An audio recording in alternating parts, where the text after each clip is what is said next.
everyone, this video is Communication ICT എന്നീ മോഡ്യൂൾസിൽ നിന്നുള്ള questions ആണ് നമ്മൾ ഡിസ്കസ് ചെയ്യാനായിട്ട് പോകുന്നത്. ഓൾറെഡി ഈ രണ്ട് മോഡ്യൂളുകളുടെയും അനാലിസിസ് നമ്മൾ ചെയ്തു കഴിഞ്ഞു. സോ നിങ്ങൾക്കിപ്പോൾ അറിയാം ഈ രണ്ട് മോഡ്യൂൾസിലും പ്രധാനമായിട്ട് നമ്മൾ പഠിക്കേണ്ടുന്ന ഏരിയാസ് ഏതാണെന്നുള്ളത് നമ്മൾ ഓൾറെഡി ഡിസ്കസ് ചെയ്തതാണ്. സോ ആ ഏരിയാസിനെ എല്ലാം ടച്ച് ചെയ്യുന്ന രീതിയിൽ 50 ക്വസ്റ്റ്യൻസ് ഈ രണ്ട് മോഡ്യൂൾസിൽ നിന്നായിട്ടാണ് നമ്മൾ ഈ വീഡിയോയിൽ ഡിസ്കസ് ചെയ്യാനായിട്ട് പോകുന്നത്. സോ ഈ ഒരു വീഡിയോയുടെ മെയിൻ ആയിട്ടുള്ള ഉദ്ദേശം എന്ന് പറയുന്നത് ഈ ഒരു 50 ക്വസ്റ്റ്യൻസിലൂടെ നിങ്ങൾക്ക് നമ്മുടെ ഈ രണ്ട് മോഡ്യൂൾസിലെയും പ്രധാനപ്പെട്ട ഏരിയാസിനെ കുറിച്ചൊരു ഓവറോൾ ഐഡിയ ഉണ്ടാകുക എന്നുള്ളതാണ്. നമ്മുടെ ആദ്യത്തെ ഫേസിൽ ഇമ്പോർട്ടൻറ്റ് ഏരിയാസ് നമ്മൾ ഐഡൻറ്റിഫൈ ചെയ്തു. ഇനി അടുത്തതായിട്ട് ആ ഓരോ ഏരിയാസിനെ കുറിച്ച് കുറച്ച് ഡീറ്റെയിൽഡ് ആയിട്ടൊന്ന് മനസ്സിലാക്കാനായിട്ട് നിങ്ങളെ ഹെൽപ്പ് ചെയ്യുന്ന വീഡിയോസാണ് നമ്മൾ ഈ സീരീസിൽ ചെയ്യുന്നത്. നമ്മുടെ last video research aptitude, teaching aptitude എന്നീ മോഡ്യൂൾസിൽ നിന്നുള്ള ക്വസ്റ്റ്യൻസ് ആയിരുന്നു. സോ അതിൻ്റെ ലിങ്ക് നിങ്ങൾക്ക് ഡിസ്ക്രിപ്ഷൻ ബോക്സിൽ അവൈലബിൾ ആയിരിക്കും.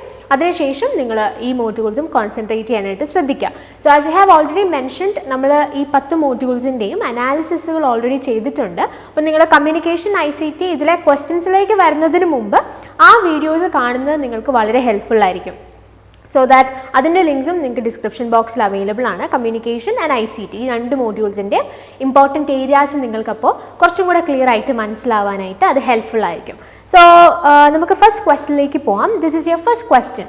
The mode of communication that involves a single source transmitting information to a large number of receivers simultaneously is called. And you have the options group communication, mass communication, intrapersonal communication and interpersonal communication. So already ഈ areas ഒക്കെ അത്യാവശ്യം പഠിച്ചിട്ടുള്ള ആൾക്കാർക്ക് ഈ ഒരു video ഒരു revision ആയിട്ടും കൂടെ നിങ്ങൾക്ക് കൺസിഡർ ചെയ്യാവുന്നതാണ്.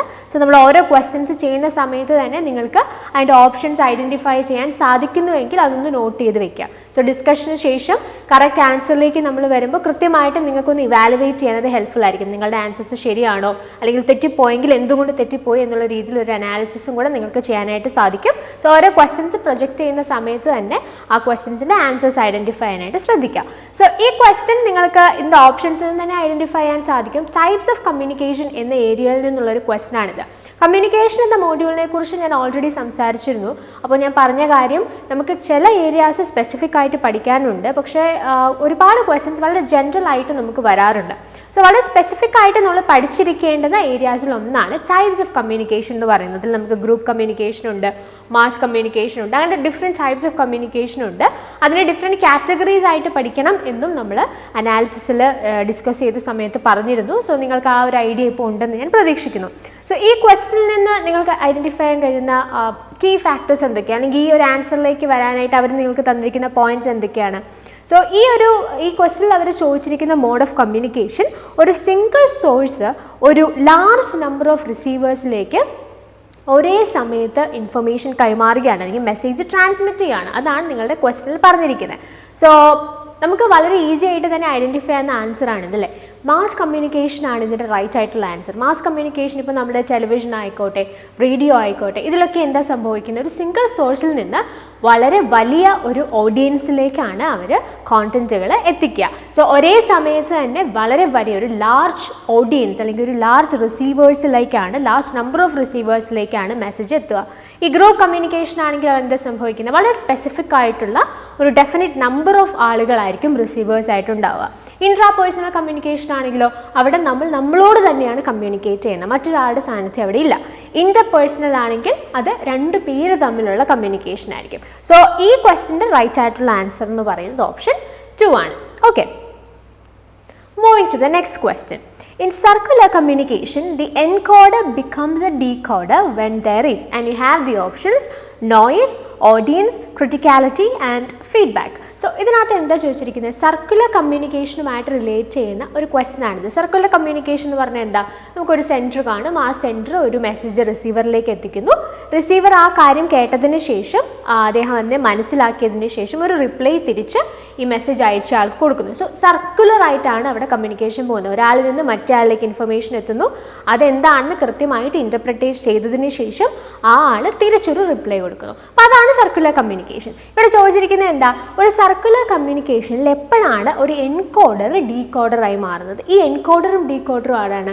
എൻകോഡർ എന്ന് പറയുന്നത് സിംപ്ലി ഇത് സെൻഡർ ആണ് എൻകോഡർ. കാരണം സെൻഡർ ഇൻഫർമേഷൻ അല്ലെങ്കിൽ സെൻഡറിൻ്റെ മനസ്സിലുള്ള കാര്യങ്ങളെ കൃത്യമായിട്ടുള്ള ഒരു ഫോർമാറ്റിലേക്ക് എൻകോഡ് ചെയ്ത് അല്ലെങ്കിൽ മെസ്സേജ് ആയിട്ട് അതിനെ എൻകോഡ് ചെയ്തതിന് ശേഷമാണ് റിസീവറിലേക്ക് എത്തിക്കുക. റിസീവർ ഈ കിട്ടുന്ന മെസ്സേജിനെ ഡീകോഡ് ചെയ്യണം. ഓക്കെ, എന്താണ് ഈ സെൻഡർ ഉദ്ദേശിക്കുന്നത്, ഇതിലൂടെ എന്താണ് പറയാനായിട്ട് ശ്രമിക്കുന്നതെന്ന് ഡീകോഡ് ചെയ്ത് മനസ്സിലാക്കുന്ന ആളാണ് ആര്?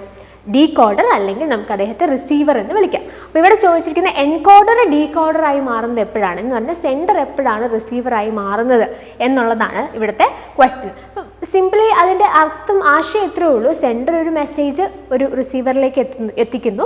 ആ റിസീവർ അത് മനസ്സിലാക്കിയതിന് ശേഷം തിരിച്ചൊരു റിപ്ലൈ കൊടുക്കുന്നു. ആ പോയിന്റിലാണ് നമ്മുടെ റിസീവർ സെൻഡറായി മാറുന്നത്. ആ തിരിച്ചു കൊടുക്കുന്ന റിപ്ലൈക്ക് നമ്മൾ പറയുന്ന പേരെന്താ? It's feedback. അതാണ് അതിൻ്റെ ഒരു ടെക്നിക്കൽ ടേം എന്ന് പറഞ്ഞത്. അപ്പോൾ അത്രേ ഉള്ളൂ ക്വസ്റ്റ്യൻ. സർക്കുലർ കമ്മ്യൂണിക്കേഷനിൽ ഒരു എൻകോഡർ എപ്പോഴാണ് ഡീകോഡർ ആവുന്നത്? That is during the feedback കൊടുക്കുന്ന സമയത്താണ് അങ്ങനെ ഒരു പ്രോസസ്സ് നടക്കുന്നത്. അങ്ങനെയാണെങ്കിൽ ഇതിൻ്റെ കറക്റ്റ് ആൻസർ ഏതായിരിക്കും? ഓപ്ഷൻ 4 ആയിരിക്കും. നോയ്സ് ഒക്കെ ടെക്നിക്കലായിട്ട് നമ്മൾ യൂസ് ചെയ്യുന്ന ടേമാണ്. നിങ്ങൾക്കൊക്കെ എന്താണ് നോയ്സ് എന്നുള്ളത് ഇപ്പോൾ അറിയാം. നമ്മളുടെ കമ്മ്യൂണിക്കേഷൻ ഇടയ്ക്ക് വരുന്ന ഇൻട്രപ്ഷൻസ് അല്ലെങ്കിൽ എന്തെങ്കിലുമൊക്കെ ഡിസ്റ്റർബൻസസിനെയാണ് നമ്മൾ നോയ്സ് എന്ന് വിളിക്കുന്നത്. ക്രിട്ടിക്കാലിറ്റി ആൻഡ് ഓഡിയൻസ് അതൊക്കെ ആ വേർഡിൽ തന്നെ നിങ്ങൾക്ക് മനസ്സിലാക്കാവുന്ന ആശയങ്ങൾ മാത്രമേ ഉള്ളൂ. Okay, so the right answer for this question is option 4. Moving to the next question. Which of the following sequence correctly depicts the linear communication model between teacher and students? അപ്പോൾ ഇവിടെ നമുക്ക് ചില സീക്വൻസുകളാണ് തന്നിരിക്കുന്നത്. അപ്പോൾ ഒരു ലീനിയർ കമ്മ്യൂണിക്കേഷനകത്ത് വരുന്ന different elements നിങ്ങൾക്ക് കൊടുത്തിട്ടുണ്ട്. ആ എലമെൻറ്റ്സിൻ്റെ കൃത്യമായിട്ടുള്ള സീക്വൻസ് ഏതാണെന്ന് ഐഡൻറ്റിഫൈ ചെയ്യുക. സോ ഒരു ടീച്ചറും സ്റ്റുഡൻറ്റും തമ്മിലുള്ള കമ്മ്യൂണിക്കേഷൻ ആണെന്ന് പറയുന്നുണ്ട്. അപ്പോൾ ഓപ്ഷൻസ് നോക്കിയേ: encode symbols message channel, Message Channel Symbols Encode, Symbols Message Encode Channel, Channel Message Symbols Encode. So ഈ ക്വസ്റ്റ്യൻ എവിടെ നിന്നാണ് വന്നിരിക്കുന്നത്? പ്രോസസ് ഓഫ് കമ്മ്യൂണിക്കേഷൻ എന്ന് പറയുന്ന ഏരിയയിൽ നിന്നാണ്. പ്രോസസ് ഓഫ് കമ്മ്യൂണിക്കേഷനിൽ നമ്മൾ കൃത്യമായിട്ട് നമ്മളൊരു പ്രോസസ്സ് പഠിച്ചു വെച്ചിട്ടുണ്ട്. സെൻഡർ ഉണ്ട്, സെൻഡർ മെസ്സേജ് എൻകോഡ് ചെയ്യുന്നു, അതിനുശേഷം ഒരു ചാനലിലൂടെ കടത്തിവിടുന്നു. That is decoded by a receiver and then that receiver is sending back a feedback. So ഇത് നമ്മൾ കൃത്യമായിട്ട് പഠിച്ചു വെച്ചിട്ടുണ്ട്. പക്ഷേ ഇത് വളരെ സ്പെസിഫിക് ആണ്.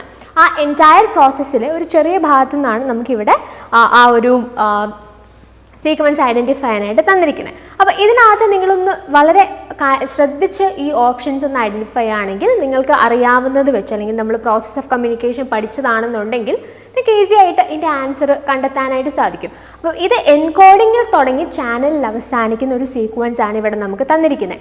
എന്താ ഇതിൻ്റെ കറക്റ്റ് ആയിട്ടുള്ള ലോജിക്കലായിട്ടുള്ള ഒരു സീക്വൻസ് എന്ന് പറഞ്ഞാൽ? എൻകോഡ് ചെയ്യുന്നത് എന്തിനെയാണ്? സിംബൽസിനെയാണ്. ഇപ്പോൾ സിംബൽസ് എന്ന് ഉദ്ദേശിക്കുന്നത് എന്താ?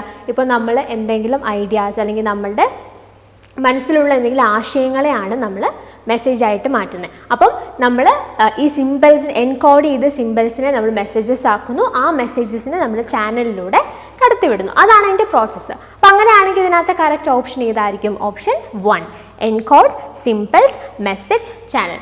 ഈ സിംബൽസ് ആയിട്ട് എൻകോഡ് ചെയ്യപ്പെടുന്ന ആ ഒരു സംഭവത്തെയാണ് നമ്മൾ മെസ്സേജ് എന്ന് വിളിക്കുന്നത്. That message is transmitted through a channel. In that case the right answer for this question is option 1.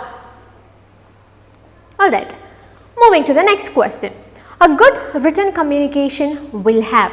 So ഈ ക്വസ്റ്റ്യൻ നിങ്ങൾ നോക്കുമ്പോൾ നിങ്ങൾക്ക് മനസ്സിലാക്കാനായിട്ട് സാധിക്കുന്ന കാര്യം, ഇത് ഒന്നാമത് കമ്മ്യൂണിക്കേഷൻ ടൈപ്സിൽ നിന്നുള്ളൊരു ക്വസ്റ്റ്യൻ ആണ്, റിട്ടൺ കമ്മ്യൂണിക്കേഷൻ എന്നുള്ള ക്വസ്റ്റ്യൻ ആണ്. But at the same time വളരെ ജനറൽ ആയിട്ടുള്ളൊരു ക്വസ്റ്റ്യൻ ആണ്. ഇതിൻ്റെ ഓപ്ഷൻസ് വായിച്ച് നിങ്ങൾ ആൻസർ ഐഡൻറ്റിഫൈ ചെയ്യുക എന്നുള്ളത് മാത്രമേ ഉള്ളൂ. വായിച്ച് മനസ്സിലാക്കുക, അതിലൂടെ ആൻസർ ഐഡൻറ്റിഫൈ ചെയ്യുക. നോക്കി ഇതിനകത്ത് ഓപ്ഷൻസ് നോക്കി: an intended purpose, a complex beginning, long sentences, an assumption that others know more than what they really know. അപ്പോൾ ഒരു റിട്ടൺ കമ്മ്യൂണിക്കേഷൻ ഉറപ്പായിട്ടും വേണ്ട ഘടകം അല്ലെങ്കിൽ ഫാക്ടർ എന്താണെന്നാണ് ക്വസ്റ്റ്യൻ.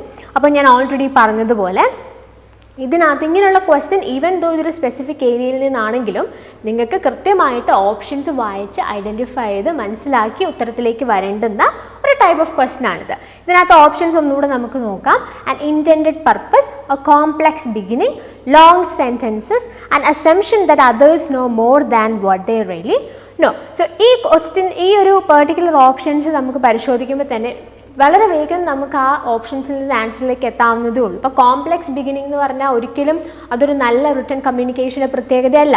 വളരെ കോംപ്ലെക്സ് ആയിട്ടുള്ള സെൻറ്റൻസുകൾ ഉപയോഗിച്ചാൽ അത് വായിക്കുന്ന ആളുകളിലേക്ക് അതിൻ്റെ ആശയം ശരിയായ രീതിയിൽ എത്തണം എന്നില്ല.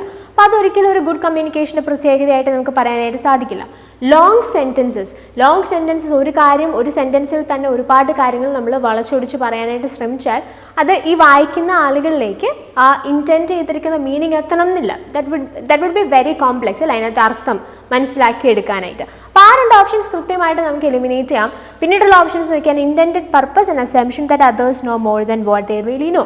സോ ഇതിൽ നിന്ന് തന്നെ വളരെ ക്ലിയർ ആണ്, ഏതൊരു റിട്ടേൺ കമ്മ്യൂണിക്കേഷനും കൃത്യമായിട്ടൊരു പർപ്പസ് വേണം. നമ്മൾ എന്താണ് അതിലൂടെ കമ്മ്യൂണിക്കേറ്റ് ചെയ്യാൻ നമ്മൾ ഉദ്ദേശിക്കുന്നത് എന്നൊരു ധാരണയിൽ വേണം നമ്മൾ കാര്യങ്ങൾ എഴുതാൻ. ഇല്ലെന്നുണ്ടെങ്കിൽ നമുക്ക് അതിനകത്തൊരു സ്ട്രക്ചർ ഉണ്ടാവില്ല, കൃത്യമായിട്ട് കാര്യങ്ങൾ അക്കോമഡേറ്റ് ചെയ്യാനായിട്ട് പറ്റില്ല. സോ ഇങ്ങനെയുള്ള ക്വസ്റ്റ്യൻസ് ഒക്കെ ആക്ച്വലി നമുക്ക് ഓപ്ഷൻസ് വായിച്ച് മനസ്സിലാക്കി ഈസി ആയിട്ട് ഐഡൻറ്റിഫൈ ചെയ്ത് ആൻസർ ചെയ്യാവുന്നതേ ഉള്ളൂ. അപ്പോൾ ആ ഒരു പാറ്റേണിലുള്ള ക്വസ്റ്റ്യൻ ആണ്, even though this is from types of communication. So ഇതിൻ്റെ റൈറ്റ് ആൻസർ ഏതാണ്? Option 1. Moving to the next question. Aspects of the voice other than the speech are known as. We have the options physical language, personal language, para language and delivery language. ഇവിടെ ചോദിച്ചിരിക്കുന്നത് എന്താ? ഇപ്പോൾ നമുക്കറിയാം, നമുക്ക് വളരെ ഈ types of communication നമ്മൾ പഠിക്കുന്ന സമയത്ത് തന്നെ നമുക്ക് ഡിഫറെൻറ്റ് ടൈപ്സ് ഓഫ് കമ്മ്യൂണിക്കേഷൻ നമ്മൾ പറഞ്ഞൊരു കാര്യമാണ്. വെർബൽ കമ്മ്യൂണിക്കേഷനും ഉണ്ട്, നോൺ വെർബൽ കമ്മ്യൂണിക്കേഷനും ഉണ്ട്. അപ്പോൾ നോൺ വെർബൽ കമ്മ്യൂണിക്കേഷൻ്റെ അണ്ടറിൽ നമുക്ക് ഒരുപാട് കാര്യങ്ങളുണ്ട്. ഇപ്പോൾ നമ്മൾ ഒരു കാര്യം സംസാരിക്കുന്ന സമയത്ത്, ഒരു കാര്യം നമ്മൾ കൺവേ ചെയ്യുന്ന സമയത്ത്, ആ കൺവേ ചെയ്യുന്ന മെസ്സേജിനോടൊപ്പം തന്നെ അല്ലെങ്കിൽ നമ്മൾ കാര്യങ്ങൾ പറയുന്നതിനോടൊപ്പം തന്നെ ആ ആശയം ആളുകളിലേക്ക് എത്തിക്കാനായിട്ട് നമ്മൾ യൂസ് ചെയ്യുന്ന ഒരുപാട് ഫാക്ടേഴ്സ് ഉണ്ട്. ലെറ്റ്സ് സേ നമ്മൾ യൂസ് ചെയ്യുന്ന വോയിസ് അല്ലെങ്കിൽ നമ്മുടെ ടോൺ എന്താണ്, നമ്മുടെ മോഡുലേഷൻ എന്താണ്. ഇപ്പം നമ്മളൊരു കാര്യം തന്നെ നമുക്ക് പല ടോണിൽ സംസാരിക്കാം. നമ്മൾ എന്ത് ടോണിൽ പറയുന്നോ അതിന് ആ ഒരു പെർട്ടിക്കുലർ നമ്മൾ ട്രാൻസ്മിറ്റ് ചെയ്യാൻ ഉദ്ദേശിക്കുന്ന മെസ്സേജിന് നമ്മൾ ഉപയോഗിക്കുന്ന ടോണാണ് ശരിക്കും ഒരു ആശയം അല്ലെങ്കിൽ അതിൻ്റെ എന്താണ് ഇതുകൊണ്ട് ഉദ്ദേശിക്കുന്നത് എന്നുള്ളൊരു രീതിയിൽ നമുക്ക് കൺവേ ചെയ്യാനായിട്ട് സാധിക്കുന്നത്. അപ്പോൾ ആ രീതിയിൽ ഫോർ എക്സാമ്പിൾ നമ്മുടെ ബോഡി ലാംഗ്വേജ്, നമ്മൾ യൂസ് ചെയ്യുന്ന ബോഡി ലാംഗ്വേജ് വളരെ ഇമ്പോർട്ടൻ്റ് ആയിട്ടുള്ളൊരു കാര്യമാണ്. നമ്മൾ സംസാരിക്കുമ്പോൾ ഒരു കാര്യം നമ്മൾ കൺവേ ചെയ്യാനായിട്ട് ശ്രമിക്കുന്ന സമയത്ത് ആളുകൾ നമ്മളിലേക്ക് ശ്രദ്ധിക്കണമെങ്കിൽ ഇങ്ങനെയുള്ള ഫാക്ടേഴ്സൊക്കെ അതിനകത്ത് ഒരു ആഡ് ഓൺ ആയിട്ട് നമ്മൾ ചേർക്കേണ്ട കാര്യങ്ങളാണ്. അപ്പം ഇവിടെ കൃത്യമായിട്ട് നമ്മളോട് പറഞ്ഞിരിക്കുന്ന കാര്യം എന്താ?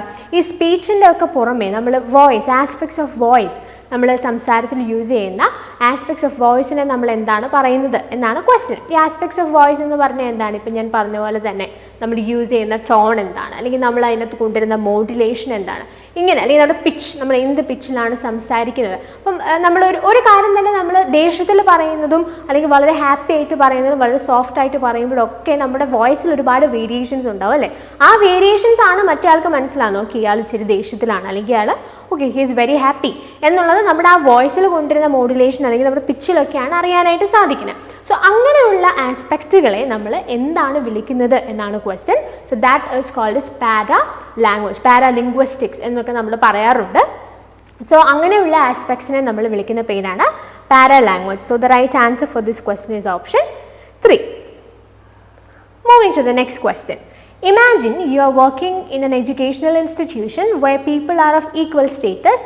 Which method of communication is best suited and normally employed in such a context? And you have the options horizontal communication, vertical communication, corporate communication and cross communication. So ഇവിടെ പറഞ്ഞിരിക്കുന്നത് എന്താണ്? ഇതും ടൈപ്സ് ഓഫ് കമ്മ്യൂണിക്കേഷൻ എന്നുള്ള question ആണ്, പക്ഷേ വേറൊരു category of types of communication ഏരിയയിൽ നിന്നുള്ള ക്വസ്റ്റ്യൻ ആണ്. നമ്മൾ ഓൾറെഡി പറഞ്ഞ ഡിഫറെൻറ്റ് കാറ്റഗറി ആയിട്ട് നമുക്ക് എങ്ങനെയാണ് ഈ ടൈപ്സ് ഓഫ് കമ്മ്യൂണിക്കേഷൻ പഠിക്കാനായിട്ട് സാധിക്കുന്നത്. അപ്പോൾ ഇത് നമ്മൾ ഈ ഡിറക്ഷനെ വെച്ചിട്ട് നമുക്ക് എങ്ങനെ ഡിഫറെൻറ്റ് ടൈപ്സ് ഓഫ് കമ്മ്യൂണിക്കേഷനെ ഡിസ്റ്റിങ്വിഷ് ചെയ്യാം എന്നുള്ള ഒരു ഏരിയ നമ്മൾ അനാലിസിസിൽ പറഞ്ഞിരുന്നു. ഹൊറിസോണ്ടൽ, വേർട്ടിക്കൽ അങ്ങനെയൊക്കെ നമ്മൾ ഡിസ്കസ് ചെയ്തിരുന്നു. സോ ആ ഏരിയയിൽ നിന്നുള്ളൊരു ക്വസ്റ്റ്യൻ ആണ്. ഇവിടെ പറഞ്ഞിരിക്കുന്നത് എന്താ? ഒരു എഡ്യൂക്കേഷണൽ ഇൻസ്റ്റിറ്റ്യൂഷനിൽ നിങ്ങൾ വർക്ക് ചെയ്യാമെന്ന് വിചാരിക്കുക. അവിടെ എല്ലാ ആളുകളും ഈക്വൽ സ്റ്റേറ്റസിൽ തന്നെ വർക്ക് ചെയ്യുന്നവരാണെന്ന് വിചാരിക്കുക. അപ്പം നിങ്ങൾ തമ്മിലൊരു കമ്മ്യൂണിക്കേഷൻ ഉണ്ടായി. ആ കമ്മ്യൂണിക്കേഷനെ നമ്മൾ എന്താ വിളിക്കുന്നതെന്നാണ് ക്വസ്റ്റ്യൻ. അപ്പം ഈ ഒരു ക്വസ്റ്റ്യൻ്റെ ആൻസർ എന്ന് പറയുന്നത് ഏതായിരിക്കും? നിങ്ങൾ ഓൾറെഡി അനാലിസിസ് വീഡിയോ കണ്ട് നിങ്ങൾ ഈ ഏരിയ പഠിച്ചിട്ടുള്ള ആളാണെങ്കിൽ ഇപ്പം തന്നെ നിങ്ങൾ ആൻസർ ചെയ്തിട്ടുണ്ടാവും. So the right answer for this question is horizontal communication. നമ്മൾ ഓൾറെഡി പറഞ്ഞതാണ്. ഹൊറിസോണ്ടൽ കമ്മ്യൂണിക്കേഷനിൽ എന്താ സംഭവിക്കുന്നത്? ഈക്വൽ സ്റ്റേറ്റസിലുള്ള ആളുകൾ തമ്മിൽ അങ്ങോട്ടും ഇങ്ങോട്ടും, ലെറ്റ്സ് സേ ഇപ്പോൾ ഒരു കോളേജ് ആണെങ്കിൽ അല്ലെങ്കിൽ നിങ്ങൾ വർക്ക് ചെയ്യുന്നൊരു വർക്ക് സ്പേസ് ആണെങ്കിൽ അവിടുത്തെ ഈക്വൽ സ്റ്റേറ്റസിലുള്ള ആളുകൾ തമ്മിൽ സംസാരിക്കുന്ന അവർ തമ്മിലുള്ള കമ്മ്യൂണിക്കേഷനെയാണ് നമ്മൾ ഹൊറിസോണ്ടൽ കമ്മ്യൂണിക്കേഷൻ എന്ന് പറയുന്നത്. വെർട്ടിക്കൽ കമ്മ്യൂണിക്കേഷൻ ആണെങ്കിൽ എന്താ സംഭവിക്കുന്നത്? അവിടെ നിങ്ങളുടെ ഇപ്പോൾ ഒരു വർക്ക് സ്പേസ് ആണെങ്കിൽ ലെറ്റ്സ് സേ ഒരു സുപ്പീരിയറും ഒരു സബോർഡിനേറ്റും തമ്മിലുള്ള ഒരു കോൺവെർസേഷൻ, ഒരു കമ്മ്യൂണിക്കേഷൻ ആണെങ്കിൽ that would be vertical communication. Okay, അപ്പം നിങ്ങളുടെ റാങ്കിൽ 2 തലത്തിൽ നിൽക്കുന്ന ആളുകൾ സംസാരിക്കുകയാണെങ്കിൽ കമ്മ്യൂണിക്കേറ്റ് ചെയ്യുകയാണെങ്കിൽ that is vertical communication. And നിങ്ങൾ ഒരേ സ്റ്റേറ്റസിലുള്ള ആളുകളാണ് നിങ്ങൾ കമ്മ്യൂണിക്കേറ്റ് ചെയ്യുന്നതെന്നുണ്ടെങ്കിൽ ദാറ്റ് ഇസ് ഹൊറിസോണ്ടൽ കമ്മ്യൂണിക്കേഷൻ. ഇവിടെ വളരെ കൃത്യമായിട്ട് ക്വസ്റ്റ്യനിൽ മെൻഷൻ ചെയ്തിട്ടുണ്ട് people are of equal status എന്നുള്ളത്. So in that case ഈ ക്വസ്റ്റ്യൻ ആൻസർ ഏതായിരിക്കും? That is horizontal communication. Moving to the next question. Semantic barrier of communication is implied when the signal is lost before reaching the receiver, message transmitted by the source is unclear, receiver's attention is diverted, receiver does not understand the meaning of the message. So ഈ question ഏത് ഏരിയയിൽ നിന്നുള്ളതാണ്? This is from barriers of communication, like barriers to effective communication എന്നുള്ള ഏരിയയിൽ നിന്നുള്ള question ആണ്. അപ്പോൾ നമ്മൾ പലതരത്തിലുള്ള ബാരിയേഴ്സിനെ കുറിച്ച് പഠിക്കണം എന്ന് അനാലിസിസിൽ പറഞ്ഞിരുന്നു. സെമാൻറ്റിക് ബാരിയർ ഉണ്ട്, അതുപോലെ തന്നെ ഫിസിയോളജിക്കൽ ബാരിയർ ഉണ്ട്, സൈക്കോളജിക്കൽ ബാരിയർ ഉണ്ട്, കൾച്ചറൽ ബാരിയർ ഉണ്ട്. അങ്ങനെ ഒരുപാട് തരത്തിലുള്ള ബാരിയേഴ്സ് നമ്മുടെ കമ്മ്യൂണിക്കേഷനെ ബാധിക്കാനായിട്ട് സാധ്യതയുണ്ട്. അപ്പോൾ ഇതും കമ്മ്യൂണിക്കേഷനിലെ വളരെ ഇമ്പോർട്ടൻ്റ് ആയിട്ട് നിങ്ങൾ സ്പെസിഫിക് ആയിട്ട് പഠിച്ചിരിക്കേണ്ടുന്ന ഒരു ഏരിയ ആണ്. അപ്പോൾ സെമാൻറ്റിക് ബാരിയേഴ്സ് ടു കമ്മ്യൂണിക്കേഷൻ, അല്ലെങ്കിൽ സെമാൻറ്റിക് ബാരിയർ കമ്മ്യൂണിക്കേഷനിൽ ബാധിക്കുന്നു എന്ന് പറഞ്ഞാൽ അതിൻ്റെ അർത്ഥം എന്താണ്? സെമാൻറ്റിക് എന്നുള്ള ടേം തന്നെ വേർഡ് മീനിങ് അല്ലെങ്കിൽ മീനിങ്ങുമായിട്ട് റിലേറ്റ് ചെയ്ത് നിൽക്കുന്ന ഒരു ടേമാണ്. ഇപ്പം നമ്മൾ പറയുന്ന ഒരു കാര്യം, ഒരു വേർഡ്, അത് നമ്മുടെ റിസീവറിന് അതിൻ്റെ അർത്ഥം എന്താണെന്ന് മനസ്സിലാക്കാനായിട്ട് സാധിക്കുന്നില്ലെങ്കിൽ അതിനെ നമ്മൾ വിളിക്കുന്ന പേരാണ് സെമാൻറ്റിക് ബാരിയർ എന്നുള്ളത്. അപ്പോൾ നമ്മൾ പറയുന്ന വാക്കിൻ്റെ അർത്ഥം എന്താണെന്ന് കൃത്യമായിട്ട് നമ്മുടെ റിസീവറിന് മനസ്സിലായില്ലെന്നുണ്ടെങ്കിൽ ആ കമ്മ്യൂണിക്കേഷൻ അവിടെ ഇഫക്റ്റീവ് ആവില്ല അല്ലേ. നമ്മൾ പറയാൻ ഉദ്ദേശിച്ച കാര്യം എന്താണെന്ന് കൃത്യമായിട്ട് റിസീവറിന് മനസ്സിലാകാനായിട്ട് സാധിക്കില്ല. അപ്പം അങ്ങനെയുള്ള ബാരിയേഴ്സിനെയാണ് നമ്മൾ സെമാൻറ്റിക് ബാരിയർ എന്ന് വിളിക്കുന്നത്. സോ അങ്ങനെയാണെങ്കിൽ സെമാൻറ്റിക് ബാരിയർ എന്ന് പറഞ്ഞാൽ ഈ വേർഡ് മീനിങ് മനസ്സിലാവാതെ വരുന്ന ആ ഒരു ഇഷ്യൂ ആണെന്നുണ്ടെങ്കിൽ കറക്റ്റ് ആയിട്ടുള്ള ഓപ്ഷൻ ഏതായിരിക്കും? That is option 4. Receiver does not understand the meaning of the message. അപ്പം നമ്മളൊരു മെസ്സേജ് അയച്ചു, ബീങ് എ സെൻഡർ നമ്മളൊരു മെസ്സേജ് അയച്ചു എന്ന് വിചാരിക്കുക, ആ മെസ്സേജിന് അർത്ഥം എന്താണെന്ന് റിസീവറിന് മനസ്സിലായില്ല. അപ്പം അങ്ങനെ വരുന്ന ബാരിയേഴ്സ്, അപ്പോൾ അതൊരിക്കലും ഒരു ഇഫക്റ്റീവ് കമ്മ്യൂണിക്കേഷൻ ആവില്ല അല്ലേ. നമ്മൾ ഉദ്ദേശിച്ച കാര്യം ആൾക്ക് മനസ്സിലാവുന്നില്ല. അപ്പം അങ്ങനെയുള്ള കമ്മ്യൂണിക്കേഷനെ ബാധിക്കാൻ സാധ്യതയുള്ള ഇങ്ങനെ ലാംഗ്വേജ് റിലേറ്റഡ് അല്ലെങ്കിൽ മീനിങ് റിലേറ്റഡ് ആയിട്ടുള്ള ബാരിയേഴ്സിനെയാണ് നമ്മൾ സെമാൻറ്റിക് ബാരിയർ എന്ന് വിളിക്കുന്നത്. So the right answer for this question is option 4. Moving to the next question. Communication is classified into intrapersonal, interpersonal, group and mass communication on the basis of, and you have the options: medium used for communication, form of message exchanged between participants, number of participants in communication, social context of communication. So ഈ ക്വസ്റ്റിനകത്ത് ഉദ്ദേശിക്കുന്നത് എന്താണ്? ഇപ്പം നമുക്കറിയാം, ഞാൻ already നിങ്ങളോട് first ക്വസ്റ്റിനിൽ തന്നെ പറഞ്ഞിരുന്നു, ഈ ടൈപ്സ് ഓഫ് കമ്മ്യൂണിക്കേഷൻ നമുക്ക് ഒരുപാട് ടൈപ്സ് ഉണ്ട്. അപ്പോൾ ആ ടൈപ്സിനെയൊക്കെ നമ്മൾ ഡിഫറെൻറ്റ് കാറ്റഗറീസ് ആയിട്ട് വേണം പഠിക്കാൻ. എന്നാലേ നമുക്ക് കുറച്ചും കൂടി സിസ്റ്റമാറ്റിക് ആയിട്ട് കാര്യങ്ങൾ പഠിക്കാനായിട്ട് സാധിക്കുള്ളൂ. അപ്പോൾ ലെറ്റ്സ് സേ നമുക്ക് ഒരു കമ്മ്യൂണിക്കേഷനിൽ ഇൻവോൾവ് ആയിട്ടിരിക്കുന്ന ആളുകളുടെ എണ്ണം, എത്ര പേര് ആണ് ആ കമ്മ്യൂണിക്കേഷൻ ഇൻവോൾവ് ആയിട്ടുള്ളത്, അതിൻ്റെ ബേസിസിൽ നമുക്കൊരു ക്ലാസിഫിക്കേഷൻ നടത്താം. അതുപോലെ തന്നെ ഞാൻ ഓൾറെഡി പറഞ്ഞ പോലെ ഏത് ഡിറക്ഷനാണ് നമ്മൾ, എന്ത് ഡിറക്ഷനിലാണ് നമ്മൾ കാര്യങ്ങൾ സംസാരിക്കുന്നത്. ലെറ്റ്സ് നമ്മൾ ഹൊറിസോണ്ടൽ വെർട്ടിക്കലൊക്കെ പറഞ്ഞില്ലേ, അതുപോലെ ഒരു category of types of communication നമുക്കുണ്ട്. അത് മാത്രമല്ല, നമ്മൾ എന്ത് മീഡിയമാണ് യൂസ് ചെയ്യുന്നത്, ലെറ്റ്സ് സേ നമ്മൾ വെർബലായിട്ടാണോ അല്ലെങ്കിൽ നോൺ വെർബൽ മീഡിയം ഉണ്ട്, അപ്പോൾ ഇതിലേതാണ് നമ്മൾ യൂസ് ചെയ്യുന്നത് എന്നുള്ള രീതിയിലും, അല്ലെങ്കിൽ ഈ വെർബൽ നോൺ വെർബൽ എന്നുള്ളൊരു ഡിസ്റ്റിങ്ഷനും നമുക്ക് ടൈപ്സ് ഓഫ് കമ്മ്യൂണിക്കേഷനിൽ പഠിക്കാനായിട്ട് സാധിക്കുന്ന ഒരു കാറ്റഗറിയാണ്. അപ്പോൾ ഇവിടെ തന്നിരിക്കുന്നതും ആ ഒരു ആസ്പെക്റ്റിനെ റിലേറ്റ് ചെയ്തിട്ടുള്ളൊരു ക്വസ്റ്റനാണ്. അപ്പോൾ നമ്മളിപ്പോൾ ലെറ്റ്സ് സേ നമ്മൾ കമ്മ്യൂണിക്കേഷനെ പല കാറ്റഗറീസ് ആയിട്ട് തിരിക്കുക, ഇൻട്രാപേഴ്സണൽ, ഇന്റർപേഴ്സണൽ, ഗ്രൂപ്പ്, മാസ്, ഇങ്ങനെ തിരിക്കുകയാണെങ്കിൽ ഈ ഒരു ക്ലാസിഫിക്കേഷൻ എന്തിൻ്റെ ബേസിലാണ് നടത്തിയിരിക്കുന്നത് എന്ന ക്വസ്റ്റ്യൻ. സോ ഇത് എന്തിൻ്റെ ബേസിലുള്ള ഒരു കമ്മ്യൂണിക്കേഷൻ അല്ലെങ്കിൽ ഒരു ക്ലാസിഫിക്കേഷൻ ഓഫ് കമ്മ്യൂണിക്കേഷൻ ആണ്? That is the number of participants in communication അല്ലേ. ഞാൻ ഓൾറെഡി പറഞ്ഞതുപോലെ ഇൻട്രാപേഴ്സണൽ ആണെങ്കിൽ അത് നമ്മളോട് തന്നെയാണ് സംസാരിക്കുന്നത്, the conversation or the communication that happens within one self. അപ്പോൾ അതിനെയാണ് നമ്മൾ ഇൻട്രാപേഴ്സണൽ എന്ന് പറയുന്നത്. ഇന്റർപേഴ്സണൽ ആകുമ്പോഴോ അവിടെ രണ്ട് വ്യക്തികൾ ഇൻവോൾവ് ആയിട്ട് വരുന്നു. ഗ്രൂപ്പ് കമ്മ്യൂണിക്കേഷൻ ആണെങ്കിൽ എന്താ, അവിടെ ഒരു സ്പെസിഫിക് നമ്പർ ഓഫ് ആളുകൾ, ഒരു ഡെഫിനിറ്റ് നമ്പർ ഓഫ് ആളുകളാണ് ആ കമ്മ്യൂണിക്കേഷൻ ഇൻവോൾവ് ആയിട്ടുള്ളത്. ഇനി മാസ് കമ്മ്യൂണിക്കേഷൻ ആണെങ്കിലോ, as I have already mention, അതിൻ്റെ ഓഡിയൻസ് എന്ന് പറഞ്ഞ ഒരു ലാർജ് കമ്മ്യൂണിറ്റി അല്ലെങ്കിൽ ഒരു ലാർജ് ഓഡിയൻസ്, ഒരു റിസീവേഴ്സ് ആണ് നമുക്ക് മാസ് കമ്മ്യൂണിക്കേഷൻ അതുള്ളത്. സോ ബേസിക്കലി ഈ കൈൻഡ് ഓഫ് ഇത്തരത്തിലുള്ള ഒരു ക്ലാസിഫിക്കേഷൻ എന്ന് പറയുന്നത് it is based on the number of people who are involve in the communication, അത് number of participants in the communication. അതുപോലെ തന്നെ ഇപ്പോൾ മീഡിയം യൂസ് ഫോർ കമ്മ്യൂണിക്കേഷൻ എന്ന് പറഞ്ഞാൽ എന്താ, ഇപ്പോൾ നമ്മൾ വേർഡ്സ് ആണോ യൂസ് ചെയ്യുന്നത് എന്നുള്ള രീതിയിലാണ് ഈ മീഡിയം വരുന്നത്, വെർബൽ, നോൺ വെർബൽ എന്നുള്ള ഡിസ്റ്റിങ്ഷനാണ് മീഡിയം യൂസ് ഫോർ കമ്മ്യൂണിക്കേഷനിൽ നമുക്ക് പറയാനായിട്ട് സാധിക്കുന്നത്. അതുപോലെ തന്നെ form of message exchange between participants, എന്ത് ഫോമിലാണ് നമ്മൾ മെസ്സേജസ് ആളുകളിലേക്ക് എത്തിക്കാനായിട്ട് ശ്രമിക്കുന്നത് എന്നുള്ള രീതിയിലൊക്കെ നമുക്ക് ഡിഫറെൻറ്റ് രീതിയിൽ നമുക്ക് കമ്മ്യൂണിക്കേഷനെ തരംതിരിക്കാനായിട്ട് സാധിക്കും. അപ്പം ഈ ഒരു categorisation intrapersonal, interpersonal, group and mass communication, ഇത് നമ്പർ ഓഫ് പാർട്ടിസിപ്പൻസ് ഇൻ കമ്മ്യൂണിക്കേഷനെ ബേസ് ചെയ്തുകൊണ്ട് നമുക്ക് ചെയ്യാൻ കഴിയുന്ന ഒരു കാറ്റഗറൈസേഷൻ ആണ്. In that case the right answer for this question is option 3. Okay, moving to the next question. Users who use media for their own ends are identified as. Users who use media for their own ends are identified as. And you have the options passive audience, active audience, positive audience and negative audience. ഈ question കൊണ്ട് എന്താ ഉദ്ദേശിക്കുന്നത്, ഈ communication എന്ന് പറയുന്ന ഏരിയയെക്കുറിച്ച് നമ്മൾ പറയുമ്പോൾ നമുക്കറിയാം അതിനകത്ത് ഈ മാസ് മീഡിയ അല്ലെങ്കിൽ മീഡിയയുടെ യൂസേജ് അങ്ങനത്തെ ഒക്കെ ആസ്പെക്ട്സ് നമ്മൾ ആ മോഡ്യൂളിൽ കോൺസെൻട്രേറ്റ് ചെയ്യേണ്ടതായിട്ടുണ്ട്. അപ്പോൾ ഈ ക്വസ്റ്റ്യനകത്ത് ചോദിച്ചിരിക്കുന്നത് എന്താ, ഇപ്പം ഒരു മീഡിയനെ അവരുടേതായ ആവശ്യങ്ങൾക്ക് വേണ്ടി ഉപയോഗിക്കുന്ന അല്ലെങ്കിൽ അവരുടേതായ രീതികളിൽ ഉപയോഗിക്കുന്ന ഓഡിയൻസിനെ നമുക്ക് എന്താണ് വിളിക്കാനായിട്ട് സാധിക്കുന്നത്? Users who use media for their own ends are identified as. So ഇതിൻ്റെ ഒരു ആൻസർ എന്ന് പറയുന്നത് ഇറ്റ് ഇസ് ആക്റ്റീവ് ഓഡിയൻസ്.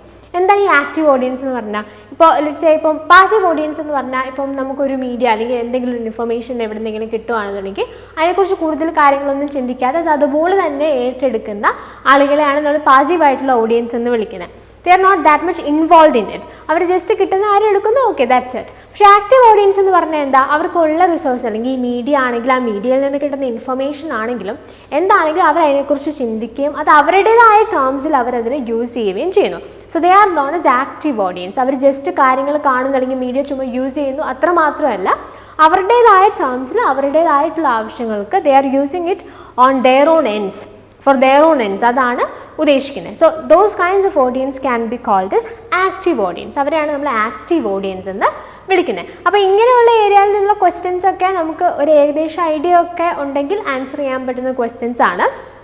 അപ്പോൾ ഒന്ന് ചിന്തിച്ചാൽ നിങ്ങൾക്ക് ആൻസർ ചെയ്യാം. അല്ലെങ്കിൽ അറ്റ്ലീസ്റ്റ് ഇങ്ങനെ ആക്റ്റീവ് ഓഡിയൻസ് എന്താണ്, പാസീവ് ഓഡിയൻസ് എന്താണ്, അങ്ങനെയുള്ള കാര്യങ്ങളെക്കുറിച്ച് ഒരു ഐഡിയ ഉള്ളതും വളരെ ഹെൽപ്ഫുൾ ആയിരിക്കും. So the right answer for this question is option 2. Next question. Given below are two statements. One is labeled as assertion and the other is labeled as reason. So assertion il endha parnirikkunne, to be effective in the classroom a teacher should minimize the communication barriers. And you have the reason, since communication is a complex process, regular feedback analysis is essential for this purpose. So ee question basically oru classroom communication allengi oru teaching related aayittulla communication based question aanu. So ഇങ്ങനത്തെ questions നമുക്ക് frequent ആയിട്ട് വരാറുണ്ട്, class room base ചെയ്തിട്ടുള്ള communication related ആയിട്ടുള്ള questions. പക്ഷേ ഇങ്ങനെയുള്ള questions ഒക്കെ വളരെ ഈസി ആയിട്ട് നമുക്ക് ഹാൻഡിൽ ചെയ്യാവുന്നതേ ഉള്ളൂ. ഇപ്പോൾ നിങ്ങൾ ഈ ഒരു അസേർഷൻ റീസൺ വായിച്ച് ആ സെൻറ്റൻസിൻ്റെ മീനിങ് നിങ്ങൾക്ക് ഐഡൻറ്റിഫൈ ചെയ്യാൻ സാധിക്കുമെങ്കിൽ ഇങ്ങനെയുള്ള ക്വസ്റ്റ്യൻസ് വളരെ ഈസി ആയിട്ട് നമുക്ക് ആൻസർ ചെയ്യാം. ഇവിടെ അസേർഷനിൽ എന്താ പറഞ്ഞേക്കുന്നത്, to be effective in the class room a teacher should minimise the communication barriers. Communication barriers എന്ന് പറഞ്ഞാൽ എന്താണ് നമുക്ക് ഓൾറെഡി അറിയാം അല്ലേ. ബാരിയേഴ്സ് എന്ന് പറഞ്ഞാൽ നമ്മുടെ കമ്മ്യൂണിക്കേഷനെ നെഗറ്റീവായിട്ട് ബാധിക്കുന്ന, ഇഫക്റ്റീവായിട്ടുള്ള കമ്മ്യൂണിക്കേഷന് തടസ്സം നിൽക്കുന്ന ഫാക്ടേഴ്സിനെയാണ് നമ്മൾ കമ്മ്യൂണിക്കേഷൻ ബാരിയേഴ്സ് എന്ന് പറയുന്നത്. നമ്മളൊരു ക്വസ്റ്റ്യനിൽ സെമാൻറ്റിക് ബാരിയറിനെ കുറിച്ചൊക്കെ ഓൾറെഡി ഡിസ്കസ് ചെയ്ത് കഴിഞ്ഞു. അപ്പോൾ ഒരു ക്ലാസ് റൂം കമ്മ്യൂണിക്കേഷൻ കൂടുതൽ ഇഫക്റ്റീവ് ആവണമെന്നുണ്ടെങ്കിൽ ഒരു ടീച്ചർ കമ്മ്യൂണിക്കേഷൻ ബാരിയേഴ്സ് മാക്സിമം കുറയ്ക്കണം എന്നാണ് പറയുന്നത്. സോ ദാറ്റ് ഇസ് ട്രൂ അല്ലേ. തീർച്ചയായിട്ടും കമ്മ്യൂണിക്കേഷൻ ബാരിയേഴ്സ് റെഡ്യൂസ് ചെയ്താൽ മാത്രമേ നമ്മുടെ കമ്മ്യൂണിക്കേഷൻ കൂടുതൽ ഇഫക്റ്റീവ് ആവുള്ളൂ. അപ്പോൾ നിങ്ങൾക്ക് അസേർഷൻ ട്രൂ ആണ് എന്ന് കിട്ടി. ഇനി റീസൺ ശരിയാണോ എന്ന് നോക്കണം. അതിനുശേഷം ഈ റീസൺ ശരിക്കും അസേർഷനെ സപ്പോർട്ട് ചെയ്യുന്ന ഒരു റീസൺ ആണോ എന്ന് ഐഡൻറ്റിഫൈ ചെയ്യണം. അതാണ് നമ്മളുടെ അടുത്ത ടാസ്ക്. റീസൺ എന്താ പറഞ്ഞേക്കുന്നത്, since communication is A complex process, regular feedback analysis is essential for this purpose. എന്ന് പറഞ്ഞാൽ എന്താണ്, communication in it self is A complex process അല്ലേ. നമ്മളൊരു കാര്യം കമ്മ്യൂണിക്കേറ്റ് ചെയ്യാന്ന് പറയുമ്പോൾ നമ്മളൊരു ആശയമാണ് മറ്റൊരാളിലേക്ക് കൈമാറുന്നത്. അപ്പോൾ നമ്മൾ പറയുന്ന കാര്യം അയാൾക്ക് മനസ്സിലാവണം, കൃത്യമായിട്ട് നമ്മൾ ഇൻറ്റൻറ്റ് ചെയ്ത മീനിങ് തന്നെ അയാൾക്ക് കിട്ടണം, എങ്കിൽ മാത്രമേ കമ്മ്യൂണിക്കേഷൻ ഇഫക്റ്റീവ് ആവുള്ളൂ. സോ ഈ ഒരു കമ്മ്യൂണിക്കേഷൻ ഒരു കോംപ്ലെക്സ് പ്രോസസ്സ് ആയതുകൊണ്ട് തന്നെ ഈ കമ്മ്യൂണിക്കേഷൻ ഇഫക്റ്റീവ് ആവണം, അല്ലെങ്കിൽ കമ്മ്യൂണിക്കേഷൻ ബാരിയേഴ്സ് നമ്മൾ മിനിമൈസ് ചെയ്യണമെന്നുണ്ടെങ്കിൽ നമ്മൾ കോൺസ്റ്റൻ്റ് ആയിട്ട് ഫീഡ്ബാക്ക് അനാലിസിസ് ചെയ്തുകൊണ്ടിരിക്കണം. നമ്മൾ പറയുന്ന കാര്യങ്ങൾ മനസ്സിലാവുന്നുണ്ടോ, അല്ലെങ്കിൽ ഞാൻ പറഞ്ഞ കാര്യം കൃത്യമായിട്ട് കമ്മ്യൂണിക്കേറ്റ് ചെയ്യുന്നുണ്ടോ നമ്മൾ ചെക്ക് ചെയ്തുകൊണ്ടിരിക്കണം. ലെറ്റ്സ് സേ ഇപ്പോൾ ഒരു ക്ലാസ് റൂം ആണെന്നുണ്ടെങ്കിൽ നമ്മളൊരു കാര്യം പഠിപ്പിക്കുന്നു, അപ്പോൾ അതിനകത്ത് കമ്മ്യൂണിക്കേഷൻ ബാരിയേഴ്സ് മിനിമൈസ് ചെയ്യാന്ന് പറഞ്ഞാൽ നമുക്ക് ഓക്കെ ഈ കാര്യങ്ങൾ നമ്മൾ പറയുന്ന ഇവരിലേക്ക് എത്തിയോ ഇല്ലയോ എന്നുള്ളത് നമ്മൾ മനസ്സിലാക്കണം. എങ്കിൽ മാത്രമേ ഈവൻ ഇഫ് എന്തെങ്കിലും ബാരിയേഴ്സ് ഉണ്ടെങ്കിൽ നമുക്ക് റിഡ്യൂസ് ചെയ്യാൻ പറ്റുള്ളൂ. അപ്പോൾ ഒരു പോർഷൻ നമ്മൾ പഠിപ്പിക്കുകയാണെന്നുണ്ടെങ്കിൽ നമ്മൾ അവരോട് ചോദിക്കുക, നിങ്ങൾ പഠിപ്പിച്ച കാര്യങ്ങൾ നിങ്ങൾക്ക് മനസ്സിലായോ, അല്ലെങ്കിൽ എന്താണ് നിങ്ങൾക്ക് അതിൽ നിന്ന് മനസ്സിലായോ. സോ കോൺസ്റ്റൻ്റ് ആയിട്ട് ഫീഡ്ബാക്ക് അനാലിസിസ് ചെയ്തുകൊണ്ടിരിക്കാം. ഇപ്പോൾ ഫീഡ്ബാക്ക് അനാലിസിസ് ചെയ്യുമ്പോൾ നമുക്ക് മനസ്സിലാവും ഓക്കെ ഇവർക്ക് മനസ്സിലായിട്ടുണ്ട്. ഇനി ലെറ്റ്സ് സേ ഇനി അവർക്ക് എന്തെങ്കിലും ഒരു കാര്യം മനസ്സിലായിട്ടില്ല. ഇപ്പം നമ്മൾ ഓൾറെഡി പറഞ്ഞു സെമാൻറ്റിക് ബാരിയറിനെ കുറിച്ച് ഒക്കെ സംസാരിച്ചു.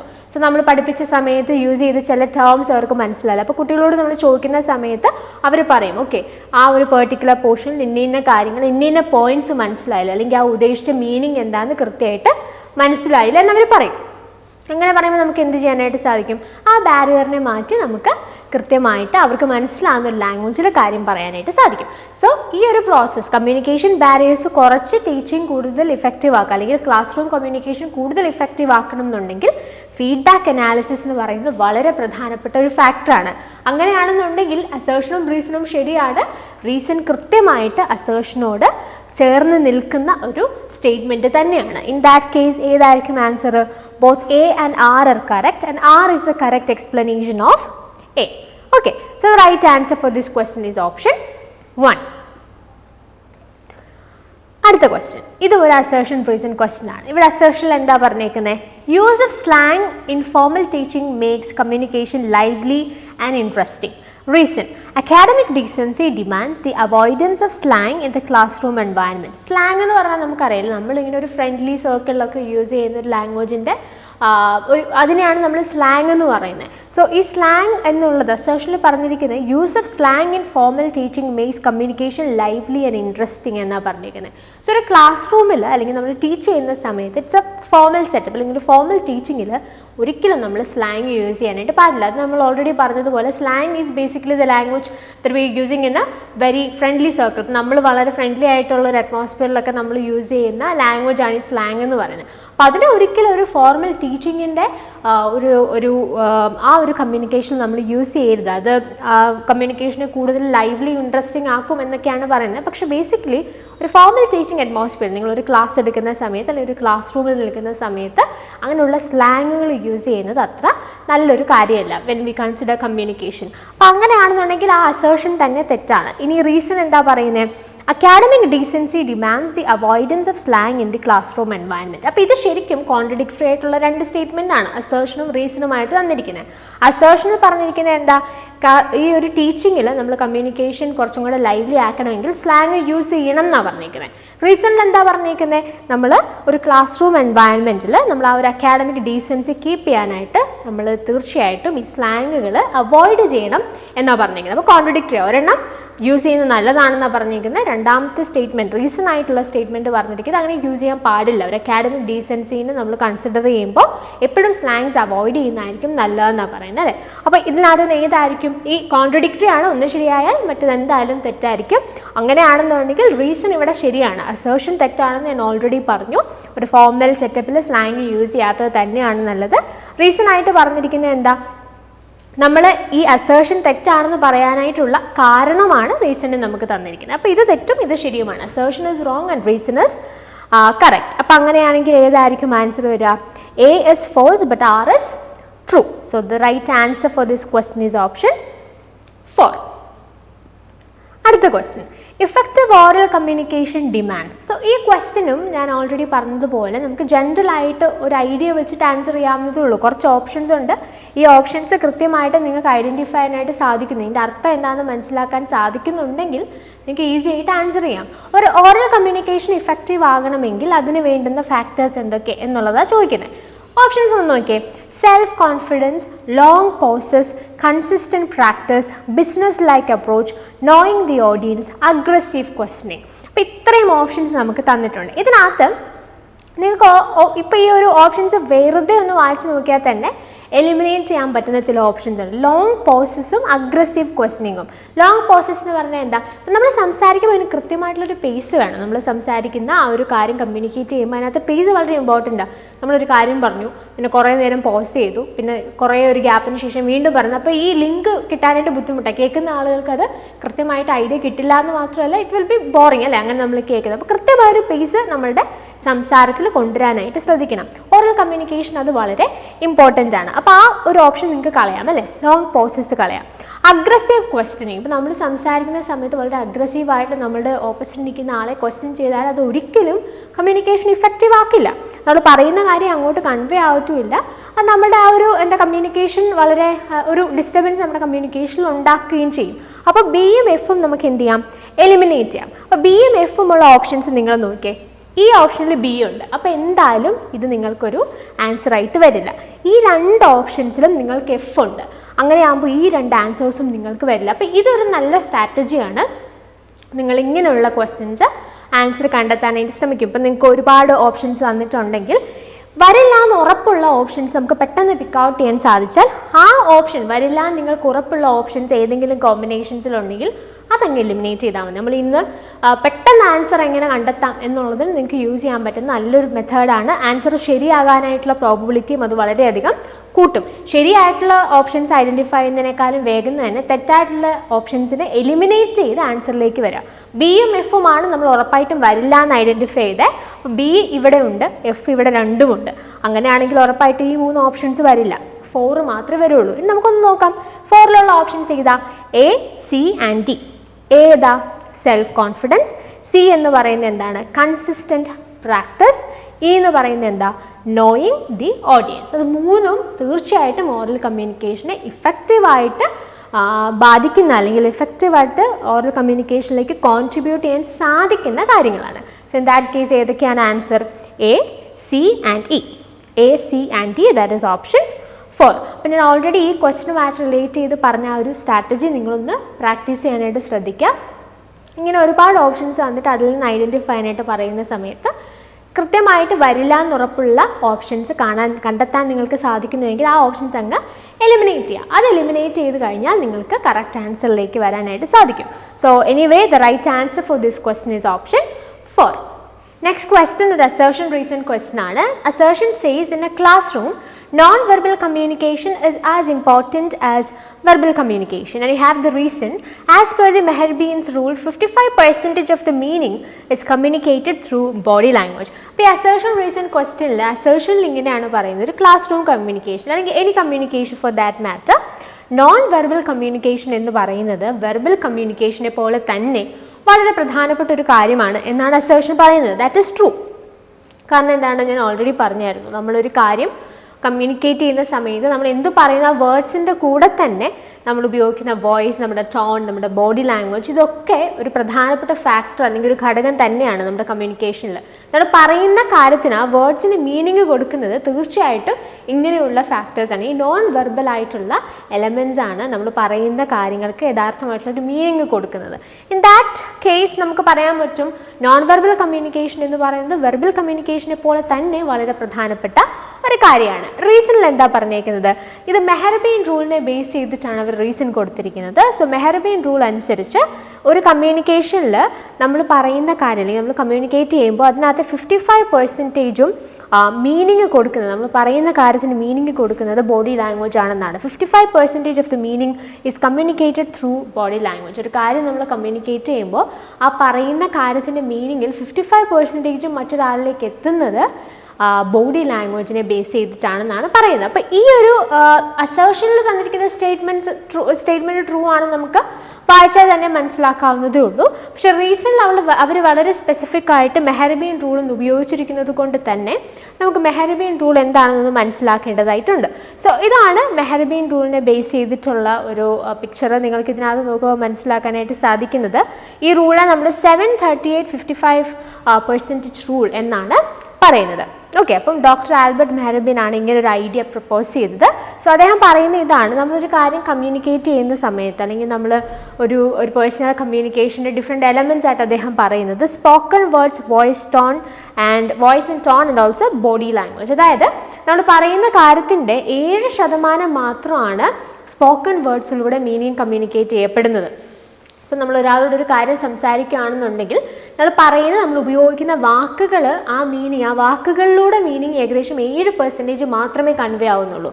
ബാക്കി 38% വോയിസും ടോണിലുമാണ് ഇരിക്കുന്നത്. നമ്മൾ എന്ത് ടോണാണ് യൂസ് ചെയ്യുന്നത്, നമ്മുടെ വോയിസ് അല്ലെങ്കിൽ നമ്മൾ എന്ത് പിച്ചിലാണ് കാര്യങ്ങൾ പറയുന്നത്, നമ്മുടെ ടോൺ എന്താണെന്ന് അതിനനുസരിച്ചാണ് 38% കാര്യങ്ങൾ മീനിങ് നമ്മൾ കമ്മ്യൂണിക്കേറ്റ് ചെയ്യാനായിട്ട് സാധിക്കുന്നത്. ഇനി അതിനോടൊപ്പം തന്നെ ബോഡി ലാംഗ്വേജ് എന്ന് പറയുന്നത് വളരെ പ്രധാനപ്പെട്ട ഒരു ഫാക്ടറാണ്. നമ്മളൊരു കാര്യം കമ്മ്യൂണിക്കേറ്റ് ചെയ്യുമ്പോൾ അല്ലെങ്കിൽ നമ്മളൊരു കാര്യം മറ്റൊരാളോട് സംസാരിക്കുമ്പോൾ 55% നമ്മുടെ ബോഡി ലാംഗ്വേജ് ആണ് ആ ഒരു പെർട്ടിക്കുലർ കാര്യത്തിൻ്റെ മീനിങ് നമ്മുടെ റിസീവറിലേക്ക് കൺവേ ചെയ്യുന്നതെന്നാണ് പറയുന്നത്. അപ്പോൾ ഒന്നുകൂടി ഞാൻ പറയാം, നമ്മളൊരു കാര്യം കമ്മ്യൂണിക്കേറ്റ് ചെയ്യുമ്പോൾ നമ്മൾ ഉപയോഗിക്കുന്ന വാക്കുകൾ, നമ്മൾ യൂസ് ചെയ്യുന്ന സ്പോക്കൺ വേർഡ്സ് 7% മാത്രം മീനിങ് ആണ് കൺവേ ചെയ്യുന്നത്. ബാക്കി 38% വോയിസും ടോണുമാണ് നമ്മൾ പറയാൻ ഉദ്ദേശിക്കുന്ന കാര്യത്തിൻ്റെ മീനിങ് റിസീവറിലേക്ക് എത്തിക്കുക. 55% ബോഡി ലാംഗ്വേജ് ആണ് പ്രധാനമായിട്ടൊരു പങ്ക് വഹിക്കുന്നത്. നമ്മൾ യൂസ് ചെയ്യുന്ന ബോഡി ലാംഗ്വേജ് ആണ് 55% നമ്മൾ പറഞ്ഞതിൻ്റെ 55% മീനിങ് ഒരു റിസീവറിലേക്ക് മറ്റൊരാളിലേക്ക് എത്തിക്കുക. ഇനി കമ്മിങ് ബാക്ക് ടു ആ ക്വസ്റ്റ്യൻ, ഇവിടെ എത്രയാണ് പറഞ്ഞേക്കുന്നത്? 55% of the meaning is communicated through body language. That is true അല്ലേ? മെഹ്റബിൻ റൂൾ അനുസരിച്ച് 55% മീനിങ് കൺവേ ചെയ്യപ്പെടുന്നത് ബോഡി ലാംഗ്വേജിലൂടെയാണ്. അതും ശരിയാണ്. അങ്ങനെയാണെങ്കിൽ നമുക്ക് എന്ത് പറയാം? ഇതിന് റീസൺ ആണോ നോക്കി, 2 സ്റ്റേറ്റ്മെൻറ്റ്സും ശരിയാണെന്ന് പറഞ്ഞു. ഇത് റീസൺ ആണോ നോക്കി, ഈ നോൺ വെർബൽ കമ്മ്യൂണിക്കേഷൻ എന്ന് പറയുമ്പോൾ ബോഡി ലാംഗ്വേജ് ഒക്കെ അതിൻ്റെ ഭാഗമായിട്ട് തന്നെയാണ് വരുന്നത്. അപ്പോൾ നമ്മൾ പറയുന്ന കാര്യത്തിൻ്റെ 55% അർത്ഥം കമ്മ്യൂണിക്കേറ്റ് ചെയ്യപ്പെടുന്നത് ബോഡി ലാംഗ്വേജിലൂടെ ആണെങ്കിൽ, വേറെയും ഫാക്ടേഴ്സ് നമ്മൾ പറഞ്ഞു അല്ലേ, വോയിസും ടോണും നമ്മൾ പറഞ്ഞു. അതുപോലെ ബോഡി ലാംഗ്വേജ് ആണ് മറ്റൊരു പ്രധാനപ്പെട്ട ഫാക്ടർ മെഹ്റബിൻ റൂളിനകത്ത് നമ്മൾ സംസാരിച്ചത്.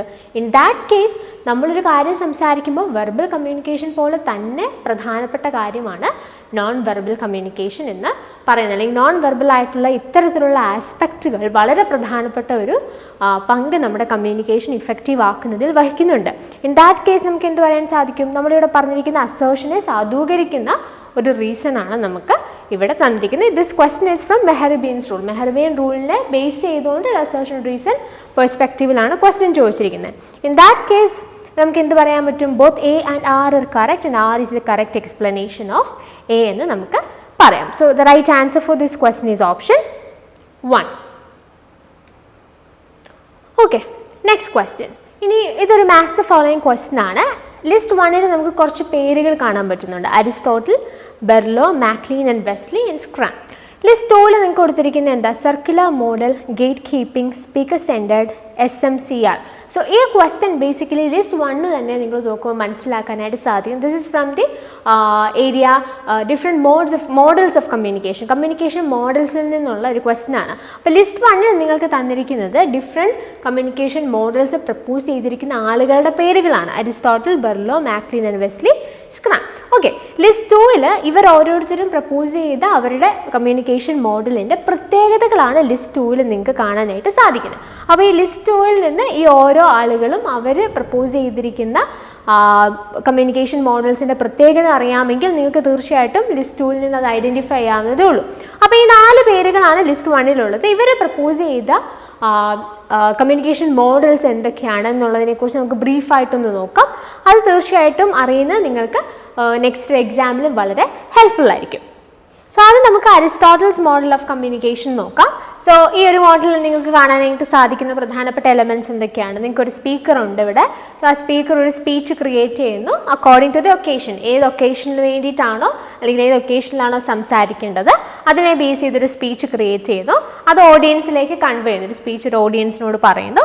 ആ സ്പീച്ചിൻ്റെ ഭാഗമായിട്ട് അല്ലെങ്കിൽ ആ സ്പീച്ച് കേട്ടതിൻ്റെ വെളിച്ചത്തിൽ ഈ ഓഡിയൻസിൽ ചില ഇഫക്ട്സ് ഉണ്ടാകുന്നു. അപ്പോൾ ഇതാണ് അരിസ്റ്റോട്ടിൽസ് മോഡൽ ഓഫ് കമ്മ്യൂണിക്കേഷൻ എന്ന് പറയുന്നത്. ഒരു സ്പീക്കർ സെൻറ്റേർഡ് സെൻറ്റേർഡ് ആയിട്ടുള്ള ഒരു കമ്മ്യൂണിക്കേഷനാണ്. അപ്പോൾ ഒരു പ്രസംഗം അങ്ങനെ ഒരു രീതിയിലാണ് ഈ ഒരു കമ്മ്യൂണിക്കേഷൻ, ഒരു ഒറേറ്റർ എന്നുള്ള രീതിയിലാണ് അരിസ്റ്റോട്ടിൽസ് മോഡൽ ഓഫ് കമ്മ്യൂണിക്കേഷൻ നമുക്ക് കാണാനായിട്ട് സാധിക്കുന്ന. ഒരു സ്പീക്കർ, ആ സ്പീക്കർ ഒരു പെർട്ടിക്കുലർ ലെറ്റ്സ് സേ ഒരു അവയർനെസ് പ്രോഗ്രാം ആണെന്ന് വിചാരിക്കുക. അപ്പോൾ ആ അവയർനെസ് പ്രോഗ്രാമിലേക്ക് ഒരു സ്പെഷ്യൽ ഗസ്റ്റിനെ നമ്മൾ ക്ഷണിക്കുന്നു, ചില കാര്യങ്ങൾ അവരോട് സംസാരിക്കാനായിട്ട്. അപ്പോൾ അങ്ങനെയാണെന്നുണ്ടെങ്കിൽ ആ സ്പീക്കർ ആ ഒക്കേഷൻ അനുസരിച്ചൊരു സ്പീച്ച് ഉണ്ടാക്കുന്നു. ആ സ്പീച്ച് എന്ത് ചെയ്യുന്നു? ഓഡിയൻസിനോട് പറയുന്നു. അപ്പോൾ ഓഡിയൻസിനോട് പറഞ്ഞു കഴിയുമ്പോൾ അതൊരു അവയർനെസ്സിന് വേണ്ടി നടത്തിയ പ്രോഗ്രാമാണ്. അത് അവരുടെ കൃത്യമായിട്ടുള്ള ചില അവയർനെസ്, ഒരു പെർട്ടിക്കുലർ കാര്യത്തെക്കുറിച്ചാണെന്ന് വിചാരിക്കുക. ലെറ്റ്സ് സേ കോവിഡ് പ്രതിരോധമായിട്ട് ബന്ധപ്പെട്ടോ അല്ലെങ്കിൽ വാക്സിനേഷനൊക്കെ ആയിട്ട് ബന്ധപ്പെട്ടാണെന്ന് വിചാരിക്കുക. സോ ഒരു അവയർനെസ് അവർക്ക് കൊടുക്കുന്നു. ആ അവയർനെസ്സിൻ്റെ ഭാഗമായിട്ട് ഈ കാര്യങ്ങൾ കേട്ട് മനസ്സിലാക്കി ആ ഓഡിയൻസ് വേണ്ടുന്ന കാര്യങ്ങൾ, കോവിഡ് പ്രതിരോധമാണെങ്കിൽ അതുമായിട്ട് ബന്ധപ്പെട്ട് വേണ്ടുന്ന കാര്യങ്ങൾ ചെയ്യാനായിട്ടുള്ളൊരു ഇഫക്റ്റ് ആ മെസ്സേജ് കൊണ്ട് അല്ലെങ്കിൽ ആ സ്പീച്ച് കൊണ്ട് ഈ ഓഡിയൻസിൽ ഉണ്ടാകുന്നു. അതാണ് അരിസ്റ്റോട്ടിൽസ് മോഡൽ ഓഫ് കമ്മ്യൂണിക്കേഷൻ എന്ന് പറയുന്നത്. സോ ഇവിടെ ഒരു സെൻട്രൽ ഫിഗർ എന്ന് പറയുന്നത് സ്പീക്കറിനാണ് ഇവിടെ ഏറ്റവും പ്രധാനമായിട്ടുള്ള ഒരു റോള് പ്ലേ ചെയ്യാനായിട്ടുള്ളത്. അപ്പോൾ നമ്മൾ അരിസ്റ്റോട്ടിൽ കഴിഞ്ഞു. അരിസ്റ്റോട്ടിൽ സ്പീക്കർ സെൻറ്റേർഡ് ആണെന്നുള്ളത് നമുക്കിപ്പോൾ തന്നെ മനസ്സിലായി. So the next one is Berlo, അല്ലേ? ബെർലോസ് മോഡൽ ഓഫ് കമ്മ്യൂണിക്കേഷനെ നമ്മൾ വിളിക്കുന്ന പേരാണ് SMCR മോഡൽ ഓഫ് കമ്മ്യൂണിക്കേഷൻ. എന്തുകൊണ്ടാണ് അങ്ങനെ വിളിക്കുന്നത്? ഇപ്പം നിങ്ങൾ നോക്കിയേ, ഈ ഒരു പിക്ചറിൽ, ഈ ഒരു ഡയഗ്രാമിൽ നിങ്ങൾക്ക് പ്രധാനമായിട്ടും ബെർലോയുടെ മോഡൽ ഓഫ് കമ്മ്യൂണിക്കേഷനിലെ ഫാക്ടേഴ്സ് എന്തൊക്കെയാണെന്ന് ഐഡൻറ്റിഫൈ ചെയ്യാനായിട്ട് സാധിക്കും. U have A source, then message, channel and receiver. So S stands for source, M stands for message, C for channel and R for receiver. So SMCR model എന്നാണ് ബെർലോയുടെ ഈ ഒരു model of കമ്മ്യൂണിക്കേഷനെ വിളിക്കുന്നത്. So ഒരു source ഉണ്ടാവും, സോഴ്സിനെ നമുക്ക് centre എന്ന് മനസ്സിലാവാൻ വേണ്ടി വേണമെങ്കിൽ പറയാം. സോ ആ സോഴ്സ് ഒരു മെസ്സേജ് എൻകോഡ് ചെയ്യുന്നു, source encodes A message and ആ മെസ്സേജ് ഒരു ചാനലിലൂടെ കടത്തി വിടുന്നു ആൻഡ് അത് റിസീവറിലേക്ക് എത്തുന്നു, ആ റിസീവർ അതിനെ ഡീകോഡ് ചെയ്യുന്നു. അപ്പോൾ അതാണ് ഇതിനകത്തെ പ്രോസസ്സ് എന്ന് പറയുന്നത്. ഇനി ബെർലോയുടെ ഈ മോഡൽ എന്താണ് പ്രത്യേകതയുള്ളത്? SMCR മോഡലിൻ്റെ പ്രത്യേകത എന്താണ്? What is so special about Berlo's model of communication? അതിൻ്റെ പ്രത്യേകത എന്ന് പറയുന്നത് ഇതിനകത്ത് മെയിനായിട്ടും 4 എലമെൻ്റ് ഉള്ളതെന്ന് പറഞ്ഞു. V have A source, message, channel and receiver. ഈ ഓരോ എലമെൻസിനെയും ഇൻഫ്ലുവൻസ് ചെയ്യുന്ന ഫാക്ടേഴ്സും ഈ ഒരു മോഡലിൽ നമുക്ക് കാണാനായിട്ട് സാധിക്കും. സോ സോഴ്സ് ആണെങ്കിൽ ആ സോഴ്സിനെ ഇൻഫ്ലുവൻസ് ചെയ്യുന്ന ഫാക്ടേഴ്സ് എന്തൊക്കെയാണ്? മേ ബി നമുക്ക് സോഴ്സിനെ സെൻറ്റർ എന്ന് വേണമെങ്കിൽ പറയാമെന്ന് പറഞ്ഞു. Communication skills, attitudes, knowledge, social system, culture. So ഒരു സോഴ്സിൻ്റെ അല്ലെങ്കിൽ സെൻറ്ററിൻ്റെ ഈ കമ്മ്യൂണിക്കേഷനെ എഫക്റ്റ് ചെയ്യുന്ന ഫാക്ടേഴ്സാണ് ഇതെല്ലാം. നമ്മുടെ കമ്മ്യൂണിക്കേഷൻ സ്കിൽസ്, നമ്മുടെ ആറ്റിറ്റ്യൂഡ്, നമ്മുടെ നോളജ്, ഇതെല്ലാം നമ്മുടെ കമ്മ്യൂണിക്കേഷനിൽ റിഫ്ലക്റ്റ് ചെയ്യും. അങ്ങനെ ഈ ഓരോ എലമെൻസിനെയും ഇൻഫ്ലുവൻസ് ചെയ്യുന്ന ഫാക്ടേഴ്സിനെ കുറിച്ചും ബെർലോയുടെ മോഡൽ ഓഫ് കമ്മ്യൂണിക്കേഷനിൽ നമുക്ക് കാണാനായിട്ട് സാധിക്കും. ഓൾറൈറ്റ്, സോ SMCR കമ്മ്യൂണിക്കേഷൻ അല്ലെങ്കിൽ SMCR മോഡൽ ഓഫ് കമ്മ്യൂണിക്കേഷൻ എന്നാണ് ബെർലോ തൻ്റെ മോഡൽ ഓഫ് കമ്മ്യൂണിക്കേഷനെ വിളിച്ചത്. ഇനി next we have the Westley and MacLean model of communication. So ഇതിൻ്റെ പ്രത്യേകത, ഇത് നമ്മളുടെ ഒരു പേഴ്സണൽ കമ്മ്യൂണിക്കേഷനും അതോടൊപ്പം തന്നെ മാസ് കമ്മ്യൂണിക്കേഷനിലും ഇൻഫ്ലുവൻസ് ചെയ്യുന്ന അല്ലെങ്കിൽ ഇതിനെ രണ്ടിനെയും പ്രതിനിധാനം ചെയ്യുന്ന ഒരു മോഡൽ ഓഫ് കമ്മ്യൂണിക്കേഷനാണ് Westley and MacLean model of communication എന്ന് പറയുന്നത്. സോ ഇതിനകത്ത് ഒരുപാട് ഫാക്ടേഴ്സ് നിങ്ങൾക്ക് കാണാനായിട്ട് സാധിക്കും. സോ ഇവിടെ നിങ്ങൾക്ക് X എന്ന് പറയുന്ന ചില ബോക്സസ് കാണാം. So that is called as the environmental factors. അതായത് ഒരു മെസ്സേജ് ക്രിയേറ്റ് ചെയ്യപ്പെടാനായിട്ടുണ്ടായ കാരണം എന്താണ്? The factors that influence why the message is created in the first place. Okay, അതിനെയാണ് നമ്മൾ X എന്നതുകൊണ്ട് ഡിനോട്ട് ചെയ്യുന്നത്. പല ഫാക്ടേഴ്സ് കാരണമായിരിക്കും ഇങ്ങനൊരു മെസ്സേജ് ക്രിയേറ്റ് ചെയ്യപ്പെടുന്നത്. And we have a centre here and B എന്ന് പറയുന്നതാണ് നമ്മുടെ receiver and you have a C here, that is the gatekeeper, the editor of the message such as a newspaper editor, common in mass communication. അപ്പം ഞാൻ already പറഞ്ഞു, MacLean and Westley model of communication എന്ന് പറയുന്നത് mass കമ്മ്യൂണിക്കേഷനിലും important ആയിട്ടുള്ള ഒരു മോഡലാണ് എന്ന് പറഞ്ഞു. സോ നമുക്കറിയാം മാസ് കമ്മ്യൂണിക്കേഷനിൽ വളരെ പ്രധാനപ്പെട്ട ഒരു ഫാക്ടറാണ് ഗേറ്റ് കീപ്പിംഗ് അല്ലെങ്കിൽ ഗേറ്റ് കീപ്പർ എന്ന് പറയുന്നത്. സോ എക്സാമ്പിൾ ആയിട്ട് നമുക്കൊരു ന്യൂസ് പേപ്പർ ആണെങ്കിൽ എഡിറ്ററിനെ ഓർക്കാം. അതായത് ഒരു സെൻറ്ററിൽ നിന്ന് ഒരു മെസ്സേജ് ഒരു ഓഡിയൻസിലേക്ക് അല്ലെങ്കിൽ റിസീവറിലേക്ക് എത്തുന്നതിനിടയ്ക്ക് വരുന്ന ആളാണ് ഈ ഗേറ്റ് കീപ്പർ എന്ന് പറയുന്നത്. ഇപ്പോൾ ഒരു ന്യൂസ് പേപ്പർ ആണെങ്കിൽ അവരൊരു വാർത്ത എഴുതി തയ്യാറാക്കുന്നു, അത് ഓഡിയൻസിലേക്ക് എത്തുന്നതിന് മുമ്പ് അവിടെ ഒരു എഡിറ്റിംഗ് എന്ന് പറയുന്ന പ്രോസസ്സ് ഉണ്ട് അല്ലേ, അതിനെയാണ് നമ്മൾ ഗേറ്റ് കീപ്പിംഗ് എന്നതുകൊണ്ട് ഉദ്ദേശിക്കുന്നത്. And you have feedback as well. Okay, ഇനി ചില x1, x2, x3 എന്ന് പറഞ്ഞ ചില ഫാക്ടേഴ്സ് നിങ്ങൾക്ക് ഇവിടെ x1, x2, x3 എന്ന് കാണാനായിട്ട് സാധിക്കും. x1 is the sensory experience, the ways we receive messages which also shape the content of our future messages. അപ്പോൾ നമ്മൾ ഓൾറെഡി പറഞ്ഞു x എന്ന് പറയുന്നത് എന്താണ്, ഈ ഒരു പെർട്ടിക്കുലർ ന്യൂസ് ഉണ്ടാവാനായിട്ടുള്ള കാരണം എന്താണ്, അല്ലെങ്കിൽ ഈ ഒരു പെർട്ടിക്കുലർ കാര്യം, ഒരു മെസ്സേജ്, നമ്മൾ ഒരാളോട് ഒരു കാര്യം സംസാരിക്കാനായിട്ട് പോവാണ്, ആ ഒരു കോണ്ടന്റ്, ആ ഒരു മെസ്സേജ് ക്രിയേറ്റ് ചെയ്യപ്പെടാനുള്ള കാരണം എന്താണ്, അതാണ് എക്സ് എന്ന് പറയുന്നത്. സോ ആ എക്സ് എന്ന് പറയുന്ന ഫാക്ടറിനെ ഈ സെൻഡർ എങ്ങനെയാണ് പെർസീവ് ചെയ്യുന്നത്, അതിനാണ് നമ്മൾ സെൻസറി എക്സ്പീരിയൻസ് എന്ന് പറയുന്നത്. The vase we receive messages which also shape the content of our future messages. അപ്പോൾ നമ്മൾ ഈ പെർട്ടിക്കുലർ കാര്യത്തെ എങ്ങനെയാണ് നമ്മളിലേക്ക് എത്തുന്നത്, അതിനനുസരിച്ചായിരിക്കും നമ്മൾ ആ കാര്യം മറ്റൊരാളിലേക്ക് കൺവേ ചെയ്യുന്നത്. അപ്പോൾ അതിനാണ് നമ്മൾ x1 എന്നതുകൊണ്ട് ഉദ്ദേശിക്കുന്നത്. x2 എന്ന് പറയുന്നത് എന്താ, object of orientation centre, the beliefs, culture and backgrounds of the sender which influence the sender's message. അപ്പോൾ നമ്മൾ ഈ സെൻറ്റർ എന്ന് പറയുന്ന എ ആണെന്ന് പറയുന്നു, ഈ x2 എന്ന് പറയുന്ന ഫാക്ടർ എന്താണ്, object of orientation of the sender. അപ്പോൾ സെൻഡർ ഒരു വാർത്ത ഉണ്ടാക്കുക, അല്ലെങ്കിൽ തനിക്ക് കിട്ടിയ ഐഡിയാസിൽ നിന്നൊരു കാര്യം, ഒരു ന്യൂസ് ക്രിയേറ്റ് ചെയ്യുക, അല്ലെങ്കിൽ ഒരു കാര്യം മറ്റൊരാളോട് കമ്മ്യൂണിക്കേറ്റ് ചെയ്യുക എന്ന് പറയുമ്പോൾ ആ സെൻഡറിനെ ഇൻഫ്ലുവൻസ് ചെയ്യുന്ന കുറേ കാര്യങ്ങളുണ്ട്. സെൻഡറിൻ്റെ ബിലീഫ് ആയിരിക്കാം, കൾച്ചർ ആയിരിക്കാം, ബാക്ക്ഗ്രൗണ്ട് ആയിരിക്കാം, അതെല്ലാം ഈ സെൻഡർ പറയുന്ന അല്ലെങ്കിൽ സെൻഡർ ക്രിയേറ്റ് ചെയ്യുന്ന മെസ്സേജിനകത്ത് ഇൻഫ്ലുവൻസ് ചെയ്യും. അപ്പോൾ അതിനാണ് നമ്മൾ ഒബ്ജക്റ്റ് ഓഫ് ഓറിയന്റേഷൻ കൊണ്ട് ഇവിടെ ഉദ്ദേശിക്കുന്നത്. Then we have object of orientation receiver, that is x3, the beliefs, culture and background of the receiver which influence the receivers interpretation. അപ്പോൾ സെൻഡർ ഒരു കാര്യം, ഒരു മെസ്സേജ് ക്രിയേറ്റ് ചെയ്യുന്നതിൽ സെൻഡറിനെ ഇൻഫ്ലുവൻസ് ചെയ്യുന്ന ഒരുപാട് ഫാക്ടേഴ്സ് ഉണ്ടെന്ന് പറഞ്ഞു. അതുപോലെ നമുക്കൊരു റിസീവർ ഉണ്ട്, ആ റിസീവർ ഒരു മെസ്സേജ് റിസീവ് ചെയ്ത് അതിനെ ഇൻ്റർപ്രറ്റ് ചെയ്യുമ്പോൾ, ഓക്കെ, നമുക്കൊരു കാര്യം കിട്ടുന്നു, ആ കാര്യത്തെ നമ്മൾ എങ്ങനെ മനസ്സിലാക്കുന്നു, ആ മെസ്സേജിനെ നമ്മൾ എങ്ങനെ ഇൻ്റർപ്രറ്റ് ചെയ്യുന്നു എന്നുള്ളതിൽ തീർച്ചയായിട്ടും ഈ നമ്മളുടെ റിസീവറിൻ്റെ ബിലീവ്സും കൾച്ചറും അതുപോലെയുള്ള കാര്യങ്ങളും ഇൻഫ്ലുവൻസ് ചെയ്യും. അതിനെയാണ് നമ്മൾ ഒബ്ജക്റ്റ് ഓഫ് ഓറിയന്റേഷൻ, റിസീവറിൻ്റെ ഒബ്ജക്റ്റ് ഓഫ് ഓറിയന്റേഷൻ എന്നതുകൊണ്ട് ഉദ്ദേശിക്കുന്നത്. അപ്പോൾ ഇങ്ങനെ കുറേ കാര്യങ്ങൾ ഈ ഒരു മോഡൽ ഓഫ് കമ്മ്യൂണിക്കേഷൻ റിലേറ്റഡ് ആയിട്ടും നമുക്ക് ഇവിടെ കാണാനായിട്ട് സാധിക്കും. ഗേറ്റ് കീപ്പിംഗ് അല്ലെങ്കിൽ ഗേറ്റ് കീപ്പർ എന്ന് പറയുന്നത് ഈ Westley and MacLean model of കമ്മ്യൂണിക്കേഷനുമായിട്ട് റിലേറ്റ് ചെയ്ത് നിൽക്കുന്ന ഒരു ടേമാണ്.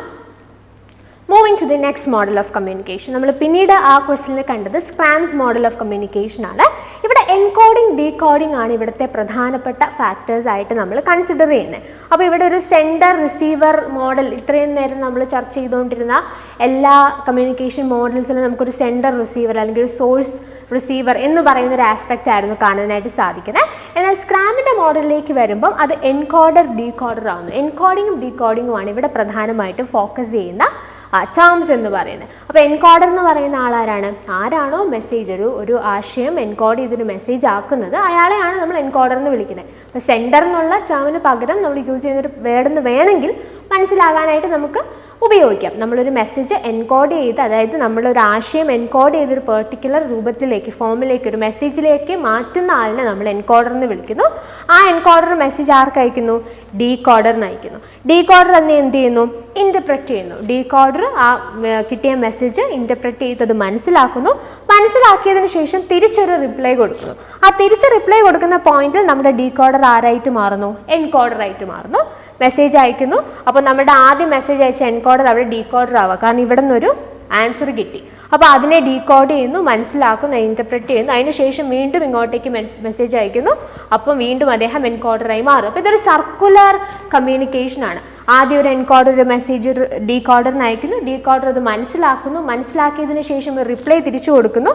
ആ റിപ്ലൈ ഇവിടെ നിന്ന് സെൻഡ് ചെയ്യുന്ന സമയത്ത് ഈ ഡീകോഡർ ആയിരുന്ന ആൾ എൻകോഡറായിട്ട് മാറുന്നു. അങ്ങനെ ഇവരുടെ എൻകോഡർ ഡിക്കോഡർ പൊസിഷൻസ് മാറി മാറി അങ്ങോട്ടും ഇങ്ങോട്ടും കമ്മ്യൂണിക്കേറ്റ് ചെയ്യുന്നു. And that is A circular communication. Okay, അപ്പോൾ അങ്ങനെയാണെങ്കിൽ നമ്മൾക്ക് ഇത്രയും നേരം പഠിച്ച കാര്യങ്ങളിൽ നിന്ന് ഈ ക്വസ്റ്റ്യൻ ഒന്ന് ആൻസർ ചെയ്യാൻ ശ്രമിച്ചാലോ. അരിസ്റ്റോട്ടലിൻ്റെ മോഡൽ ഓഫ് കമ്മ്യൂണിക്കേഷൻ നമുക്ക് ഏതുമായിട്ട് റിലേറ്റ് ചെയ്യാം, that is speaker centred communication. Berlo ആണെങ്കിൽ അത് ഏത് തരത്തിലുള്ള കമ്മ്യൂണിക്കേഷനാണ്, SMCR communication, SMCR model of communication. MacLean and Westley ആണെങ്കിലോ that is associated with gatekeeping. Gatekeeper അല്ലെങ്കിൽ ഗേറ്റ് കീപ്പിംഗ് എന്ന് പറയുന്നത് അതിനകത്ത് വളരെ പ്രധാനപ്പെട്ട ഒരു വേർഡാണെന്ന് പറഞ്ഞിരുന്നു. സ്ക്രാമിൻ്റെ മോഡൽ ഓഫ് കമ്മ്യൂണിക്കേഷൻ എന്താണ്, സർക്കുലർ മോഡലാണ്. So A3, B4, C2 and D1. Okay, A3, B4, C2 and D1, that is option 4. So the right answer for this question is option 4. Next question, ഇതൊരു assertion reason question ആണ്. Assertion എന്താ പറയുന്നത്? Depending upon the classroom situation, some media of communication are more effective than others. Reason, selection of a medium is directly related to the nature of the message for students. അപ്പോൾ ഇത് വളരെ നമുക്ക് വായിച്ച് മനസ്സിലാക്കി answer ചെയ്യാവുന്ന ഒരു question തന്നെയാണ്. അസേർഷനിൽ പറഞ്ഞിരിക്കുന്നത് എന്താ? ക്ലാസ് റൂമിൻ്റെ സിറ്റുവേഷൻ അനുസരിച്ച് depending on the classroom situation, some media of communication are more effective than others. നമുക്ക് പല മീഡിയത്തിലൂടെ കാര്യങ്ങൾ കുട്ടികളിലേക്ക് എത്തിക്കാനായിട്ട് സാധിക്കും. ഒരു ക്ലാസ് റൂം എൻവയൺമെൻറ്റിൽ നമുക്ക് കാര്യങ്ങൾ പറയാം, അല്ലെങ്കിൽ ചില വേണമെങ്കിൽ നമുക്ക് ചില കാര്യങ്ങൾ വീഡിയോസായിട്ട് പ്രൊജക്റ്റ് ചെയ്യുക, അങ്ങനെ പല പല മീഡിയസ് നമുക്കൊരു ക്ലാസ് റൂം അന്തരീക്ഷത്തിൽ ഉപയോഗിക്കാനായിട്ട് സാധിക്കും. അപ്പോൾ ഒരു ക്ലാസ് റൂമിൻ്റെ സിറ്റുവേഷൻ അനുസരിച്ച് നമ്മൾ പറയാൻ പോകുന്ന കാര്യത്തിനനുസരിച്ച് നമുക്ക് പല മീഡിയംസ് യൂസ് ചെയ്യാം. ചില മീഡിയ മറ്റ് ചില മീഡിയാസിനേക്കാളും ചില സാഹചര്യങ്ങളിൽ ബെറ്റർ ആയിരിക്കും എന്നാണ് പറഞ്ഞേക്കുന്നത്. Some media of communication are more effective than others. അപ്പോൾ നമ്മൾ ചില സമയത്ത് നമ്മളൊരു ടെക്സ്റ്റ് ബുക്ക് വെച്ച് അവർക്ക് പറഞ്ഞു കൊടുക്കുന്നതിനേക്കാളും ചില സാഹചര്യങ്ങളിൽ ചില കാര്യങ്ങൾ മനസ്സിലാക്കാനായിട്ട് ചിലപ്പോൾ അവരൊരു വീഡിയോ ഒക്കെ നമ്മൾ കാണിച്ചാൽ അവർക്ക് കുറച്ചും കൂടെ പെട്ടെന്ന് കാര്യങ്ങൾ മനസ്സിലാക്കാനായിട്ട് സാധിക്കും. അപ്പോൾ അല്ലെങ്കിൽ ഒരു ഡിസ്കഷനൊക്കെ നമ്മൾ പ്ലാൻ ചെയ്യുകയാണെന്നുണ്ടെങ്കിൽ കുറച്ചും കൂടെ ആ കാര്യം അവരിലേക്ക് എത്താനായിട്ട് ഇത് ഹെൽപ്ഫുൾ ആയിരിക്കും. അപ്പോൾ ക്ലാസ് റൂമിൻ്റെ ഒരു സിറ്റുവേഷൻ അനുസരിച്ച് ചില മീഡിയ ഓഫ് കമ്മ്യൂണിക്കേഷൻ മറ്റ് ചിലതിനേക്കാളും ഇഫക്റ്റീവായിട്ട് വരാനായിട്ട് സാധ്യതയുണ്ടെന്നാണ് പറയുന്നത്. So that is a true statement, അല്ലേ? Depending upon the classroom situation, some media of communication are more effective than others. അത് ട്രൂ ആണ്. റീസൺ എന്നാ പറഞ്ഞേക്കുന്നത്? Selection of a medium is directly related to the nature of the message for students. ഇനി അടുത്ത റീസണകത്ത് പറഞ്ഞേക്കുന്നത് എന്താ? ആദ്യം പറഞ്ഞു നമുക്ക് സിറ്റുവേഷൻ അനുസരിച്ച് ഡിഫറെൻറ്റ് മീഡിയംസ് ഉപയോഗിക്കാം, ഒന്ന് മറ്റതിനേക്കാളും ഇഫക്റ്റീവ് ആയിരിക്കും എന്ന് പറഞ്ഞു. ഇനി റീസണകത്ത് പറയുന്നത് എന്താണ്? ഈ മീഡിയം നമ്മൾ സെലക്ട് ചെയ്യുന്ന അല്ലെങ്കിൽ നമ്മൾ ഈ മീഡിയം സെലക്ട് ചെയ്യുന്നതിൻ്റെ മെയിൻ ഉദ്ദേശം എന്താണ്? അല്ലെങ്കിൽ that is directly related to the nature of the message for students. നമ്മൾ അവരോട് എന്ത് തരത്തിലുള്ള മെസ്സേജാണ് കൺവേ ചെയ്യാനായിട്ട് ഉദ്ദേശിക്കുന്നത്, ഏത് രീതിയിൽ. ഇപ്പം പല കാര്യങ്ങളും നമുക്ക് ഒരു ക്ലാസ്സിൽ കുട്ടികളോട് കമ്മ്യൂണിക്കേറ്റ് ചെയ്യാനായിട്ടുണ്ടാവും. അപ്പോൾ ആ പറയുന്ന കാര്യങ്ങൾ അവരിലേക്ക് എങ്ങനെയാണ് ഏറ്റവും നന്നായിട്ട് എത്തിക്കാനായിട്ട് പറ്റുക, അല്ലെങ്കിൽ നമ്മൾ പറയാൻ പോകുന്ന മെസ്സേജ് എന്താണ്, കോണ്ടന്റ് എന്താണ്, അതിനനുസരിച്ച് അതിനെ ഏറ്റവും നന്നായിട്ട് പ്രസൻറ്റ് ചെയ്യാൻ സാധിക്കുന്ന ഒരു മീഡിയം നമുക്ക് യൂസ് ചെയ്യാനായിട്ട് സാധിക്കും. അപ്പോൾ അങ്ങനെയാണെന്നുണ്ടെങ്കിൽ അസേർഷനും റീസണും കറക്റ്റ് ആണല്ലോ, രണ്ടും റിലേറ്റ് ചെയ്ത് പോകുന്നതല്ലേ. ആദ്യം പറയുന്നത് ക്ലാസ് റൂം അന്തരീക്ഷത്തിനനുസരിച്ച് സിറ്റുവേഷൻ അനുസരിച്ച് ചില media of communication is better than others എന്നാ പറഞ്ഞേക്കുന്നത്. അത് ശരിയാണ്. ഇന്ന് റീസണകത്ത് എന്താ പറഞ്ഞേക്കുന്നത്? എന്തിനാണ് നമ്മൾ ഇങ്ങനെ ഇത്തരത്തിലൊരു സെലക്ഷൻ നടത്തുന്നത്?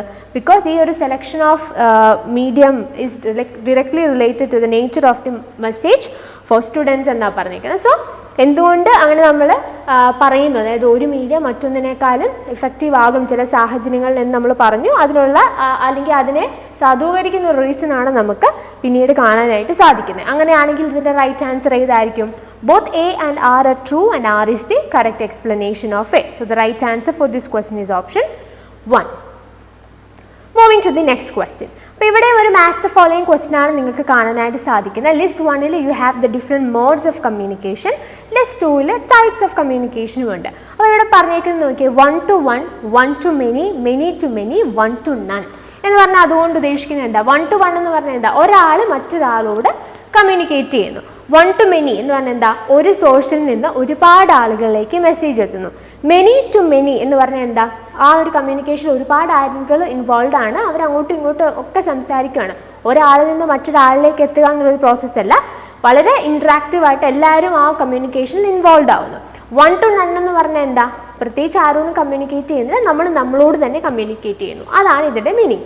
അങ്ങനെയാണെങ്കിൽ നിങ്ങൾക്ക് എങ്ങനെയാണ് ഈ ഒരു ടൈപ്സ് ഓഫ് കമ്മ്യൂണിക്കേഷനുമായിട്ട് ഈ മോഡ്സിനെ റിലേറ്റ് ചെയ്യാനായിട്ട് സാധിക്കുന്നത്? 1 to 1 എന്ന് പറയുമ്പോൾ അത് എന്ത് തരത്തിലുള്ള കമ്മ്യൂണിക്കേഷനാണ്? That is interpersonal communication. 1 to 1 interpersonal കമ്മ്യൂണിക്കേഷനാണ്. ഇനി 1 to many ആണെങ്കിലോ? 1 to many എന്ന് പറഞ്ഞാൽ ഒരു സോഴ്സിൽ നിന്ന് ഒരു ലാർജ് ഗ്രൂപ്പ് ഓഫ് റിസീവേഴ്സിലേക്കാണ് മെസ്സേജ് എത്തുന്നത്. So that is associated with mass communication, അല്ലേ?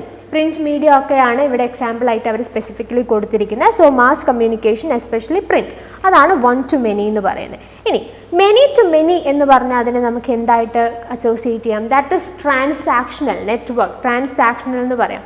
അതായത് അവിടെ കൃത്യമായിട്ട് ഒരാൾ ഒരു സെൻഡർ ഒരു മെസ്സേജ് ഉണ്ടാക്കി ഒരു റിസീവറിനോട് പറയുന്നു, അങ്ങനെ ഒരു സംഭവമില്ല. ഒരേ സമയം എല്ലാവരും ഈക്വലി ആ കമ്മ്യൂണിക്കേഷനിൽ ഇൻവോൾവ് ആണ്. അവർ അങ്ങോട്ടും ഇങ്ങോട്ടൊക്കെ വളരെ ആക്റ്റീവായിട്ട് സംസാരിക്കുന്നു. So that is many to many, that is network or transactional model of communication. ഇനി 1 to none ആണെങ്കിലും നമ്മൾ പ്രത്യേകിച്ച് ആരോടും പറയല്ല, നമ്മളോട് തന്നെ സംസാരിക്കുന്ന ഒരു പ്രോസസ്സ് ആണെങ്കിൽ that is associated with option 2 intrapersonal. So അതാണ് നമുക്ക് ഈ ഒരു ക്വസ്റ്റ്യൻ്റെ ആൻസറിലേക്ക് എത്താനായിട്ട് സഹായകരമാകുന്ന പോയിന്റ്സ് എന്ന് പറയുന്നത്. സോ 1 to 1 എന്ന് പറയുന്നത് ഇന്റർപേഴ്സണൽ ആണ്. എ എന്ന് പറയുന്നത് 3 ആണെന്ന് നമ്മൾ പറഞ്ഞു. 1 to many is 4 mass communication ആണെന്ന് പറഞ്ഞു. many to many is network or transactional and 1 to none is 2 intra personal. അപ്പോൾ അങ്ങനെയാണെങ്കിൽ ഇതിൻ്റെ റൈറ്റ് ആൻസർ ഏതാണ്? A3, B4, C1 and D2, that is option 3. So the right answer for this question is option 3. Okay, moving to the next question. Poor listening by the audience leads to. അപ്പോൾ ഇത് ലിസണിങ്ങുമായിട്ട് relate ചെയ്യുന്നൊരു question ആണ്. നമുക്ക് options വായിച്ച് അത്യാവശ്യം എഴുതാവുന്ന question മാത്രമേ ഉള്ളൂ. ഇത് ടൈപ്സ് ഓഫ് ലിസണിങ് അല്ലെങ്കിൽ ലിസണിങ്ങുമായിട്ട് റിലേറ്റ് ചെയ്യുന്ന ബേസിക് കാര്യങ്ങൾ പഠിച്ചിരിക്കുന്നത് വളരെ ഹെൽപ്ഫുൾ ആയിരിക്കും. Different types of listeners, active listeners ഉണ്ട്, പാസീവ് ലിസണേഴ്സ് ഉണ്ട്. അങ്ങനെയുള്ള ടൈപ്സ് ഓഫ് ലിസണേഴ്സിനെ കുറിച്ചും അതുപോലെ ലിസണിങ്ങിനെ കുറിച്ചും ഒരു ജനറൽ ഐഡിയയും ഉള്ളത് ഹെൽപ്ഫുൾ ആണ്. പക്ഷെ ഒരു പരിധിവരെ ഇങ്ങനത്തെ ക്വസ്റ്റ്യൻസിനൊക്കെ നമുക്ക് ഓപ്ഷൻസിൽ നിന്ന് ആൻസർ ഐഡൻറ്റിഫൈ ചെയ്യാനായിട്ട് സാധിക്കുന്നതുമാണ്. ഓപ്ഷൻസ് നോക്കിയേ: appreciating the speaker, wild imagination, inaccurate inferences, disrespecting the speaker. ഇതിനകത്ത് പുവർ ലിസണിങ് കൊണ്ട് ഉണ്ടാവുന്ന പ്രശ്നം എന്താണ്? അല്ലെങ്കിൽ ഓഡിയൻസ് പുവർ ആയിട്ടാണ് ലിസൺ ചെയ്യുന്നത്. Poor listening by the audience leads to എന്നാണ് പറയുന്നത്. സോ അതിനകത്ത് ഏറ്റവും ആക്യുറേറ്റ് ആയിട്ട് നമുക്ക് എടുക്കാൻ പറ്റുന്ന ഓപ്ഷൻ ഏതാണ്? നിങ്ങൾ ഈ ഓപ്ഷൻ 4 നോക്കുമ്പോൾ നിങ്ങൾക്ക് ഐഡൻറ്റിഫൈ ചെയ്യാൻ പറ്റുന്നത് that is option 3, inaccurate inferences. അതായത് ഒരു കാര്യം നമ്മൾ കൃത്യമായിട്ട് ശ്രദ്ധിച്ചില്ല എന്നുണ്ടെങ്കിൽ, പുവർ ലിസണിങ് ആണ് നമ്മൾ ചെയ്യുന്നതെന്നുണ്ടെങ്കിൽ, കാര്യം പറഞ്ഞു കഴിയുമ്പോൾ നമ്മൾ എന്താ പറഞ്ഞ അല്ലെങ്കിൽ നിങ്ങൾക്ക് എന്താ മനസ്സിലായെന്ന് ചോദിക്കുമ്പോൾ നമ്മൾ വളരെ വ്യത്യസ്തമായിട്ടുള്ള കാര്യമായിരിക്കും പറയാം. അതായത് നമുക്ക് കൃത്യമായിട്ട് ആ പറഞ്ഞ കാര്യങ്ങൾ അല്ലെങ്കിൽ അവിടെ കമ്മ്യൂണിക്കേറ്റ് ചെയ്ത കാര്യങ്ങൾ, കേട്ട കാര്യങ്ങൾ എന്താണെന്ന് കൃത്യമായിട്ട് പറയാനായിട്ട് നമുക്ക് സാധിക്കില്ല. അതിനെയാണ് ഇനാക്യുറേറ്റ് ഇൻഫറൻസസ് എന്നതുകൊണ്ട് ഉദ്ദേശിക്കുന്നത്. So the right answer for this question is option 3. Moving to the next question, given below are 2 statements. Statement 1 says free and unlimited use of non-verbal cues enhances the communicative aspects of classroom teaching. Statement 2, a pleasant persona of the teacher enlivens the classroom ecosystem. അപ്പോൾ 2 സ്റ്റേറ്റ്മെൻറ്റുകളാണ് നിങ്ങൾക്ക് ഇവിടെ തന്നിരിക്കുന്നത്. അപ്പം ഇതും അത്യാവശ്യം നിങ്ങളൊന്ന് ചിന്തിച്ചാൽ ഈ ഒരു ഓപ്ഷൻ അല്ലെങ്കിൽ ഈ സ്റ്റേറ്റ്മെൻറ്റ്സ് വായിച്ചാൽ നിങ്ങൾക്ക് ആൻസർ ചെയ്യാവുന്നതേ ഉള്ളൂ. എനിവേ, സ്റ്റേറ്റ്മെൻറ്റ് 1 എന്താ പറയുന്നത്? Free and unlimited use of non verbal quiz enhance the communicative aspects of class room teaching. അപ്പോൾ ഇവിടെ നമ്മൾ ഓൾറെഡി പറഞ്ഞ കാര്യമാണ് നോൺ വെർബൽ ആയിട്ടുള്ള ആസ്പെക്ട്സ്, കമ്മ്യൂണിക്കേഷനുമായിട്ട് ബന്ധപ്പെട്ട നോൺ വെർബൽ ആസ്പെക്ട്സ് തീർച്ചയായിട്ടും കമ്മ്യൂണിക്കേഷൻ്റെ ഇഫക്റ്റീവ്നെസ്സിനെ ബാധിക്കുന്ന അല്ലെങ്കിൽ ഇൻഫ്ലുവൻസ് ചെയ്യുന്ന ഒരു ഫാക്ടർ തന്നെയാണ്, നമുക്കതറിയാം. പക്ഷേ ഇവിടെ നമ്മൾ ശ്രദ്ധിച്ചു നോക്കേണ്ട ഒരു കാര്യം, free and unlimited use of non verbal quiz enhance the communicative aspects of class room teaching എന്നാണ് പറഞ്ഞിരിക്കുന്നത്. ഇപ്പോൾ നമ്മൾ ഈ നോൺ വെർബൽ ആയിട്ടുള്ള ആസ്പെക്ട്സ് നമ്മൾ യൂസ് ചെയ്യുമ്പോൾ, ഇവർ നമ്മുടെ ബോഡി ലാംഗ്വേജ് ആയാലും നമ്മുടെ ബാക്കി നമ്മുടെ ജസ്റ്റേഴ്സ് ഒക്കെ ആയാലും, അത് നമ്മൾ പറയുന്ന കമ്മ്യൂണിക്കേഷനോട് അതിനെ എൻഹാൻസ് ചെയ്യുന്ന രീതിയിൽ വേണം നമ്മൾ ഉപയോഗിക്കാനായിട്ട്, അപ്രോപ്രിയേറ്റ് ആയിട്ട് വേണം നമ്മൾ യൂസ് ചെയ്യാനായിട്ട്. നമ്മൾ അതുമായിട്ട് ബന്ധമില്ലാണ്ട് ഓവറായിട്ട് യൂസ് ചെയ്താൽ നമ്മുടെ കമ്മ്യൂണിക്കേഷൻ അത് ഒരിക്കലും ഇഫക്റ്റീവായിട്ട് ആയിരിക്കില്ല ബാധിക്കുന്നത്. അപ്പോൾ നമ്മൾ ഓൾറെഡി പറഞ്ഞു non verbal aspects is A very important factor. അത് വളരെ ഇമ്പോർട്ടൻ്റ് ആയിട്ടുള്ള ഫാക്ടർ തന്നെയാണ് കമ്മ്യൂണിക്കേഷനിൽ. പക്ഷേ അതിൻ്റെ കൃത്യമായിട്ടുള്ള യൂസേജ് ആയിരിക്കണം നമ്മൾ കമ്മ്യൂണിക്കേഷനിൽ എടുക്കേണ്ടത്. ഓക്കെ, അപ്പോൾ അങ്ങനെയാണെങ്കിൽ free and unlimited use of non verbal cues എന്ന് പറയുമ്പം നമുക്കൊരിക്കലും അതിനെ ഒരു പോസിറ്റീവ് ഫാക്ടറായിട്ട് കാണാനായിട്ട് സാധിക്കില്ല. So that statement is wrong. ഇനി സ്റ്റേറ്റ്മെൻറ്റ് 2 നോക്കിയേ, a pleasant persona of the teacher enlivens the class room ecosystem. അപ്പോൾ പറയുന്ന ഒരു ക്ലാസ് റൂമിൽ ഒരു ടീച്ചറിൻ്റെ പ്ലസൻറ്റ് ആയിട്ടാണ്, ടീച്ചറിൻ്റെ ഒരു പേഴ്സണാലിറ്റി വളരെ പ്ലസൻറ്റ് ആയിട്ടുള്ള ഒരു പേഴ്സണാലിറ്റി ഉള്ള ടീച്ചറാണെന്നുണ്ടെങ്കിൽ ഒബ്വിയസ്ലി ആ ക്ലാസ് റൂമിലെ എൻറ്റയർ അന്തരീക്ഷത്തിൽ അതിൻ്റെ ഒരു റിഫ്ലക്ഷൻ ഉണ്ടാവും. സോ അതൊരു തീർച്ചയായിട്ടും ഒരു പോസിറ്റീവ് ആയിട്ടുള്ള സ്റ്റേറ്റ്മെൻ്റ് ആണ്. അപ്പോൾ സ്റ്റേറ്റ്മെൻറ്റ് വായിച്ച് നിങ്ങൾക്ക് മനസ്സിലാക്കി ആൻസർ ചെയ്യാവുന്നതേ ഉള്ളൂ. So that is true, that is correct. അപ്പോൾ സ്റ്റേറ്റ്മെൻറ്റ് 1 എന്ന് പറയുന്നത് എന്താണ്? ഇൻകറക്റ്റ് ആണ്. സ്റ്റേറ്റ്മെൻറ്റ് 2 എന്ന് പറയുന്നത് ട്രൂ ആണ്. അങ്ങനെയാണെങ്കിൽ ഏതായിരിക്കും answer? Statement 1 is incorrect but statement 2 is true, that is option 4. Okay, So next question, immediacy cues in communication is dependent upon one's own, and you have the options economic preferences, cultural background, physical fitness and social expectations. അപ്പോൾ ഈ question answer ചെയ്യണമെങ്കിൽ ആദ്യമായിട്ട് നമ്മൾ ഇമീഡിയസി quiz എന്ന് പറഞ്ഞാൽ എന്താണെന്നുള്ളതിനെ പറ്റി ഒരു idea വേണം. ഇമീഡിയസി ക്യൂസ് എന്ന് പറഞ്ഞാൽ ലെറ്റ്സ് സേ നമ്മളൊരു കമ്മ്യൂണിക്കേഷനകത്ത് നമ്മളുടെ ഒരു ക്ലോസ്നെസ് അല്ലെങ്കിൽ നമ്മളുടെ ഒരു റെഡിനെസ് കാണിക്കാനായിട്ട്, അതായത് ഒരാളോട് നമ്മൾ ഒരു കമ്മ്യൂണിക്കേറ്റ് ചെയ്യുന്ന സമയത്ത് we are willing to communicate എന്നുള്ള ആ ഒരു വില്ലിങ്നെസ് നമ്മൾ എക്സിബിറ്റ് ചെയ്യുന്ന ക്യൂസ് എന്തൊക്കെയാണ്, അല്ലെങ്കിൽ നമ്മുടെ ഈവൻ ഒരു എക്സാമ്പിൾ പറയുകയാണെങ്കിൽ നമ്മുടെ ബോഡി ലാംഗ്വേജിലൊക്കെ നമ്മൾ അതെങ്ങനെയാണ് എക്സ്പ്രസ് ചെയ്യുന്നത്, അല്ലെങ്കിൽ നമ്മൾ കമ്മ്യൂണിക്കേറ്റ് ചെയ്യുന്ന ആളുമായിട്ടുള്ള നമ്മുടെ ക്ലോസ്നെസ് നമ്മൾ എങ്ങനെയാണ് എക്സ്പ്രസ് ചെയ്യുന്നത്, അല്ലെങ്കിൽ നമ്മളോട് കമ്മ്യൂണിക്കേറ്റ് ചെയ്യുന്ന ആളിനോടുള്ള നമ്മുടെ ആ ഒരു പോസിറ്റീവായിട്ടുള്ള ഫീലിങ്സ് അത് നമ്മൾ എങ്ങനെ എക്സ്പ്രസ് ചെയ്യുന്നു, അങ്ങനെയുള്ള നമ്മുടെ ബിഹേവിയേഴ്സിന് അങ്ങനെ നമ്മൾ എക്സ്പ്രസ് ചെയ്യുന്ന രീതികളാണ് ഇമീഡിയസി ക്യൂസ് കൊണ്ട് ഉദ്ദേശിക്കുന്നത്. അപ്പോൾ ഈ ഇമീഡിയസി ക്യൂസ് എന്ന് പറയുമ്പോൾ നമ്മളത് എങ്ങനെ എക്സ്പ്രസ് ചെയ്യുന്നു, ഇപ്പോൾ ലെറ്റ്സ് സേ നമ്മൾ കമ്മ്യൂണിക്കേറ്റ് ചെയ്യുന്ന ആളോടുള്ള നമ്മുടെ ക്ലോസ്നെസ് നമ്മൾ എങ്ങനെ അത് എക്സ്പ്രസ് ചെയ്യുന്നു എന്നുള്ളത് തീർച്ചയായിട്ടും നമ്മുടെ കൾച്ചറലി വളരെ ഇൻട്രൂട്ടഡ് ആയിട്ടുള്ളൊരു കാര്യമാണ്. ഫോർ എക്സാമ്പിൾ, ഇപ്പോൾ ഫ്രണ്ട്സിനെ പറ്റി തന്നെ നമ്മൾ ചിന്തിക്കുകയാണെന്നുണ്ടെങ്കിൽ വളരെ കൺസർവേറ്റീവ് ആയിട്ടുള്ള ഒരു സൊസൈറ്റിയിൽ ഫ്രണ്ട്സ് തമ്മിൽ ഇൻട്രാക്ട് ചെയ്യുന്ന ഒരു രീതിയും, അതുപോലെ വളരെ മോഡേൺ ആയിട്ടുള്ള അല്ലെങ്കിൽ വളരെ ഫോർവേഡ് ആയിട്ട് ചിന്തിക്കുന്ന ഒരു കമ്മ്യൂണിറ്റിയിൽ ഫ്രണ്ട്സ് തമ്മിലുള്ള ഇൻറ്ററാക്ഷനും അവർ തമ്മിലുള്ള അവരുടെ കമ്മ്യൂണിക്കേഷൻ അല്ലെങ്കിൽ അവരുടെ ഒരു ക്ലോസ്നെസ് അവരെ എക്സ്പ്രസ് ചെയ്യുന്ന രീതിയും തമ്മിൽ ഒരുപാട് വ്യത്യാസമുണ്ട്. നമുക്ക് ഒന്ന് ആലോചിച്ചാൽ നമുക്ക് മനസ്സിലാക്കാവുന്ന കാര്യമുള്ളൂ. ഇപ്പോൾ നമ്മൾ കമ്മ്യൂണിക്കേഷൻ റിലേറ്റഡ് ആയിട്ട് സംസാരിക്കുമ്പോൾ പ്രോക്സിമിറ്റി എന്നൊക്കെ പറയുന്നത്, അല്ലെങ്കിൽ നമ്മുടെ ഈ സ്പേസ് എങ്ങനെ, പ്രോക്സിമിക്സ് എന്ന് പറയുന്ന ഒരു കാര്യം നമ്മൾ ഡിസ്കസ് ചെയ്യുന്നത്, സ്പേസ് എങ്ങനെയാണ് നമ്മൾ യൂസ് ചെയ്യുന്നത് കമ്മ്യൂണിക്കേഷനകത്തുള്ള. അപ്പോൾ നമ്മൾക്ക് വളരെ ക്ലോസ് ആയിട്ടുള്ള ഒരാളായിട്ട് നമ്മൾ സംസാരിക്കുകയാണെങ്കിൽ നമ്മൾ അത്രയും ക്ലോസ് ആയിട്ടായിരിക്കും നമ്മുടെ പ്രോക്സിമിറ്റി, നമ്മൾ അവരുമായിട്ട് അത്രയും ക്ലോസ് ആയിട്ട് നിന്നായിരിക്കും സംസാരിക്കുന്നത്. അപ്പോൾ ഈവൻ നമ്മുടെ ഇങ്ങനെയുള്ള ആസ്പെക്ട്സുകളെ കുറിച്ച് ചിന്തിക്കുമ്പോൾ പോലും കൾച്ചറലി അത് വളരെ ഇൻട്രൂട്ടഡ് ആണ്. ഇപ്പം നമ്മളുടെ ഒരു കൺസർവേറ്റീവ് സൊസൈറ്റി ആണെന്നുണ്ടെങ്കിൽ ഇപ്പം നമ്മൾ രണ്ട് ഫ്രണ്ട്സ് തമ്മിൽ സംസാരിക്കുമ്പോൾ അവരുടെ ഇടയ്ക്കുള്ള സ്പേസിങ്ങും അങ്ങനെ അവർ സ്പേസിനെ എങ്ങനെ കൈകാര്യം ചെയ്യുന്നു എന്നുള്ളതൊക്കെ ഒരു വളരെ ഫോർവേഡ് ആയിട്ട് ചിന്തിക്കുന്ന ഒരു കമ്മ്യൂണിറ്റി അവരെങ്ങനെ ആ കാര്യങ്ങൾ കൈകാര്യം ചെയ്യുന്നു എന്നുള്ളതിൽ നിന്ന് ഡിഫറെൻ്റ് ആയിരിക്കും. അങ്ങനെയുള്ള കാര്യങ്ങളെയാണ് ഇമീഡിയസി ക്യൂസ് കൊണ്ട് നമ്മൾ ഉദ്ദേശിക്കുന്നത്. അപ്പോൾ അത് തീർച്ചയായിട്ടും കൾച്ചറൽ ബാക്ക്ഗ്രൗണ്ട് അതിനകത്തെ വളരെ പ്രധാനപ്പെട്ട ഒരു ഫാക്ടർ തന്നെയാണ്. അപ്പോൾ immediacy cues in communication is depended upon one's on cultural background. So the right answer for this question is option 2. Next question, identify the correct sequence of the following elements in the latter part of the communication process after decoding, and you have the options environment, feedback, context and interference.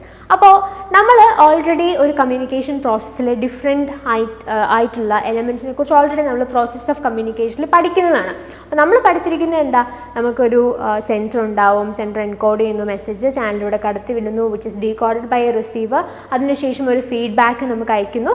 അങ്ങനെ അതാണ് നമ്മൾ പഠിച്ചു വെച്ചിരിക്കുന്ന process. എന്നാൽ ഇവിടെ നമ്മളോട് ചോദിച്ചിരിക്കുന്നത് ഒരു കമ്മ്യൂണിക്കേഷൻ്റെ ലാറ്റർ പാർട്ടിൽ, അതായത് അവസാന ഭാഗത്ത് ഡീകോഡിങ്ങിന് ശേഷം സംഭവിക്കുന്ന കാര്യം എന്താണെന്നാണ് ചോദിച്ചിരിക്കുന്നത്. അപ്പോൾ നമുക്കിതിനകത്ത് ആകെ അറിയുന്ന കാര്യം, നമ്മൾ പഠിച്ചിരിക്കുന്നതിൻ്റെ ബേസിസിൽ അറിയുന്ന കാര്യം ഫീഡ്ബാക്ക് ഉണ്ട് എന്നുള്ളതാണ്. പക്ഷെ ബാക്കിയുള്ള കാര്യങ്ങൾ കുറച്ച് കൺഫ്യൂസിങ് ആയിട്ട് നമുക്ക് തോന്നാം. നമ്മൾ യൂഷ്വലി പഠിക്കുന്ന ഈ പ്രോസസ്സ് ഓഫ് കമ്മ്യൂണിക്കേഷൻ യൂഷ്വലി നമ്മൾ കൈകാര്യം ചെയ്യുന്ന ഒരു പ്രോസസ്സുണ്ട്, അതിൽ നിന്ന് കുറച്ച് ഡിഫറെൻ്റ് ആയിട്ടുള്ളൊരു ക്വസ്റ്റൻ ആണിത്. അപ്പോൾ ഇത് മനസ്സിലാക്കണമെന്നുണ്ടെങ്കിൽ നമ്മൾ പഠിച്ചിരിക്കേണ്ട ഏരിയ എന്ന് പറയുന്നത്, അല്ലെങ്കിൽ മനസ്സിലാക്കേണ്ട ഏരിയ എന്ന് പറയുന്നത് ദി 8 എസെൻഷ്യൽ കോമ്പണൻറ്റ്സ് ഓഫ് കമ്മ്യൂണിക്കേഷൻ എന്നുള്ളതാണ്. ഒരു കമ്മ്യൂണിക്കേഷൻ്റെ പ്രധാനപ്പെട്ട 8 കോമ്പണൻറ്റ്സ് എന്തൊക്കെയാണെന്നുള്ളതാണ് നമ്മൾ അറിഞ്ഞിരിക്കുന്നത്. അപ്പോൾ അതിൽ നിന്ന് വന്ന ഒരു ക്വസ്റ്റൻ ആണിത്.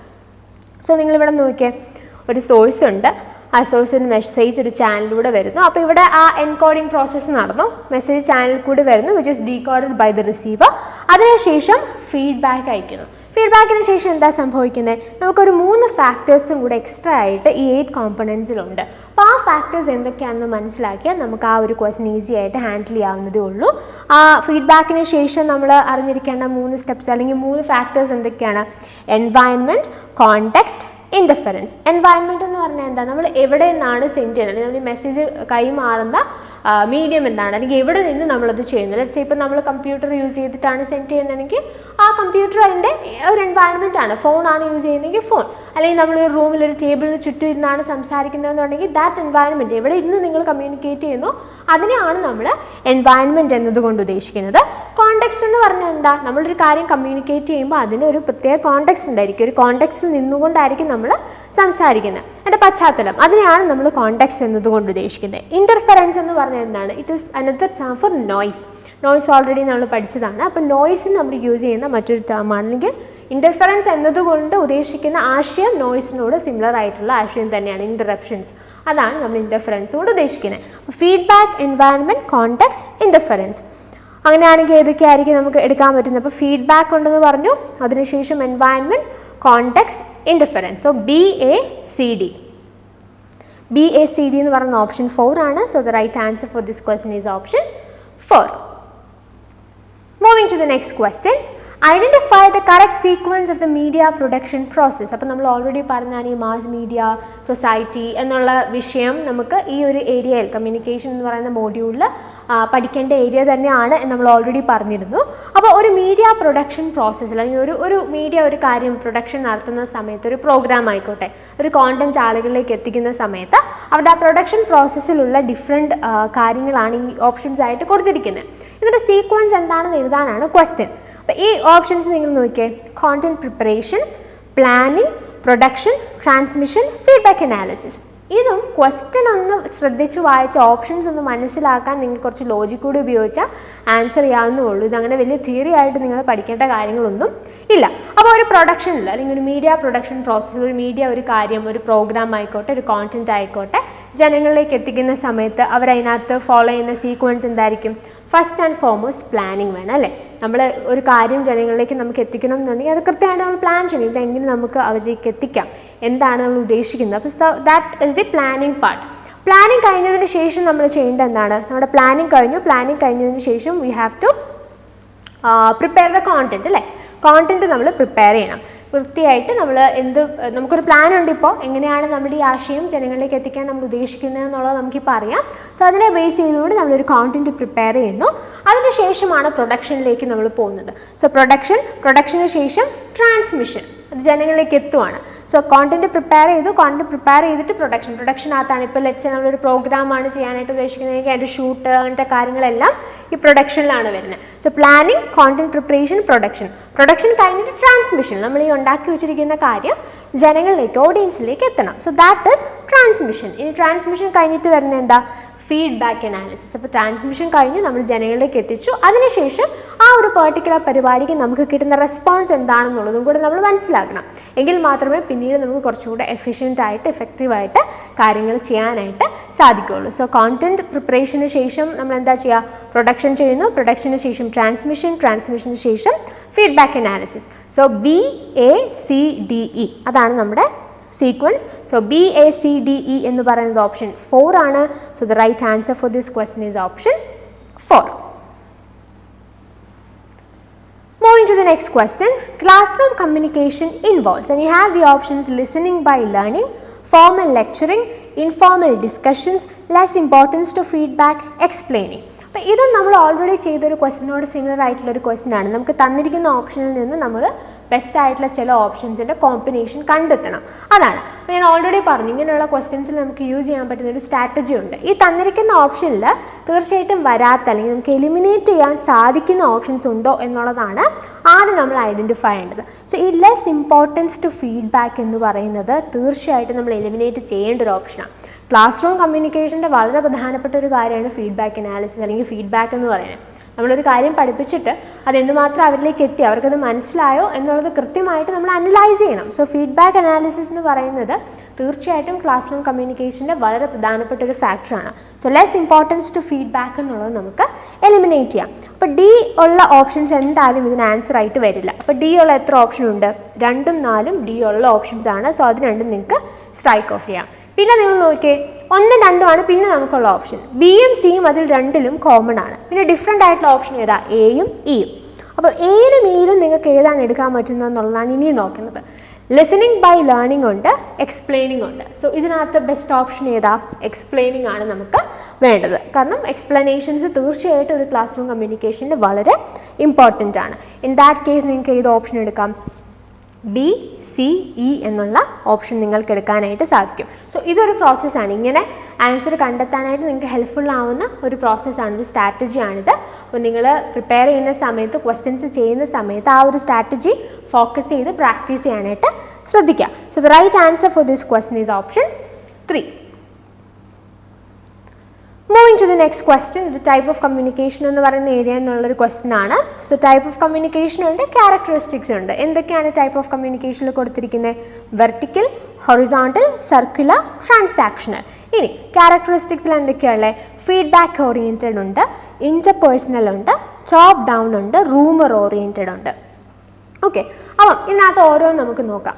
വെർട്ടിക്കൽ കമ്മ്യൂണിക്കേഷൻ എന്ന് പറഞ്ഞാൽ എന്താണ്? ഞാൻ ഓൾറെഡി നമ്മൾ മുമ്പത്തെ ചില ക്വസ്റ്റ്യൻസിൽ ഡിസ്കസ് ചെയ്ത കാര്യമാണ്. വെർട്ടിക്കൽ കമ്മ്യൂണിക്കേഷൻ എന്ന് പറഞ്ഞാൽ it's A top down approach. അല്ലെങ്കിൽ നമ്മൾ ഒരു ഓർഗനൈസേഷനിലാണെന്നുണ്ടെങ്കിൽ അവിടെ ഒരു സുപ്പീരിയർ ആയിട്ടുള്ള ഒരാൾ സബോർഡിനേറ്റിനോട് സംസാരിക്കുന്ന അല്ലെങ്കിൽ കമ്മ്യൂണിക്കേറ്റ് ചെയ്യുന്ന ആ ടൈപ്പ് ഓഫ് കമ്മ്യൂണിക്കേഷനെയാണ് നമ്മൾ വെർട്ടിക്കൽ കമ്മ്യൂണിക്കേഷൻ എന്ന് പറയുന്നത്. സോ ടോപ്പ് ഡൗൺ എന്ന് നമുക്ക് അതിനെ വിളിക്കാനായിട്ട് സാധിക്കും. ഇനി ഹൊറിസോണ്ടൽ എന്ന് പറഞ്ഞാൽ എന്താണ്? ഹൊറിസോണ്ടൽ എന്ന് പറഞ്ഞാൽ ഒരു ഈക്വൽ സ്റ്റേറ്റസിൽ വർക്ക് ചെയ്യുന്ന ആളുകൾ തമ്മിലുള്ള കമ്മ്യൂണിക്കേഷനാണ്. അപ്പോൾ അതിനെ നമുക്ക് ഈ റൂമർ ഓറിയൻറ്റഡ് എന്ന് പറയുന്ന ഓപ്ഷനുമായിട്ട് ലിങ്ക് ചെയ്യാനായിട്ട് സാധിക്കും. അപ്പോൾ ഹൊറിസോണ്ടൽ എന്ന് പറയുന്നത് ഒരേ ലെവലിലുള്ള ആളുകൾ ഒരു ഓർഗനൈസേഷൻ ആണെങ്കിൽ അവിടെ ഒരേ സ്റ്റേറ്റസിൽ വർക്ക് ചെയ്യുന്ന, അല്ലെങ്കിൽ ഒരു കോളേജ് ആണെങ്കിൽ ഒരു ഇൻസ്റ്റിറ്റ്യൂഷൻ ആണെന്നുണ്ടെങ്കിൽ ഈക്വൽ സ്റ്റേറ്റസിൽ വർക്ക് ചെയ്യുന്ന ആളുകൾ തമ്മിലുള്ള കമ്മ്യൂണിക്കേഷനാണ്. So that is rumour oriented എന്നുള്ള ഓപ്ഷനാണ് അതിന് കുറച്ചുകൂടി ആപ്റ്റ് ആയിട്ടുള്ളത്. So you can take horizontal, that is rumour oriented. ഇനി ആ രണ്ട് ഓപ്ഷൻസ് നമുക്കൊന്ന് ചെക്ക് ചെയ്യാം.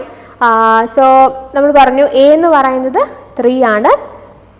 എ എന്നുള്ളത് 3 ആണെന്ന് ഐഡൻറ്റിഫൈ ചെയ്താൽ തന്നെ നമുക്ക് ആൻസറിലേക്ക് വരാവുന്നതേ ഉള്ളൂ. And then you have be, that is 4. So B that is 4. ഇനി ബാക്കി രണ്ട് ഓപ്ഷൻസ് നമുക്ക് നോക്കാം. സർക്കുലർ എന്ന് പറയുന്നത് is associated with feedback oriented. Feedback oriented എന്ന് പറഞ്ഞാൽ അതുകൊണ്ട് ഉദ്ദേശിക്കുന്നത് എന്താ? സർക്കുലർ കമ്മ്യൂണിക്കേഷനിൽ എപ്പോഴും പ്രധാനപ്പെട്ട ഫാക്ടറാണ് ഫീഡ്ബാക്ക്. നമ്മളൊരു കാര്യം മറ്റൊരാളോട് സംസാരിക്കുന്നു, അയാൾ അത് മനസ്സിലാക്കിയതിന് ശേഷം നമുക്കൊരു ഫീഡ്ബാക്ക് തരുന്നു, റിപ്ലൈ തരുന്നു. വീണ്ടും നമ്മൾ അയാൾ പറയുന്നത് റിപ്ലൈ കേട്ടതിന് ശേഷം അയാളോട് വീണ്ടും ചില കാര്യങ്ങൾ സംസാരിക്കുന്നു, അതുമായിട്ട് റിലേറ്റ് ചെയ്ത്. സോ ഫീഡ്ബാക്ക് ഓറിയൻറ്റഡ് ആണ് എപ്പോഴും സർക്കുലർ communication എന്ന് പറയുന്നത്. So C is 1 and you have transactional here, that is interpersonal. Transactional communication ഞാൻ ഓൾറെഡി പറഞ്ഞതുപോലെ ട്രാൻസാക്ഷണൽ കൊണ്ട് ഉദ്ദേശിക്കുന്നത് ഇതാണ്. നമ്മൾ രണ്ടുപേരും ഇപ്പോൾ ഒരു കമ്മ്യൂണിക്കേഷൻ ആണെന്നുണ്ടെങ്കിൽ ആ കമ്മ്യൂണിക്കേഷൻ ഉൾപ്പെട്ടിരിക്കുന്ന ആളുകളെല്ലാം കോൺസ്റ്റൻ്റ് ആയിട്ട് അങ്ങോട്ടും ഇങ്ങോട്ടും വളരെ ഇൻറ്ററാക്റ്റീവായിട്ട് അതിനകത്ത് ഇടപെടുന്നവരായിരിക്കണം. അല്ലെങ്കിൽ ട്രാൻസാക്ഷണൽ എന്ന് പറഞ്ഞാൽ അവിടെ ഒരു സെൻഡർ റിസീവർ എന്ന് പറഞ്ഞാൽ എപ്പോഴും ഇങ്ങനെ ഒരു എന്താ പറയുക, ഒരു ഡിസ്റ്റിങ്ഷന് പകരം ഈ സെൻട്രൽ റിസീവറും സൈമിൾട്ടേനിയസ്ലി അവരുടെ റോൾസ് മാറിക്കൊണ്ടേയിരിക്കും. അങ്ങനെ ഒരു വേ ഓഫ് കമ്മ്യൂണിക്കേഷനെയാണ് നമ്മൾ ട്രാൻസാക്ഷണൽ എന്നതുകൊണ്ട് ഉദ്ദേശിക്കുന്നത്. അപ്പോൾ അത് 2 പേരാണെങ്കിലും ഒരുപാട് പേരാണെങ്കിലും ആ കമ്മ്യൂണിക്കേഷനുള്ള എല്ലാ ആളുകളും ഈക്വലി അതിനകത്ത് വളരെ ആക്റ്റീവായിട്ട് ആ കമ്മ്യൂണിക്കേഷനിൽ പങ്കെടുക്കണം. അതാണ് ട്രാൻസാക്ഷണൽ കൊണ്ട് നമ്മൾ ബേസിക് ആയിട്ട് ഉദ്ദേശിക്കുന്ന കാര്യം. എനിവേ നമ്മൾ ഈ ഒരു ക്വസ്റ്റ്യൻ പരിശോധിക്കുമ്പോൾ നമുക്ക് ട്രാൻസാക്ഷനോട് നമുക്ക് അസോസിയേറ്റ് ചെയ്ത് പോകാൻ വേണ്ടി പറ്റുന്ന ഒരു ഓപ്ഷൻ എന്ന് പറയുന്നത് ഇന്റർപേഴ്സണൽ ആണ്. അപ്പോൾ അതുകൊണ്ട് നമുക്ക് ആ ഓപ്ഷൻ എടുക്കാനായിട്ട് സാധിക്കും. അങ്ങനെയാണെങ്കിൽ ഏതായിരിക്കും answer? A3, B4, C1 and D2, that is option 3. So the right answer for this question is option 3. Moving to the next question. ഇവിടെ നിങ്ങൾക്കൊരു മാച്ച് ദ ഫോളോയിങ് ക്വസ്റ്റ്യൻ ആണ് കാണാനായിട്ട് സാധിക്കുന്നത്. ഒരുപാട് എക്സാമ്പിൾസ് ലിസ്റ്റ് 1 നിങ്ങൾക്ക് കാണാം, ലിസ്റ്റ് 2 ടൈപ്സ് ഓഫ് കമ്മ്യൂണിക്കേഷനും ഉണ്ട്. അപ്പോൾ നിങ്ങൾ ഈ കൊടുത്തിരിക്കുന്ന എക്സാമ്പിൾസ് ഇതുമായിട്ട് ഏത് ടൈപ്പ് ഓഫ് കമ്മ്യൂണിക്കേഷനുമായിട്ട് നിങ്ങൾക്ക് റിലേറ്റ് ചെയ്യാം എന്ന് ഐഡൻറ്റിഫൈ ചെയ്യാം, ആൻസർ എഴുതുക. Meaningless sound and words, traffic light signals, words that have different meanings, 2 persons exchanging greetings. Okay, അപ്പോൾ നിങ്ങൾ നോക്കിക്കേ, മീനിങ്ലെസ് സൗണ്ട് ആൻഡ് വേർഡ്സ് എന്ന് പറഞ്ഞാൽ അത് ഇതിനകത്ത് നിങ്ങൾക്ക് ഏറ്റവും നന്നായിട്ട് യൂസ് ചെയ്യാൻ പറ്റുന്ന അല്ലെങ്കിൽ നിങ്ങൾക്ക് അസോസിയേറ്റ് ചെയ്യാൻ പറ്റുന്ന ഒരു ഓപ്ഷൻ ഏതാ? That is paralinguistics. അപ്പോൾ പാരാലിംഗ്വിസ്റ്റിക്സ് അല്ലെങ്കിൽ പാരാ ലാംഗ്വേജ് എന്ന് പറഞ്ഞാൽ ആസ്പെക്ട്സ് ഓഫ് വോയിസ് ആണെന്ന് ഓൾറെഡി നമ്മൾ പറഞ്ഞിരുന്നു. അപ്പോൾ മീനിങ്ലെസ് സൗണ്ട്സ് ആൻഡ് വേർഡ്സ്, ഇത് ഈ സൗണ്ട്സും വേർഡ്സും നമ്മുടെ മെയിനായിട്ട് നമ്മൾ പറയുന്ന കാര്യവുമായിട്ട് അസോസിയേറ്റ് ചെയ്ത് വരുമ്പോഴാണ് അവിടെ മീനിങ് ഉണ്ടാവുന്നത്. സോ മീനിങ്ലെസ് സൗണ്ട് ആൻഡ് വേർഡ്സിനെ നമുക്ക് പാരാലിംഗ്വിസ്റ്റിക്സ് എന്ന് പറയുന്ന ആസ്പെക്റ്റിലേക്ക് കണക്ട് ചെയ്യാം. ഇവിടെ നിങ്ങൾ ശ്രദ്ധിക്കേണ്ട ഒരു കാര്യമുണ്ട്. ഇപ്പം നമ്മൾ ഒരു പെർട്ടിക്കുലർ വേർഡിനെ കുറിച്ച് നമ്മളൊരു ഡെഫിനേഷൻ പഠിച്ചു വയ്ക്കുന്നു. ആ ഡെഫിനേഷൻ ഓരോ ക്വസ്റ്റ്യനിലും നമുക്ക് എങ്ങനെ അപ്ലൈ ചെയ്യാം എന്നുള്ളത് നമ്മൾ വളരെ കൃത്യമായിട്ട് മനസ്സിലാക്കണം. അതിനാണ് നമുക്ക് ഈ ക്വസ്റ്റ്യൻസ് ചെയ്യുന്നത് ഹെൽപ്പ് ആവുന്നത്. പാരാലിംഗ്വിസ്റ്റിക്സ് അല്ലെങ്കിൽ പാരാ ലാംഗ്വേജ് എന്താണെന്ന് പഠിച്ചു വെച്ചു.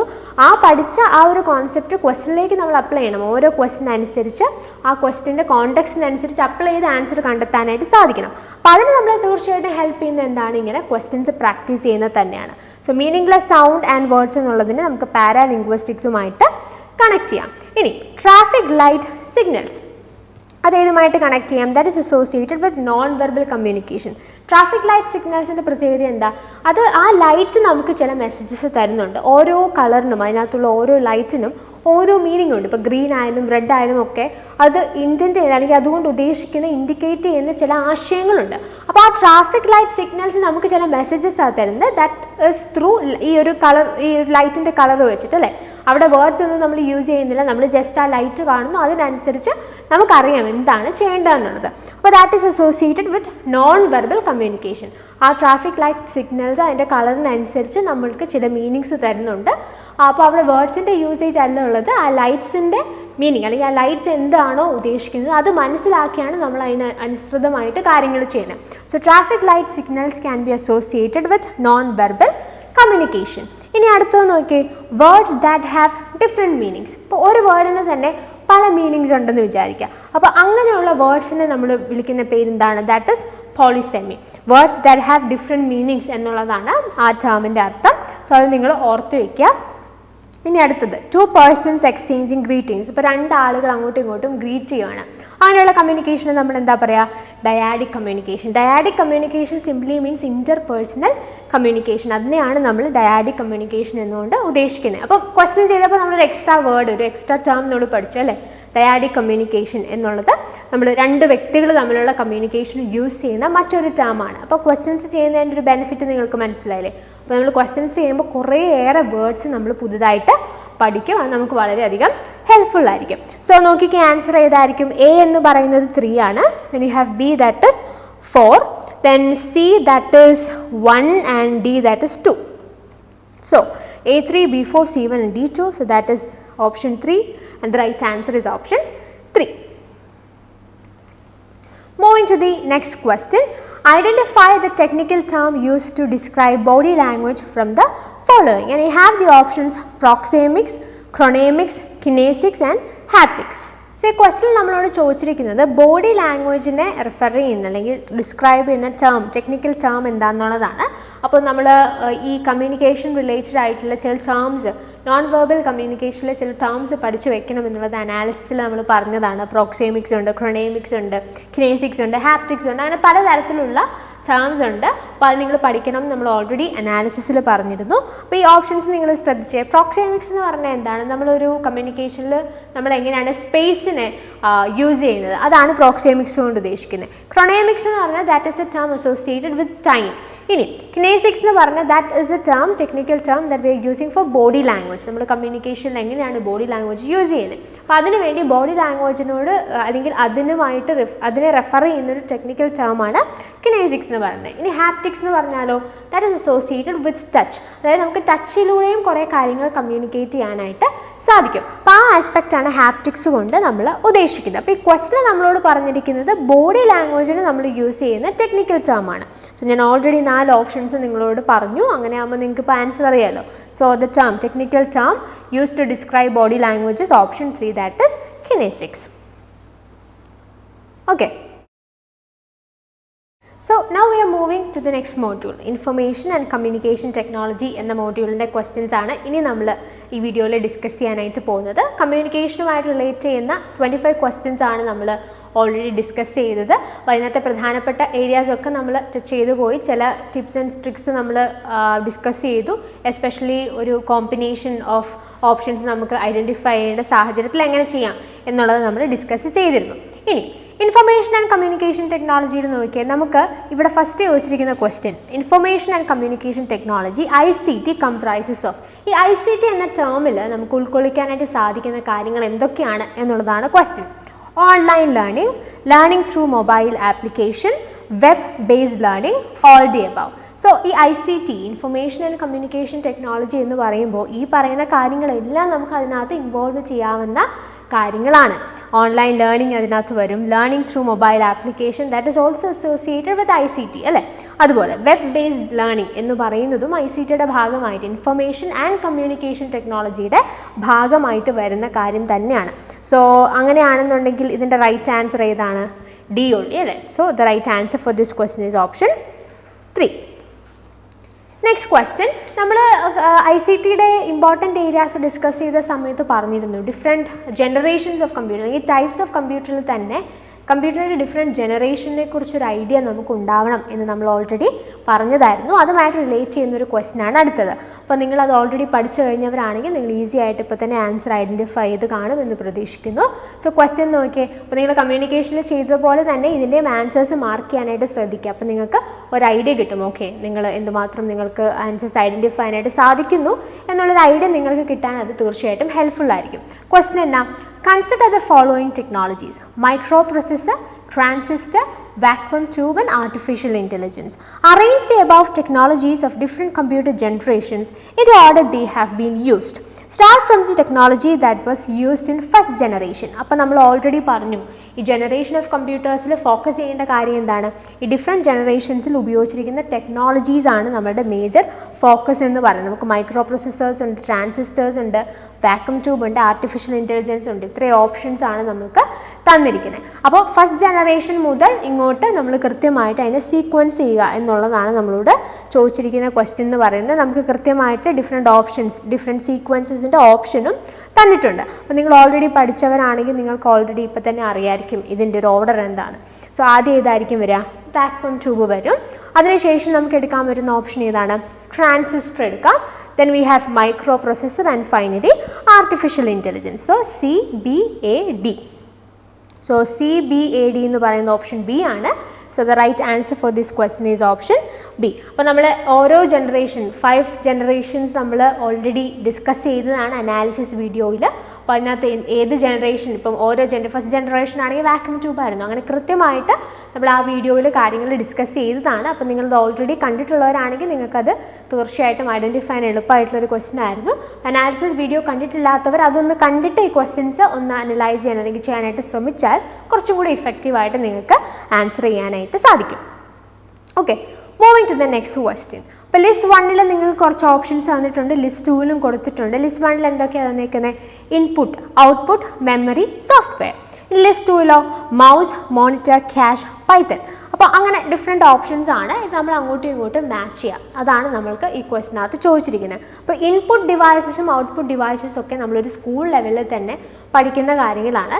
നമ്മൾ ഒരു സിസ്റ്റം അല്ലെങ്കിൽ ഒരു കമ്പ്യൂട്ടറിൻ്റെ ഇൻഫർമേഷൻസ് അങ്ങോട്ട് കൊടുക്കാനായിട്ട് യൂസ് ചെയ്യുന്ന ഡിവൈസസ് അല്ലെങ്കിൽ അതിനുവേണ്ടി ഉപയോഗിക്കുന്ന ഡിവൈസസിനെയാണ് നമ്മൾ ഇൻപുട്ട് ഡിവൈസസ് എന്ന് പറയുന്നത്.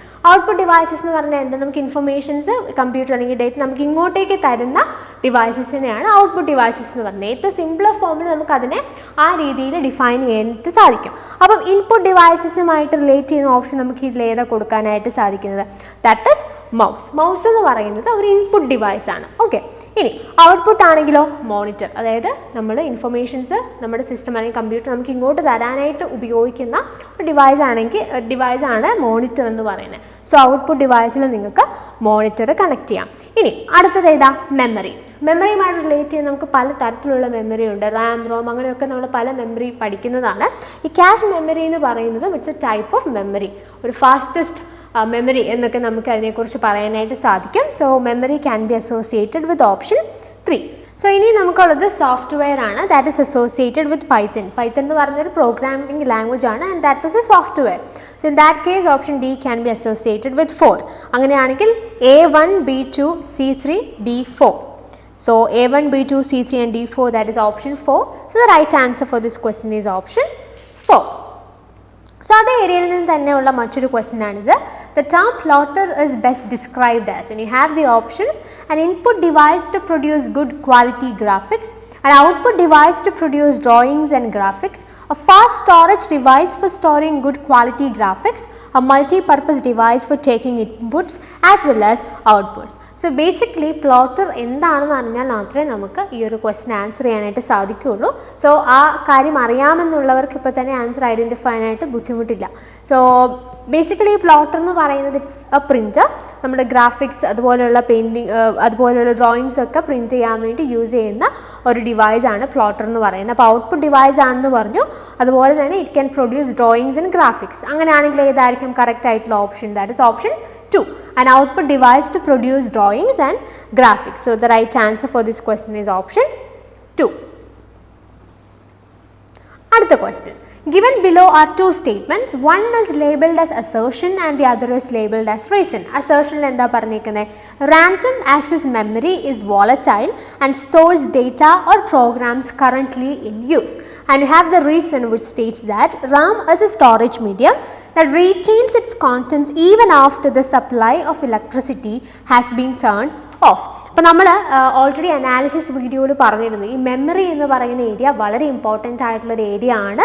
പ്രധാനമായിട്ടും റാം റോം എന്നുള്ള രണ്ട് മെമ്മറീസ് നിങ്ങൾ ഫോക്കസ് ചെയ്യണം. വോളറ്റൈൽ ഏതാണ്, നോൺ വോളറ്റൈൽ ഏതാണ് എന്ന് പഠിക്കണം എന്ന് പറഞ്ഞു. എപ്പോഴും ക്വസ്റ്റ്യൻസ് ആ സെയിം പെർസ്പെക്റ്റീവ് നിന്ന് റിപ്പീറ്റഡ് ആയിട്ട് വരാറുണ്ട്. അപ്പോൾ അസേർഷനിൽ പറഞ്ഞിരിക്കുന്നത് എന്താ? Random access memory is volatile and stores data or programs currently in use. RAM എന്ന് പറയുന്നത് ഒരു വോളറ്റൈൽ മെമ്മറി ആണെന്നാണ് പറയുന്നത്. അത് കറക്റ്റ് ആയിട്ടുള്ള സ്റ്റേറ്റ്മെൻ്റ് ആണ്. റോം എന്ന് പറയുന്നത് എന്താണ്? നോൺ വോളറ്റൈൽ ആണ്. And it stores data or programs currently in use. അത് നമ്മളോട് പറഞ്ഞിട്ടുണ്ട്. ഇനി റീസണിൽ എന്താ പറഞ്ഞേക്കുന്നത്? RAM is a storage medium that retains its contents even after the supply of electricity has been turned off. Basically ഇവിടെ നമുക്ക് തന്നിരിക്കുന്ന ഈ ഒരു statement which is associated to റോമുമായിട്ട് അസോസിയേറ്റ് ചെയ്ത് നിൽക്കുന്ന ഒരു സ്റ്റേറ്റ്മെൻ്റ് ആണ്. നോൺ വോളറ്റൈൽ ആയിട്ടുള്ള മെമ്മറി എന്ന് പറഞ്ഞാൽ അതിൻ്റെ അർത്ഥം എന്താണ്?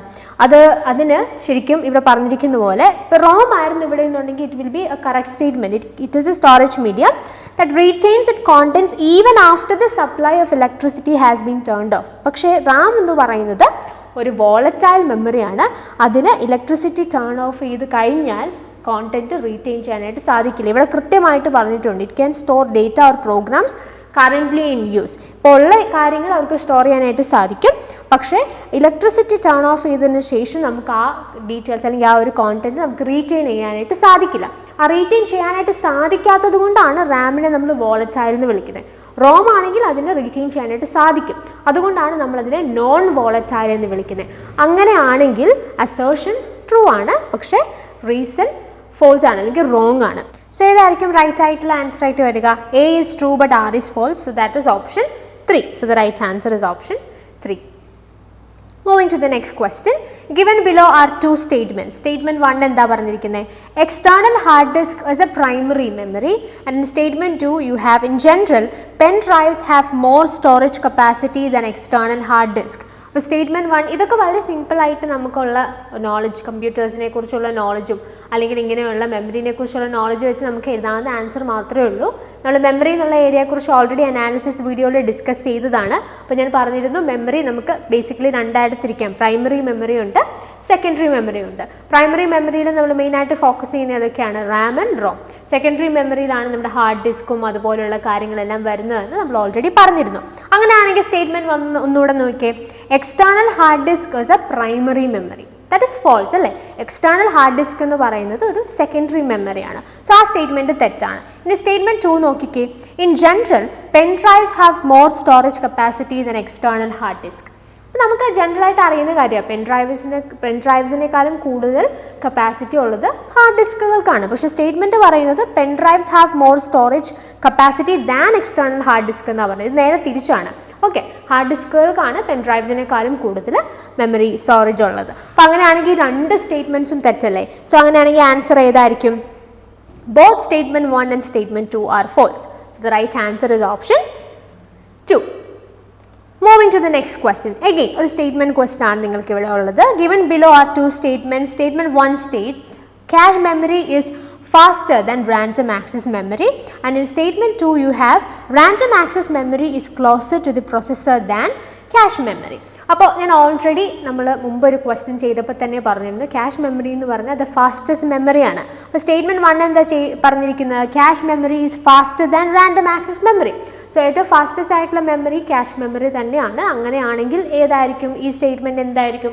That is a true statement. ഇനി സ്റ്റേറ്റ്മെൻറ്റ് 2 നോക്കിക്കേ. Random access memory is closer to the processor than cache memory. അത് തെറ്റാണ്.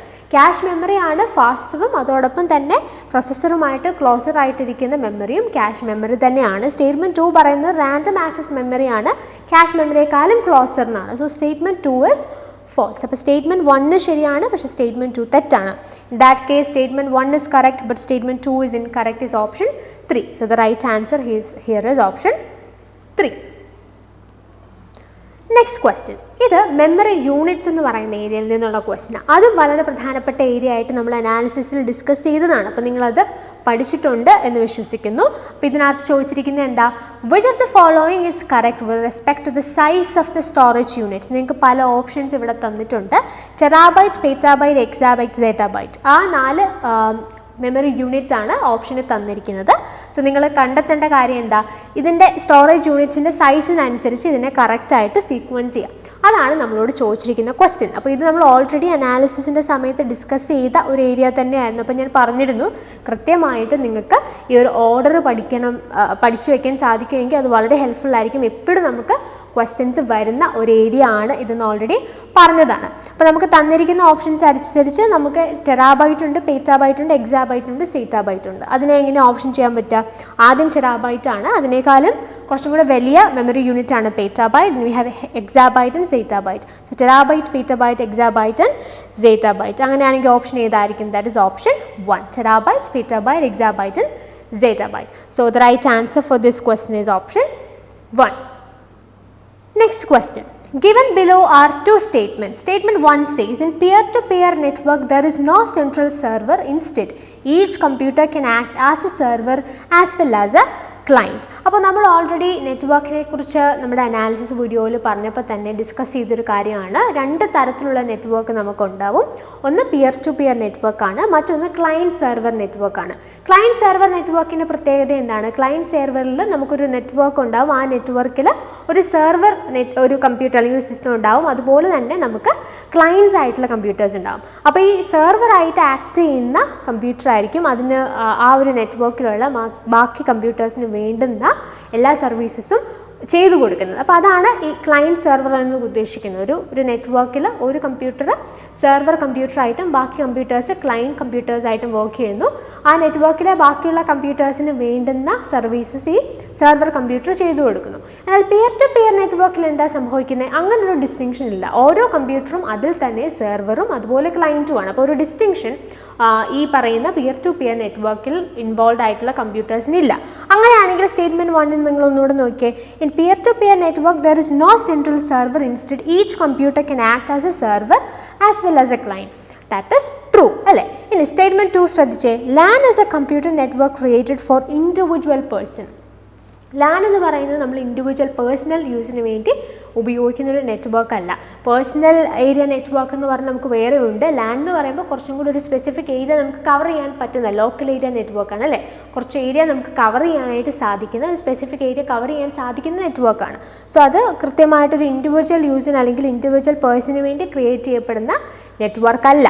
അപ്പം അങ്ങനെയാണെങ്കിൽ സ്റ്റേറ്റ്മെൻറ്റ് 2 തെറ്റാണ്. അപ്പോൾ ഏതായിരിക്കും ആൻസർ? സ്റ്റേറ്റ്മെൻറ്റ് 1 കറക്റ്റ് ആണെന്ന് പറഞ്ഞു, സ്റ്റേറ്റ്മെൻറ്റ് 2 തെറ്റാണ്. So statement 1 is correct, but statement 2 is false. So the right answer for this question is option 3. Moving to the next question. Given below are 2 statements. Statement 1 says, World Wide Web is not an example of client server technology. Statement 2 says, FTP is a service available on the internet. Statement 1 ശ്രദ്ധിച്ച് ഈ www അല്ലെങ്കിൽ world wide web എന്ന് പറയുന്നത് ഒരു client server ടെക്നോളജിയുടെ example അല്ല എന്നാണ് പറഞ്ഞിരിക്കുന്നത്. പക്ഷേ that is A wrong statement. ഈ വേൾഡ് വൈഡ് വെബ് എന്ന് പറയുന്നത് that network in it self is an example of client server technology. Client server എന്താണ് എന്ന് ഓൾറെഡി നമ്മൾ കഴിഞ്ഞ ക്വസ്റ്റ്യനിൽ ഡിസ്കസ് ചെയ്തു. ക്ലയൻറ്റ് സെർവർ ഉണ്ട്, അതുപോലെ പിയർ ടു പിയർ ഉണ്ടെന്ന് പറഞ്ഞു. Anyway this www or world wide web എന്ന് പറയുന്നത് ക്ലയൻറ്റ് സെർവർ ടെക്നോളജിയുടെ ഒരു എക്സാമ്പിൾ തന്നെയാണ്. So statement 1 is false. Statement 2 എന്ന് പറയുന്നത് എന്താണ്? FTP is a service available on the internet. ഈ FTP എന്ന് പറഞ്ഞാൽ എന്താണ്? ഫയൽ ട്രാൻസ്ഫർ പ്രോട്ടോക്കോൾ എന്നാണ് ഈ FTPയുടെ ഫുൾ ഫോം. അപ്പോൾ ആ ഒരു എക്സ്റ്റൻഷൻ നിങ്ങളൊന്ന് ഓർത്ത് വയ്ക്കുക, ആ ഒരു എക്സ്പാൻഷൻ നിങ്ങൾ പഠിച്ചു വയ്ക്കുക. ആക്രോണിംസ് വളരെ ഇമ്പോർട്ടൻ്റ് ആയിട്ടുള്ള ഒരു ഏരിയ ആണ് ICTയിൽ. സോ ഈ ഫയൽ ട്രാൻസ്ഫർ പ്രോട്ടോക്കോൾ അല്ലെങ്കിൽ FTP എന്നതുകൊണ്ട് നമ്മൾ ഉദ്ദേശിക്കുന്നത് എന്താണ്? ഒരു കമ്പ്യൂട്ടർ നെറ്റ്വർക്കിൽ ഒരു സെർവറിൽ നിന്ന് അതിൻ്റെ ക്ലയൻസിലേക്ക് ഫയൽസ് ട്രാൻസ്ഫർ ചെയ്യുന്നതിൻ്റെ ഭാഗമായിട്ട് അല്ലെങ്കിൽ ആ ട്രാൻസ്ഫർ ചെയ്യാനായിട്ട് നമ്മൾ യൂസ് ചെയ്യുന്ന ഒരു കമ്മ്യൂണിക്കേഷൻ പ്രോട്ടോക്കോളാണ് ഈ ഫയൽ ട്രാൻസ്ഫർ പ്രോട്ടോക്കോൾ എന്നതുകൊണ്ട് നമ്മൾ ഉദ്ദേശിക്കുന്നത്. So that is A service available on the internet. അങ്ങനെ നമുക്ക് പറയാനായിട്ട് സാധിക്കും. അപ്പോൾ ഒന്നാമത്തെ സ്റ്റേറ്റ്മെൻറ്റ് തെറ്റാണെന്ന് ഞാൻ പറഞ്ഞു. വേൾഡ് വൈഡ് വെബ് എന്ന് പറയുന്നത് ക്ലയൻറ്റ് സെർവർ ടെക്നോളജിയുടെ ഒരു എക്സാമ്പിൾ തന്നെയാണ്. So statement 1 is wrong, but statement 2 is true. അങ്ങനെയാണെങ്കിൽ ഏതായിരിക്കും answer? Statement 1 is incorrect but statement 2 is true. So the right answer for this question is option 4. അടുത്ത question. ഇനി നമ്മൾ കൃത്യമായിട്ട് പഠിക്കേണ്ട ഒരു ഏരിയ ആയിട്ട് ഐഡൻറ്റിഫൈ ചെയ്ത ഒരു പെർട്ടിക്കുലർ ടോപ്പിക്കായിരുന്നു ഫയൽ ഫോർമാറ്റ് എന്ന് പറയുന്നത്. ഡിഫറെൻറ്റ് ഫയൽ ഫോർമാറ്റ്സ് നമുക്ക് അവൈലബിൾ ആണ്. ഇമേജ് ഫയൽസിൻ്റെ ഫോർമാറ്റ്സ് എന്താണ്, അതുപോലെ വീഡിയോ ഫയൽസ് ആണെങ്കിൽ അത് ഏതാണ്, അത് കൃത്യമായിട്ട് മനസ്സിലാക്കണം, പഠിക്കണം എന്ന് ഞാൻ ഓൾറെഡി നിങ്ങളുടെ അടുത്ത് അനാലിസിസിൻ്റെ സമയത്ത് പറഞ്ഞിരുന്നു. അതുമായിട്ട് റിലേറ്റ് ചെയ്തൊരു ക്വസ്റ്റ്യൻ ആണ്. അപ്പോൾ നിങ്ങൾക്ക് ഇപ്പോൾ ഇത് ഐഡൻറ്റിഫൈ ചെയ്യാനായിട്ട് സാധിക്കുന്നുണ്ടോ എന്ന് ജസ്റ്റ് നോക്കുക കേട്ടോ. സോ ലിസ്റ്റ് 1 നിങ്ങൾക്ക് എന്തൊക്കെയുള്ള image, video, audio, word processing. അതുപോലെ ലിസ്റ്റ് 2 നമുക്ക് കൃത്യമായിട്ട് ചില ഓപ്ഷൻസ് ഉണ്ട്. .doc, .mp3, .jpeg, .mpeg. അപ്പോൾ ഈ തന്നിരിക്കുന്ന ഫയൽ ഫോർമാറ്റ് അല്ലെങ്കിൽ എക്സ്റ്റൻഷൻസ് ഇതുമായിട്ട് കണക്ട് ചെയ്യാനായിട്ട് സാധിക്കും എന്നുള്ളതാണ് ഐഡൻറ്റിഫൈ ചെയ്യേണ്ടത്. അത്യാവശ്യം നിങ്ങൾ സിസ്റ്റമൊക്കെ ആയിട്ട് ഫെമിലിയർ ആണ് എന്നുണ്ടെങ്കിൽ ഇങ്ങനത്തെ ഫയൽ എക്സ്റ്റൻഷൻസ് ഒക്കെ എപ്പോഴും നിങ്ങൾ കാണുന്നതായിരിക്കും. ഇപ്പോൾ ഫയൽ ഫോർമാറ്റ്സ് നിങ്ങൾക്ക് അത്ര ബുദ്ധിമുട്ടില്ലാതെ ഐഡൻറ്റിഫൈ ചെയ്യാനായിട്ട് പറ്റുന്നതായിരിക്കും. പക്ഷേ ചില സാഹചര്യത്തിൽ നമുക്ക് പുതിയതായിട്ടുള്ള ചില ഫയൽ ഫോർമാറ്റ്സും ചോദിക്കാറുണ്ട്. അപ്പോൾ എന്തായാലും ഈ ഒരു ഏരിയയെക്കുറിച്ചൊരു ഐഡിയ ഉണ്ടാവണം എന്നുള്ളത് വളരെ ഇമ്പോർട്ടൻ്റ് ആണ്. അപ്പോൾ ഇമേജ് ഫയൽ ഇതിനകത്ത് ഏതാണുള്ളത്? JPEG എന്ന് പറയുന്നൊരു ഇമേജ് ഫയലാണ്. വീഡിയോ ആണെങ്കിലോ that is MPEG. So AS3, BS4. A3, B4 എന്ന് നമ്മൾ കണ്ടു. ഇനി നമുക്ക് ഓഡിയോ ആണെങ്കിൽ ഏതാ? MP3 എന്ന് പറയുന്ന ഓഡിയോ ആണ് അല്ലേ. അപ്പോൾ CS2. Then you have D, that is 1. Word processing എന്ന് പറയുന്നത് ഓപ്ഷൻ 1 നിങ്ങൾക്ക് റിലേറ്റ് ചെയ്യാം. അങ്ങനെയാണെങ്കിൽ ആൻസർ ഏതാണ്? നമ്മൾ ഓൾറെഡി പറഞ്ഞതാണ്. A is 3, B is 4, C is 2 and D is 1. So A3, B4, C2, D1, that is option 2. So the right answer for this question is option 2. So next question ഇതും file ഫോർമാറ്റ്സുമായിട്ട് relate ചെയ്തൊരു question തന്നെയാണ്. The following list indicates different types of computer file formats. Which of them is devoted exclusively to graphic file formats? അപ്പോൾ ഈ തന്നിരിക്കുന്ന ഓപ്ഷൻസിൽ graphic file ഫോർമാറ്റ്സുമായിട്ട് relate ചെയ്ത് നിൽക്കുന്ന options മാത്രമുള്ളത് ഏതാണെന്നാണ് നമ്മൾ identify ചെയ്യേണ്ടത്. സോ നിങ്ങൾ വളരെ ഫെമിലിയർ ആയിട്ടുള്ള കുറേ ഓപ്ഷൻസ് നിങ്ങൾക്ക് ഇവിടെ കാണാനായിട്ട് സാധിക്കും. അത് തന്നെ ഐഡൻറ്റിഫൈ ചെയ്യാൻ സാധിച്ചാൽ നിങ്ങൾക്ക് ഈസി ആയിട്ട് ആൻസറിലേക്ക് വരാവുന്നതാണ്. ഓക്കെ, അപ്പോൾ ഫസ്റ്റ് ഓപ്ഷൻ നിങ്ങൾ നോക്കി, ഇതിനകത്ത് DOC അല്ലെങ്കിൽ ഡോക് എന്ന് പറയുന്ന ഓപ്ഷനുണ്ട്. അതെന്തായാലും ഗ്രാഫിക് ഫയൽ ഫോർമാറ്റിൻ്റെ ഓപ്ഷൻ അല്ല, അല്ലെങ്കിൽ അതുമായിട്ട് റിലേറ്റ് ചെയ്യുന്നൊരു ഫയൽ ഫോർമാറ്റ് അല്ല. അപ്പോൾ അത് നിങ്ങൾക്ക് കളയാം. പിന്നീട് ഇവിടെ നിങ്ങൾ നോക്കുകയാണെന്നുണ്ടെങ്കിൽ ഈ TIFF എന്ന് പറയുന്നത് ഇതിൻ്റെ ഫുൾ ഫോം എന്ന് പറയുന്നത് ടാഗ്ഡ് ഇമേജ് ഫയൽ ഫോർമാറ്റ് എന്നുള്ളതാണ്. അതൊരു ഇമേജ് ഫയലിൻ്റെ അല്ലെങ്കിൽ അങ്ങനെ ഒരു ഇമേജ് ഫോർമാറ്റ് ആണത്. പിന്നെ HTML നിങ്ങൾക്ക് ഓൾറെഡി അറിയാവുന്നതായിരിക്കും. So that is not associated with graphic file format. Hypertext markup language എന്നാണ് അതിൻ്റെ ഫുൾ ഫോം. സോ അതെന്തായാലും ഈ ഒരു ഓപ്ഷനുമായിട്ട് റിലേറ്റ് ചെയ്ത് വരില്ല. ഇനി ഫൈനൽ ഫോർത്ത് ഓപ്ഷൻ നിങ്ങൾ നോക്കിയേ, അതിനകത്ത് എഗെയിൻ നിങ്ങൾക്ക് TIFF എന്ന് പറയുന്ന ഓപ്ഷനുണ്ട്. സോ ദാറ്റ് ഈസ് എഗെയിൻ ഒരു ഇമേജ് ഫയലിൻ്റെ ഫോർമാറ്റ് ആണ്. അപ്പോൾ അങ്ങനെയാണെങ്കിൽ നിങ്ങൾക്ക് ഇതിനകത്ത് നിന്ന് എടുക്കാൻ പറ്റുന്ന ഓപ്ഷൻ ഏതാണ്? ഓപ്ഷൻ 2 ആണ്. 2 എല്ലാ ഫയൽ ഫോർമാറ്റ്സും നിങ്ങൾക്ക് ഗ്രാഫിക് ഫയൽ ഫോർമാറ്റ്സുമായിട്ട് അല്ലെങ്കിൽ ഗ്രാഫിക് ഫയൽ ഫോർമാറ്റ് തന്നെയാണ്. ഇതെല്ലാം നമുക്ക് ഒരു ഗ്രാഫിക് ഫയൽ ഫോർമാറ്റിൻ്റെ എക്സ്റ്റൻഷനായിട്ട് പഠിച്ചു വെക്കാവുന്ന ഓപ്ഷൻസ് ആണ്. So anyway the right answer for this question is option 2. അപ്പോൾ വളരെ ഈസി ആയിട്ട് ഐഡൻറ്റിഫൈ ചെയ്യാൻ പറ്റുന്ന ക്വസ്റ്റ്യൻസും അതുപോലെ നമുക്ക് അത്ര ഫെമിലിയർ അല്ലാത്ത ഓപ്ഷൻസ് നമുക്ക് ഇതിനകത്തുനിന്ന് കിട്ടാം. അപ്പോൾ ഒരു എൻറ്റയർ ഐഡിയ ഉണ്ടാകുന്നത് നന്നായിരിക്കും. അറ്റ്ലീസ്റ്റ് നിങ്ങൾ ക്വസ്റ്റ്യൻസ് ഈ ഏരിയയിലെ കുറിച്ച് ചെയ്യാം. അപ്പോൾ നിങ്ങൾക്ക് കുറച്ച് ടൈപ്സ് അല്ലെങ്കിൽ കുറച്ച് ഫയൽ ഫോർമാറ്റ്സിനോടൊരു ഫെമിലിയാരിറ്റി വരും. അതും നിങ്ങൾക്കൊരു എക്സാം പോയിന്റ് ഓഫ് വ്യൂവിൽ തീർച്ചയായിട്ടും ഹെൽപ്ഫുൾ ആവുന്ന ഒരു മെത്തേഡായിരിക്കും പഠിക്കുന്ന സമയത്ത്. Okay, moving to the next question. Why would BCC be used in an email? ഇപ്പോൾ BCC എന്ന് പറയുന്ന ഒരു സംഭവം ഇമെയിൽ എന്താണ് ഉദ്ദേശിക്കുന്നത് എന്നുള്ളതാണ് ഈ ക്വസ്റ്റ്യൻ കൊണ്ട് നമ്മൾ ഉദ്ദേശിക്കുന്നത്. അപ്പോൾ BCC എന്താണെന്ന് അറിഞ്ഞാൽ ഈ ക്വസ്റ്റ്യൻ നിങ്ങൾക്ക് ഈസി ആയിട്ട് ആൻസർ ചെയ്യാവുന്നതേ ഉള്ളൂ. അപ്പോൾ ഇമെയിൽ റിലേറ്റഡ് ആയിട്ടുള്ള ടേംസ് അല്ലെങ്കിൽ ഇമെയിലിൻ്റെ ഒരു സ്ട്രക്ചർ അതിനെക്കുറിച്ചൊക്കെ പഠിക്കണമെന്ന് ഓൾറെഡി അനാലിസിസിൽ നമ്മൾ പറഞ്ഞതാണ്. സോ BCCയുടെ ഫുൾ ഫോം എന്നാണ്? Blind carbon copy. ഈ ബ്ലൈൻഡ് കാർബൺ കോപ്പി അല്ലെങ്കിൽ BCC എന്നതുകൊണ്ട് ഉദ്ദേശിക്കുന്നത് എന്താ?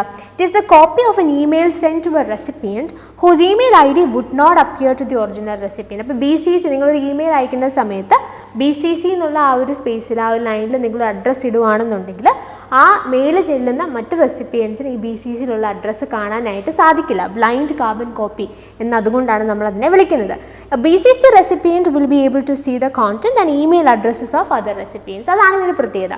BCC എന്ന് പറയുന്ന ആ ഒരു സ്പേസിൽ യൂസ് ചെയ്യുന്ന അല്ലെങ്കിൽ അവിടെ നമ്മൾ കൊടുക്കുന്ന ഇമെയിൽ ID ആ ഇമെയിൽ ഐ ഡി ബാക്കിയുള്ള ആളുകൾക്ക് കാണാനായിട്ട് സാധിക്കണം. ഈ ഇമെയിൽ തന്നെ അയച്ചിട്ടുള്ള ബാക്കിയുള്ള റെസിപ്പിയൻസിന് BCC എന്ന് പറയുന്ന ആ ഒരു സ്പേസിലുള്ള അല്ലെങ്കിൽ BCCയിൽ കൊടുത്തിരിക്കുന്ന റെസിപ്പിയൻ്റെ ഇമെയിൽ ഐ ഡി കാണാനായിട്ട് സാധിക്കില്ല.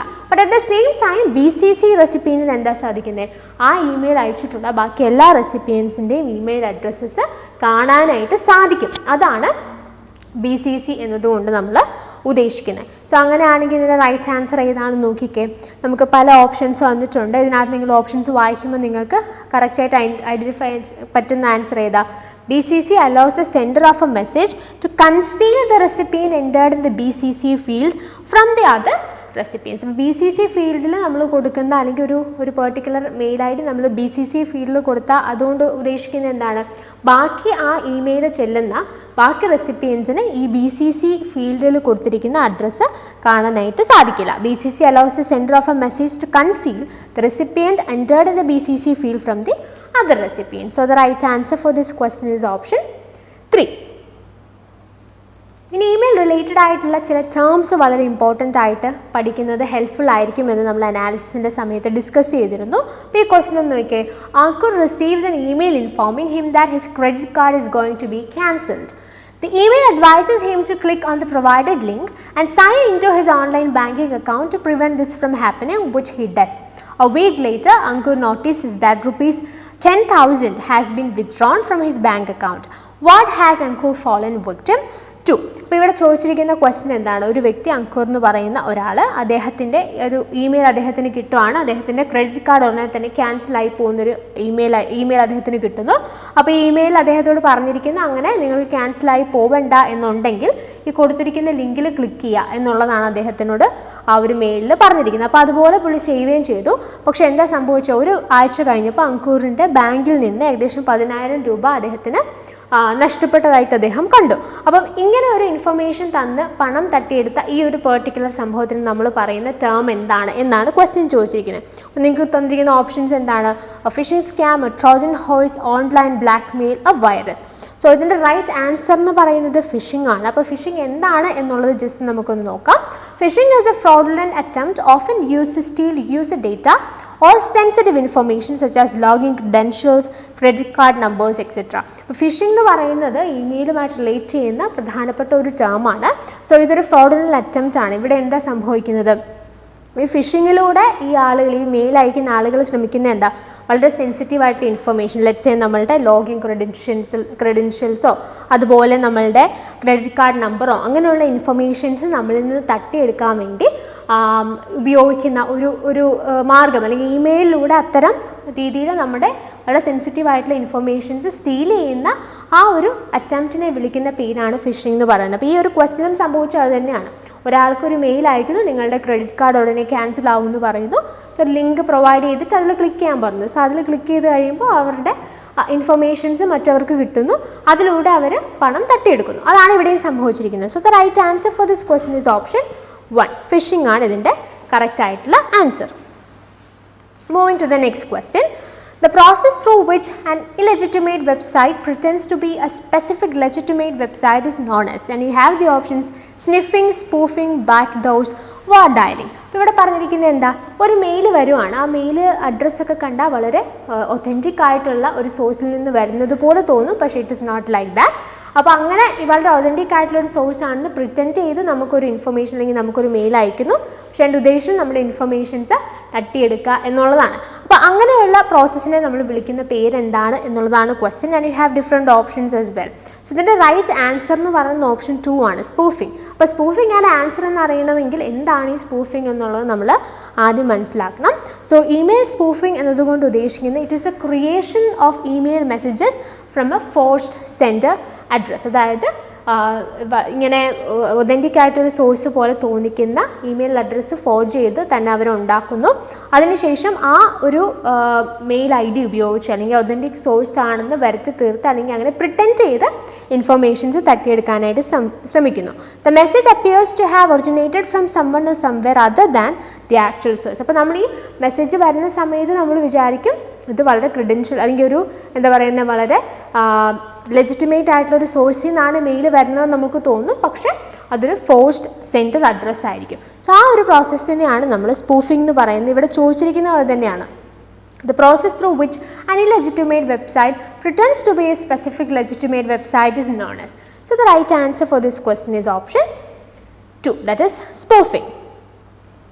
ഇനി അടുത്തൊരു പ്രധാനപ്പെട്ട ഏരിയ ആണ് ഈ എക്സ്പാൻഷൻസ്, ആക്രോണിംസ്, അബ്രിവിയേഷൻസ് എന്നൊക്കെ പറയുന്നത് വളരെ പ്രധാനപ്പെട്ട ഒരു ഏരിയ ആയിട്ട് ICTയിൽ നമ്മൾ പഠിച്ചിരിക്കേണ്ടതാണ്. സോ ഒരു ക്വസ്റ്റ്യൻ നമുക്ക് ആ ഏരിയയിൽ നിന്ന് നോക്കാം. In display technology CRT stands for. അപ്പോൾ CRT എന്നുള്ളത് ഡിസ്പ്ലേ ടെക്നോളജിയുമായിട്ട് റിലേറ്റ് ചെയ്തിട്ട് CRT എന്ന് പറയുന്ന ആക്രോണിം അതിൻ്റെ ഫുൾ ഫോം എന്താണ് എന്നുള്ളതാണ് question. You have the options cathode ray transmission, computer ray transmission, cathode ray tube and finally cathode ray transducer. അപ്പോൾ ഇതിൻ്റെ റൈറ്റ് ആൻസർ എന്ന് പറയുന്നത് ഓപ്ഷൻ 3 ആണ്. cathode ray tube എന്നുള്ളതാണ് CRT എന്നുള്ള ആ ഒരു ഷോർട്ട് ഫോം ആക്രോണിമിൻ്റെ ഫുൾ ഫോം എന്ന് പറയുന്നത്. സോ ഇതിലൊരു മെയിൻ ഫംഗ്ഷൻ എന്ന് പറയുന്നത് ഈ കാഥോഡ് റേ ട്യൂബിൻ്റെ മെയിൻ ഫംഗ്ഷൻ എന്ന് പറയുന്നത് ഇലക്ട്രിക്കൽ സിഗ്നൽസിനെ വിഷ്വൽ ഡിസ്പ്ലേയിലേക്ക് കൺവേർട്ട് ചെയ്യുക എന്നുള്ളതാണ് ഈ കാഥോഡ് റേ ട്യൂബിൻ്റെ മെയിൻ ആയിട്ടുള്ള ഫംഗ്ഷൻ എന്ന് പറയുന്നത്. So this is associated with display technology. അപ്പോൾ ഈ ഒരു ആക്രോണിമും അതിൻ്റെ എക്സ്പാൻഷനും ഓർക്കുക, cathode ray tube. So the right answer is option 3.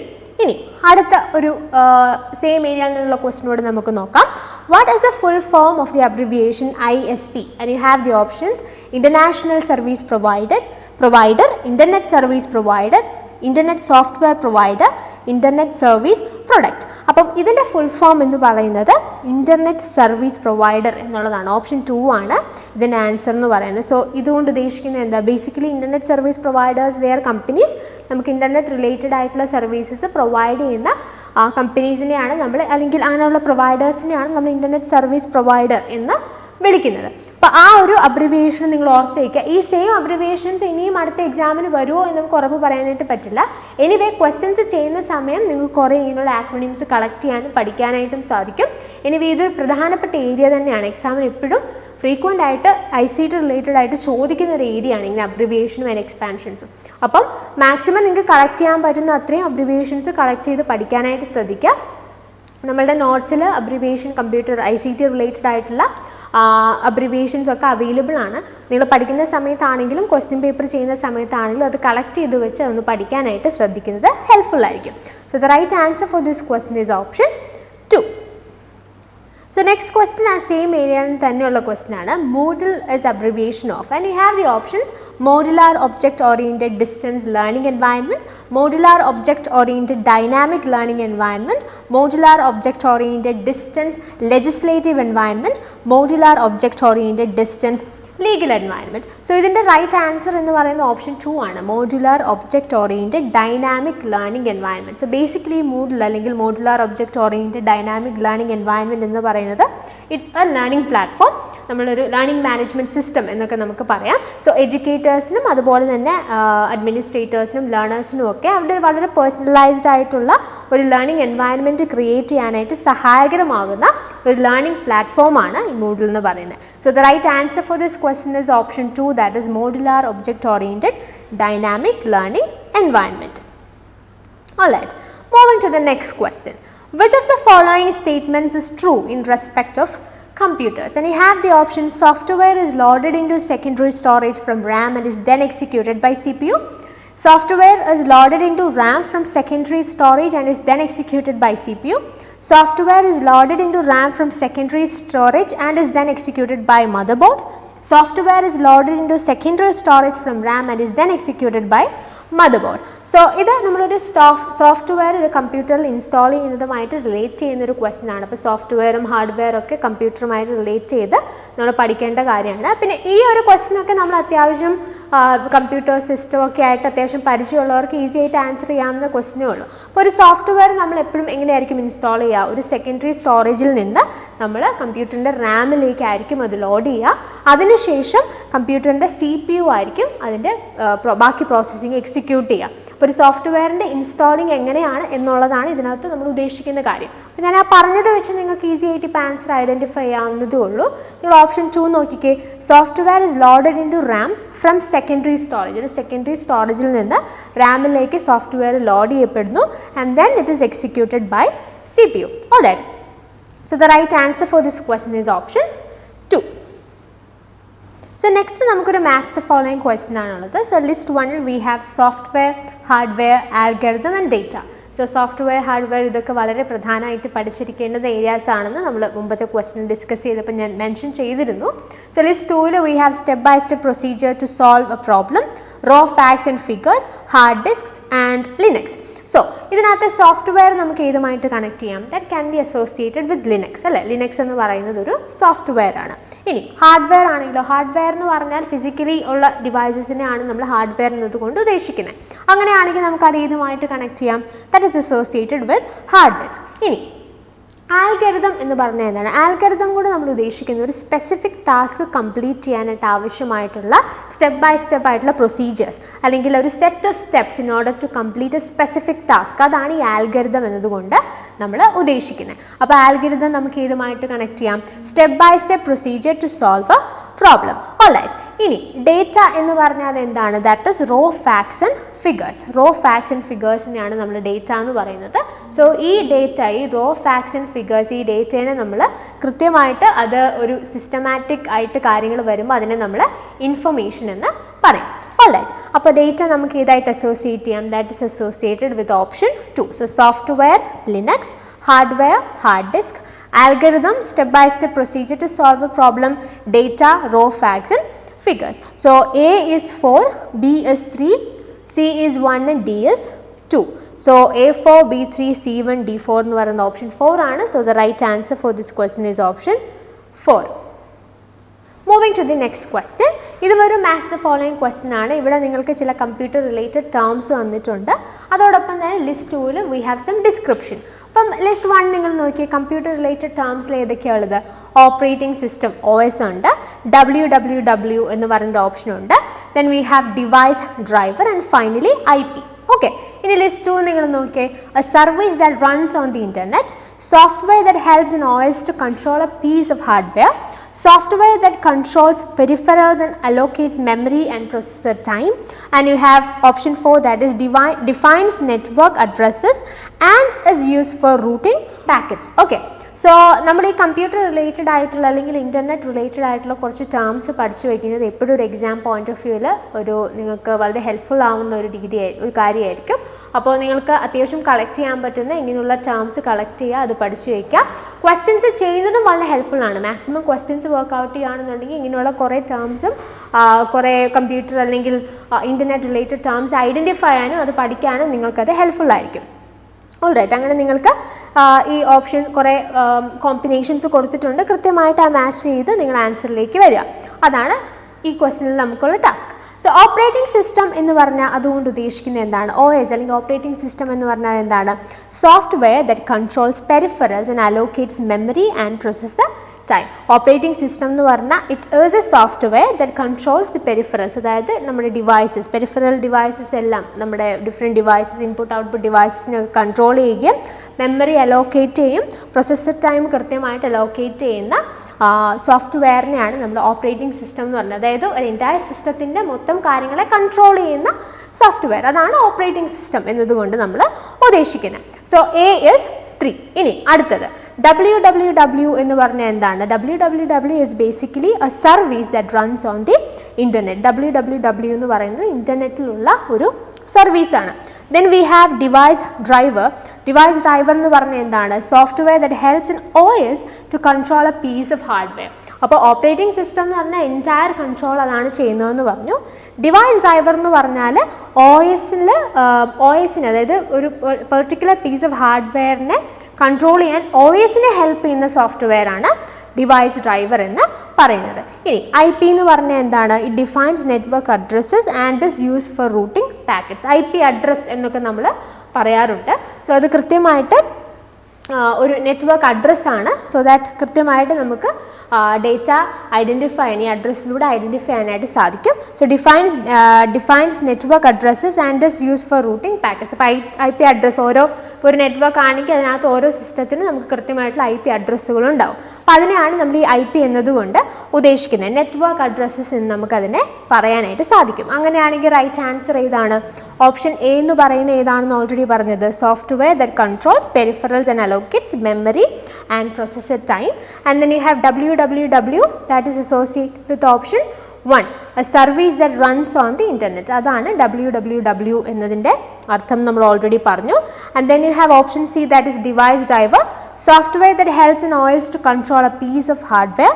And then you have IP, that is associated with option 4, defines network addresses and is used for routing packets.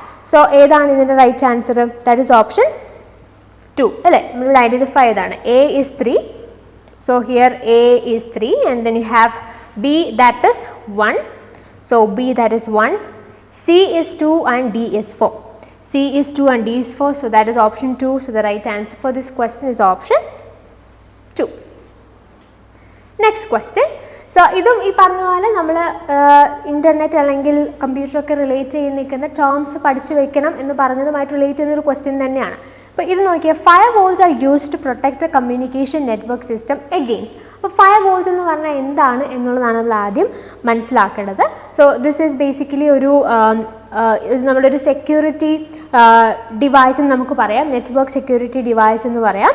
So basically network ട്രാഫിക്കിൻ്റെ അതിനെ കൃത്യമായിട്ട് watch ചെയ്യുകയും അതിനെ കൃത്യമായിട്ട് monitor ചെയ്യുകയും ചെയ്യുന്ന ഒരു ഡിവൈസാണ് firewalls എന്ന് പറയുന്നത്. So it is basically A network security device that monitors incoming and out going network traffics. And also ഇത് അതിനെ കൃത്യമായിട്ട് മോണിറ്റർ ചെയ്ത് പെർമിറ്റ് ചെയ്യുക, ബ്ലോക്ക് ചെയ്യുക, വരുന്ന ഡേറ്റ പാക്കറ്റ്സിനെ കൃത്യമായിട്ട് അനലൈസ് ചെയ്തിട്ട് അതിനെ ബ്ലോക്ക് ചെയ്യുകയോ പെർമിറ്റ് ചെയ്യുകയോ ഒക്കെ ചെയ്യുന്ന ഫങ്ഷൻസ് ഈ ഫയർവാളാണ് ചെയ്യുന്നത്. സോ ബേസിക്കലി ഇതൊരു സെക്യൂരിറ്റി ഡിവൈസ് ആണെന്ന് നമുക്ക് പറയാം.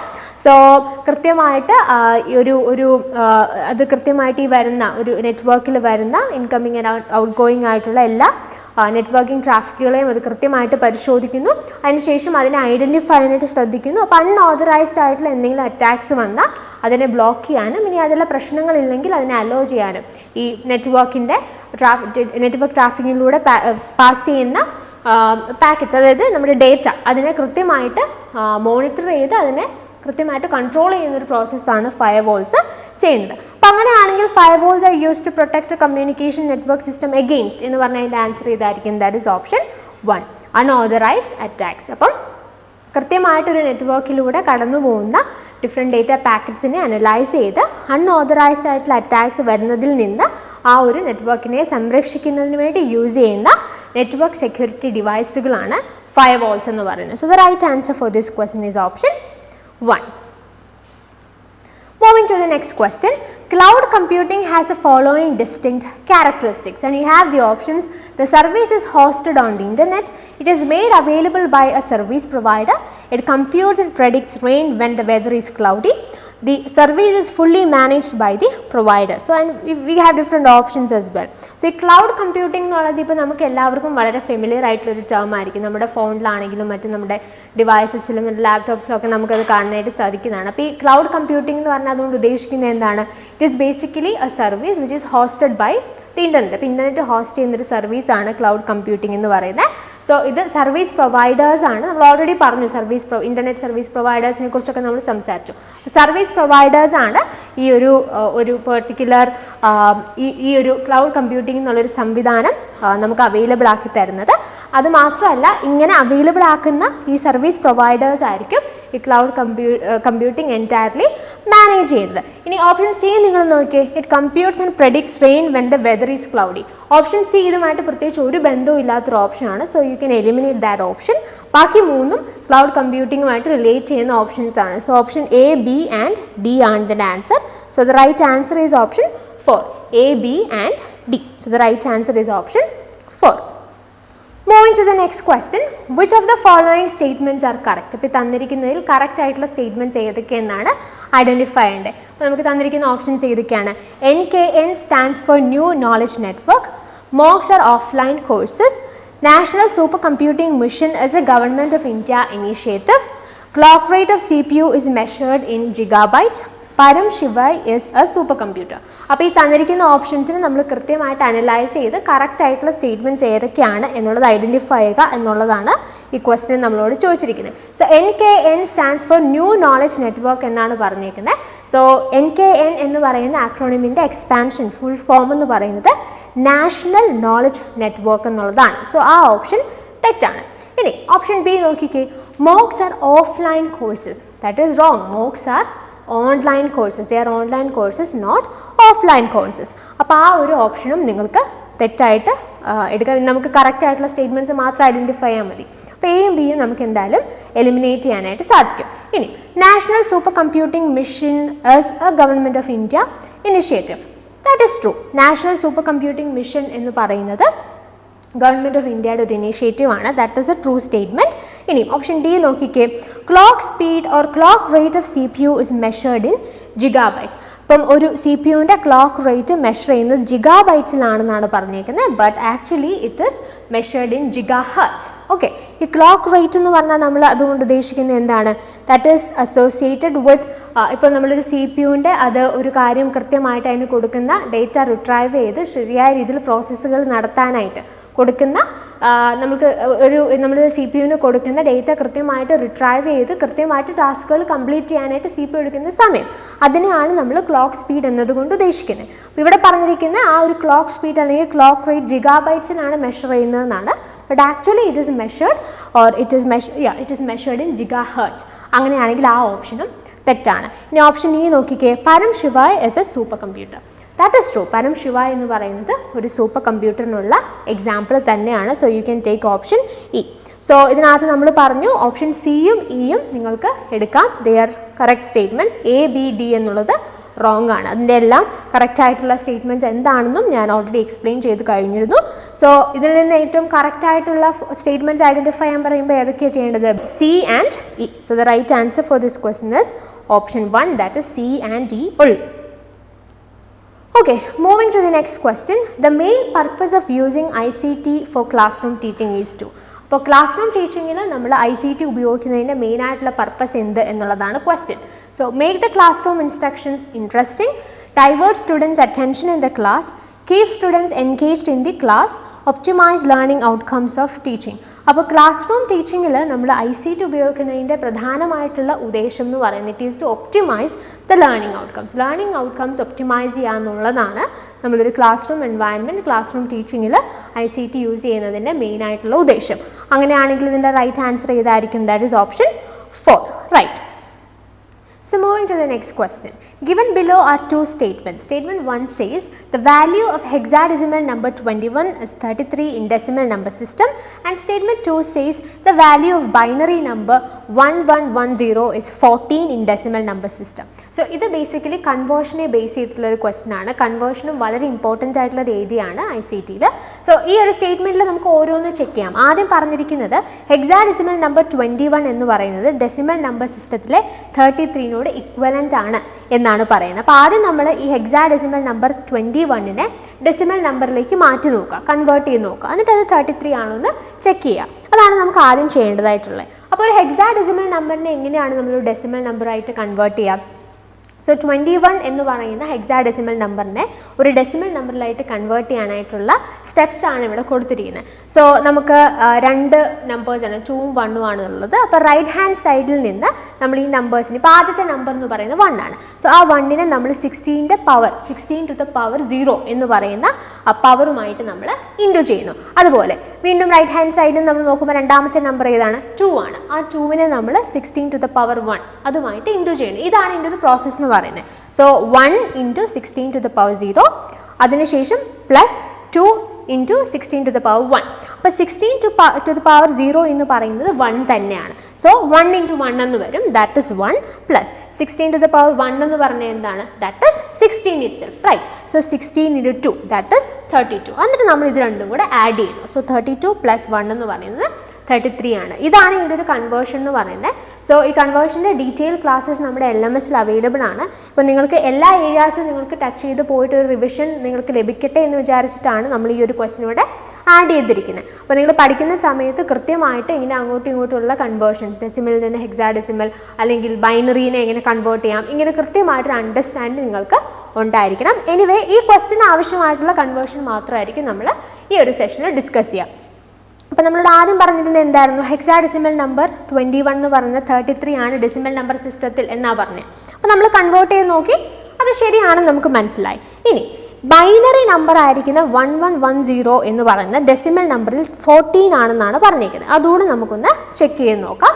സോ ഇവിടെ പറഞ്ഞിരിക്കുന്നത് എങ്ങനെയാണ്? 1110. അപ്പം ഹെക്സാഡെസിമലിനെ ഡെസിമലിലേക്ക് കൺവേർട്ട് ചെയ്യാൻ നമ്മൾ എന്താ ചെയ്യുന്നത്? അതിനകത്ത് ഓരോ നമ്പറിനെ റൈറ്റ് ഹാൻഡ് സൈഡിൽ നിന്ന് ഓരോ നമ്പറിനെ 16ന്റെ പവറുമായിട്ട് ഇൻറ്റു ചെയ്തു. ഇവിടെ നമ്മൾ ചെയ്യുന്നത് എങ്ങനെയാണെന്ന് വെച്ചാൽ, സോ നമ്മൾ ഇവിടുന്ന് ജസ്റ്റ് ഈ റൈറ്റ് ഹാൻഡ് സൈഡിൽ നിന്ന് 2ന്റെ പവേഴ്സ് എഴുതുന്നു. 2 to the power 0, 2 to the power 1, 2 to the power 2, 2 to the power 3. 2 to the power 0 എന്ന് പറയുന്നത് എന്താണ്? That is 1. നമ്മൾ മുമ്പേ പറഞ്ഞു 16 to the power 0 എന്ന് പറയുന്നത് 1 ആണ്. ഏതൊരു നമ്പറിൻ്റെയും 0 പവർ എന്ന് പറയുന്നത് 1 ആണ്. 2 to the power 1 എന്ന് പറയുന്നത് 2 തന്നെയാണ്. 2 to the power 2 എന്ന് പറഞ്ഞാൽ എന്താ? 2 into 2, ദാറ്റ് ഇസ് 4. ഇനി 2 to the power 3 എന്ന് പറയുന്നത് എത്രയാണ്? That is 8. ഇനി നമ്മൾ ചെയ്യേണ്ടത് എന്താണ്? ഈ 0 എന്ന് പറയുന്ന സ്ഥലത്ത് കിടക്കുന്ന നമ്പർ നമ്മൾ അതിന് നമ്മൾ ആഡ് ചെയ്യുന്നില്ല, അതിനെ നമ്മൾ ഇതിനകത്ത് കൺസിഡർ ചെയ്യുന്നില്ല. ഈ 1 എന്ന് പറയുന്ന ഈ പൊസിഷൻസിലുള്ള നമ്പേഴ്സിനെ മാത്രം നമ്മൾ കൺസിഡർ ചെയ്തിട്ട് അതിനെ ആഡ് ചെയ്യുന്നു. അപ്പോൾ 8 + 2 10 ആണ്. 10 + 4 എന്ന് പറയുന്നത് 14 ആണ്. അപ്പോൾ നമ്മൾ 1110 എന്ന് പറയുന്ന ബൈനറി നമ്പറിനെ ഒരു ഡെസിമൽ നമ്പറിലേക്ക് കൺവേർട്ട് ചെയ്യുമ്പോൾ നമുക്ക് 14 ആണ് കിട്ടുന്നത്. അപ്പോൾ ഇത് ഇപ്പോൾ നമ്മൾ മുമ്പേ ചെയ്ത ഹെക്സാഡെസിമൽ ടു ഡെസിമൽ ആയിരുന്നു. ഇവിടെ നമ്മൾ ബൈനറി ടു ഡെസിമൽ ആണ്. ഇത് ഓരോ കൺവേർഷനും ഓരോ റൂളാണ് നമ്മൾ ഫോളോ ചെയ്യേണ്ടത്. അപ്പോൾ അത് കൃത്യമായിട്ട് നിങ്ങൾ പഠിച്ചിരിക്കുക. ഞാൻ ഓൾറെഡി പറഞ്ഞതുപോലെ ഇതിനെല്ലാം വീഡിയോസ് നമ്മുടെ LMSൽ അവൈലബിൾ ആണ്. അങ്ങനെയാണെങ്കിൽ നമ്മളിവിടെ പറഞ്ഞ ഈ 21 എന്നുള്ള hexadecimal is equal to 33 in decimal number system, അത് കറക്റ്റാണ്. ഇനി ബൈനറി നമ്പർ 1110 നമ്മളുടെ ഡെസിമൽ നമ്പറിലേക്ക് കൺവേർട്ട് ചെയ്യുമ്പോൾ 14 ആണെന്ന് നമ്മൾ ഓൾറെഡി ചെയ്ത് നോക്കി, നമുക്ക് ആൻസർ കിട്ടി. അങ്ങനെയാണെങ്കിൽ ഇത് രണ്ടും ശരിയായിട്ടുള്ള സ്റ്റേറ്റ്മെൻറ്റ്സ് ആണ് അല്ലേ?